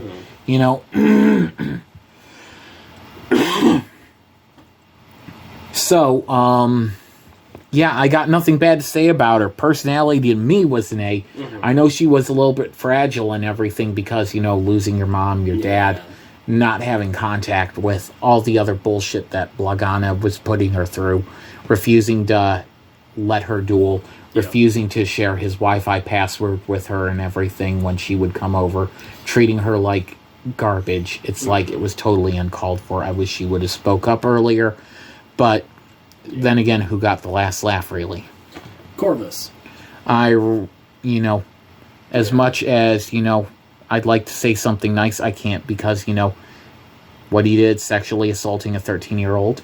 I mean, no, just no. Yep. Blagana. Miracle Man got busted. I mean, Ozzy Osbourne even did a song about it. He thinks that he's the messiah and the savior of Pontiac Duelist League. Miracle Man got busted. With his pants down. Yep. I mean, I'm not even going to fucking grade him. He doesn't deserve a grade. He's one of the biggest cheaters in dueling history. And that says a fucking lot. His personality is garbage too. I mean, look at what he said about... He's always got to have someone that he's antagonizing or fucking with. When it wasn't me, it was Ion Drake. When it wasn't Ion Drake, it was Zom Warrior. When it wasn't Zom Warrior, it'd go back to either me or Drake. Yep. He's in a non-stop cycle of hating people, and he will never get out of it, and he will die a lonely, miserable man, and it's by his own fucking design. Yep. He did it to himself. No one else but him. You want to live your life that way? Fine. You get to live your life that way. With all the consequences that come with it. Yep. Ibn Masayo. Dueling was a B. Could have been an A, but, she really didn't want to put forth the effort, and I didn't want to push her to. It's like, it's not her end-all, be-all to be the best duelist. I didn't want to force her hand, and Blagana's like, oh, we force people. No. If someone's like, hey, I'm wanting to, just do this casually, that's fine and everything. Personality A. I got nothing bad to say about her. Yeah. Zom Warrior. I felt like his dueling was a very strong B. Like, he could have been an A at this time, but a very good B. Personality, I never had a problem with him. I'd say an A. Like, the only time we ever had problems is if someone tried to cause him between us, and I don't think they ever really succeeded. Yeah. I mean, me and him still talk to this day and everything, so, nothing bad to say about the guy. Yeah. He was a very good duelist, especially once we got his zombie deck rebuilt and everything pretty much from scratch, because when he bought that fucking Skull Servant deck from Blagana, when he swindled him out of that money, it's just like, oh my god. Yeah. He has this Red Eyes zombie deck, which was really good, and then he gets sold a Skull Servant deck. With none of the rares in it, all Skull Servants. Fucking hell. Kaisar? He was the duelist in the Silver Knights that Mantis had. I never met him. Yeah. Mantis said that his dueling was alright, so I can't say much about that personality. I either talked to him once or messaged him once, and I didn't really get a lot out of it, so I can't... As much as I would love to give him a grade, it's not because he did anything wrong. It's because I don't know enough of him to accurately grade. I know Mantis beat him to retain his title, so, it is what it is. Ocean of Flame. I think we skipped one. Oh, Verlupo. So give me a sec. Yeah. Right. Now go. Verlupo. Someone who, if he could get past his immaturity, he could have been great. Mm-hmm. I don't think he ever deliberately cheated in duels and everything. He's a guy who I thought back at the time wanted to do the right thing. Mm-hmm. But because he's so young, immature, all that stuff, he doesn't make the right decisions. And he continues not to make the right decisions. His dueling, I'd say he was a way better duelist than Blagana. I'd say strong B once again. But personality, oh boy. Like, there are times where he could be a B and times where he could be a D to an F. And it's just like too much immaturity with him, Yeah. That's the biggest problem. Ocean of Flame. Dueling, I can't even grade because it was her first time ever dueling and she never showed up. Personality, it was all right. I mean, I didn't really socialize with her when she was there. Yeah. So I can't really say anything negative or positive about her, so we'll just have to go to the next one. Amon-Ra. Someone who I thought really high of. At the time, his dueling was a C, then a B. On the verge of being an A. But very flaky and wishy-washy when it came to his personality. Yeah. Too easily led. Not a strong moral standing in his life. Just, he's a person who knows he's not doing the right thing and continues not to do the right thing. You know what I'm saying? Yep. So, personality at this time, I'd say B to a C, but then again, later on, there's something that happened that's really unpleasant, which I'll talk about later, and yeah. And now we're moving on to the tag teams. No, we're missing one. Oh, American Outlaw. Oh my God. American Outlaw. Someone who I literally worked with from the ground up. He was like a unformed lump of clay. Yep. And turned into Michelangelo's David. Yeah. And this is going from like February to May. I mean, to win the world title like he did, perfect. And it was so nice that, he legit put in all the hard work, and it was only right that we reward him, giving him the Extreme Elimination XII win. Dueling as a B, personality A. Nothing bad to say about him. One of the nicest men you would ever meet in your life. He would treat you like you were his own son. Yeah. Amazing man. I still miss him to this day. Yeah. I really do miss him. Moving on to the tag teams. Yep. HollywoodBigBoss and Kayla Drago. I think we were on top of our game and everything, but then again, we're dealing with a person who's cheating in his duels. So, tag team, flawless again. I'd say tag team A, personality, never had a problem dueling with her, so A. Mantis and Blagana. Well, Mantis was the only one at that point in time doing any of the work, so I'm not going to discredit him. Blagana was just there. Yeah. But I'm not going to grade him because, Blagana, made it ungradable. Yeah. Lord Anubis and Executioner. Won the tag team titles for the first time since 2007, and then lost them 15 minutes later. And so dysfunctional, they couldn't get past their differences. They could have been a great tag team again if Anubis allowed him to, but no. Yeah. Lord Anubis and Savril. During this era, I'd be hard-pressed to say that they're not the best tag team that we have. How can I not say they're the best tag team? With everything that they did, 198-day reign, and being able to consistently beat myself and Executioner. I mean, yeah. I got nothing bad to say. Blagana and Ibmasayo. Skip it, not grading it. He cheated in his duels. Fuck that. You're probably going to skip the next one, Blagana and Zomb Warrior. Nothing against Zom Warrior, but because Blagana's involved, fuck it. Skip it. Yep. Zomb Warrior and Verlupo. They were in a shitty situation. They were a, decent tag team, but they never broke through that glass ceiling. Yeah. They could have been great if, people's personalities had a higher level of maturity than what they had, Dueling B, but, I think I said enough on the personality part. Yep. Kayla Rodrega and Ibn Masayo. Oddly, that one worked. Dueling was an A. They never had a bad duel together. Yeah. Personality A. They were fun to duel against. Even though me and Executioner got our butt kicked, that was fun. Mm-hmm. HollywoodBigBoss and Verlupo. Only ever tagged with them a couple of times. It's like, that he needs experience, but at the same time, it's like, at this point, he's not quite ready to listen to what you're saying, and then later on you find out he just doesn't get it, unfortunately. Yeah. So, our dueling, I think we were a B. I got along with him well at the time. Like, this is not further on, but just when we were tagging. Dueling is a B, personality B. Yeah. It's just like, we didn't quite mesh, but, it worked a little bit. Mm. So, but it never became anything more than, Yeah.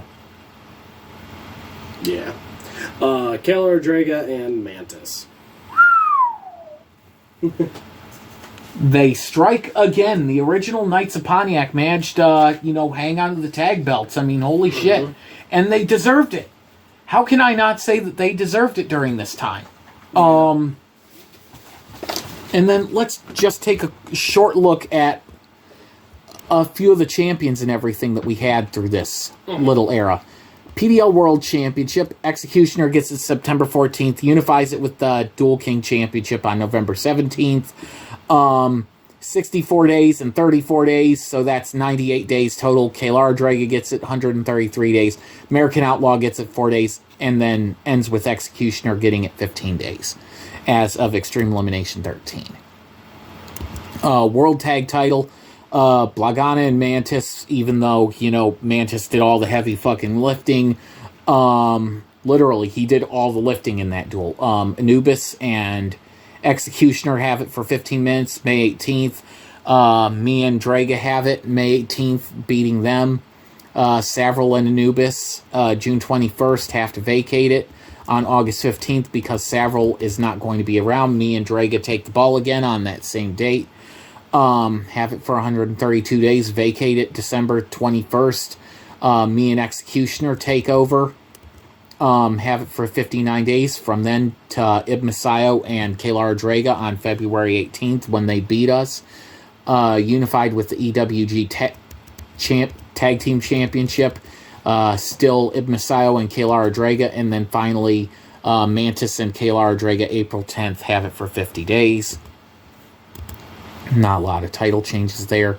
Kayla Rodrega for the NW 2.0 title. We're on this one. Not a lot of changes.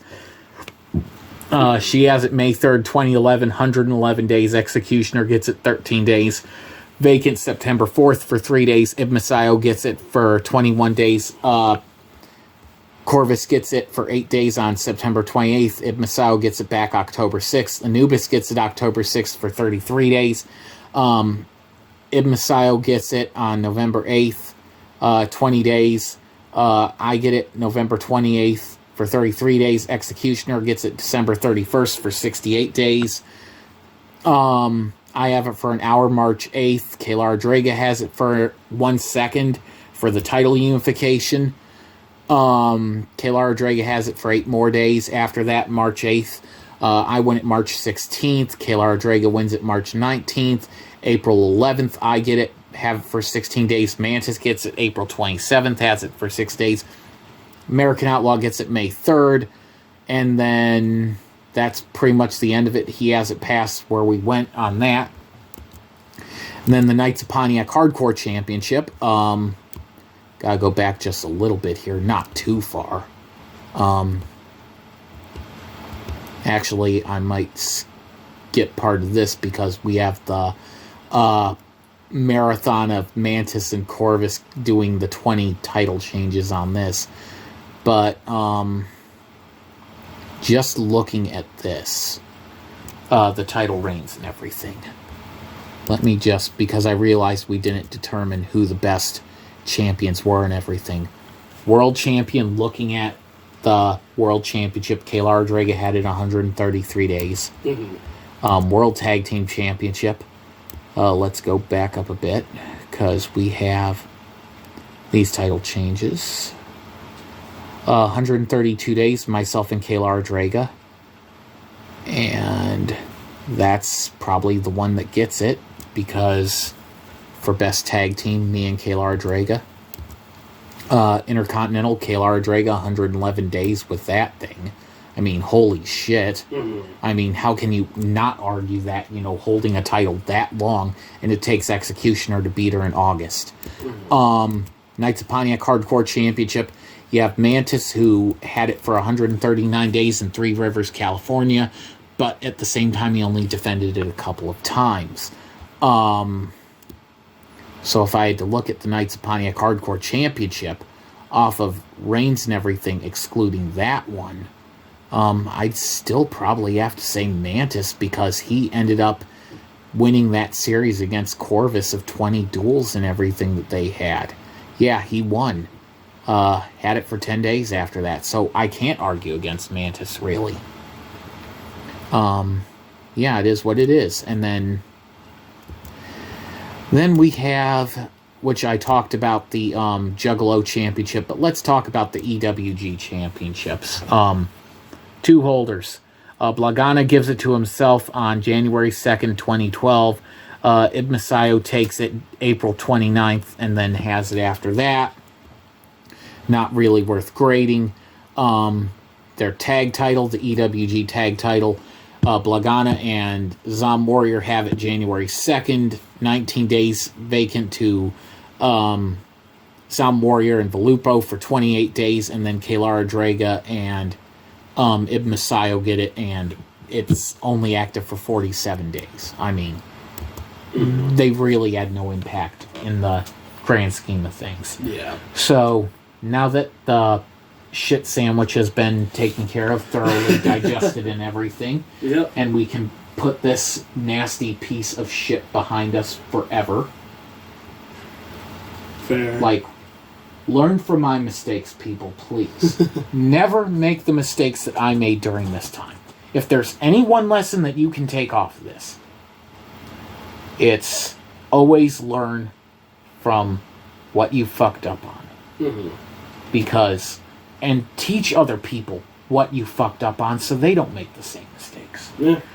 But the next segment's going to kind of talk about American Outlaw and his rise and everything, and I'm going to kind of have an overlap with this section because I didn't really have a lot of time to talk about it in this one. Yeah.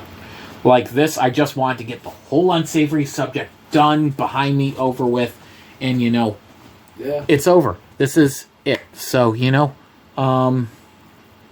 Alistar, is there anything you want to remark about, or? Not really. We covered a lot of ground today. Yeah, it was a lot of bullshit happening in a very short period of time.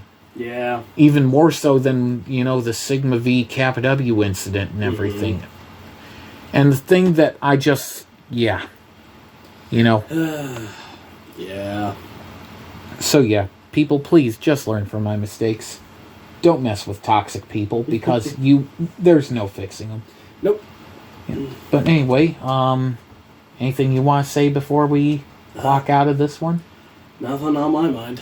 All right. Well, this is Hollywood Big Boss and Alistar of Duelists and Frontières, Part 7 interview, signing off. Thank you so much for listening, people. God bless.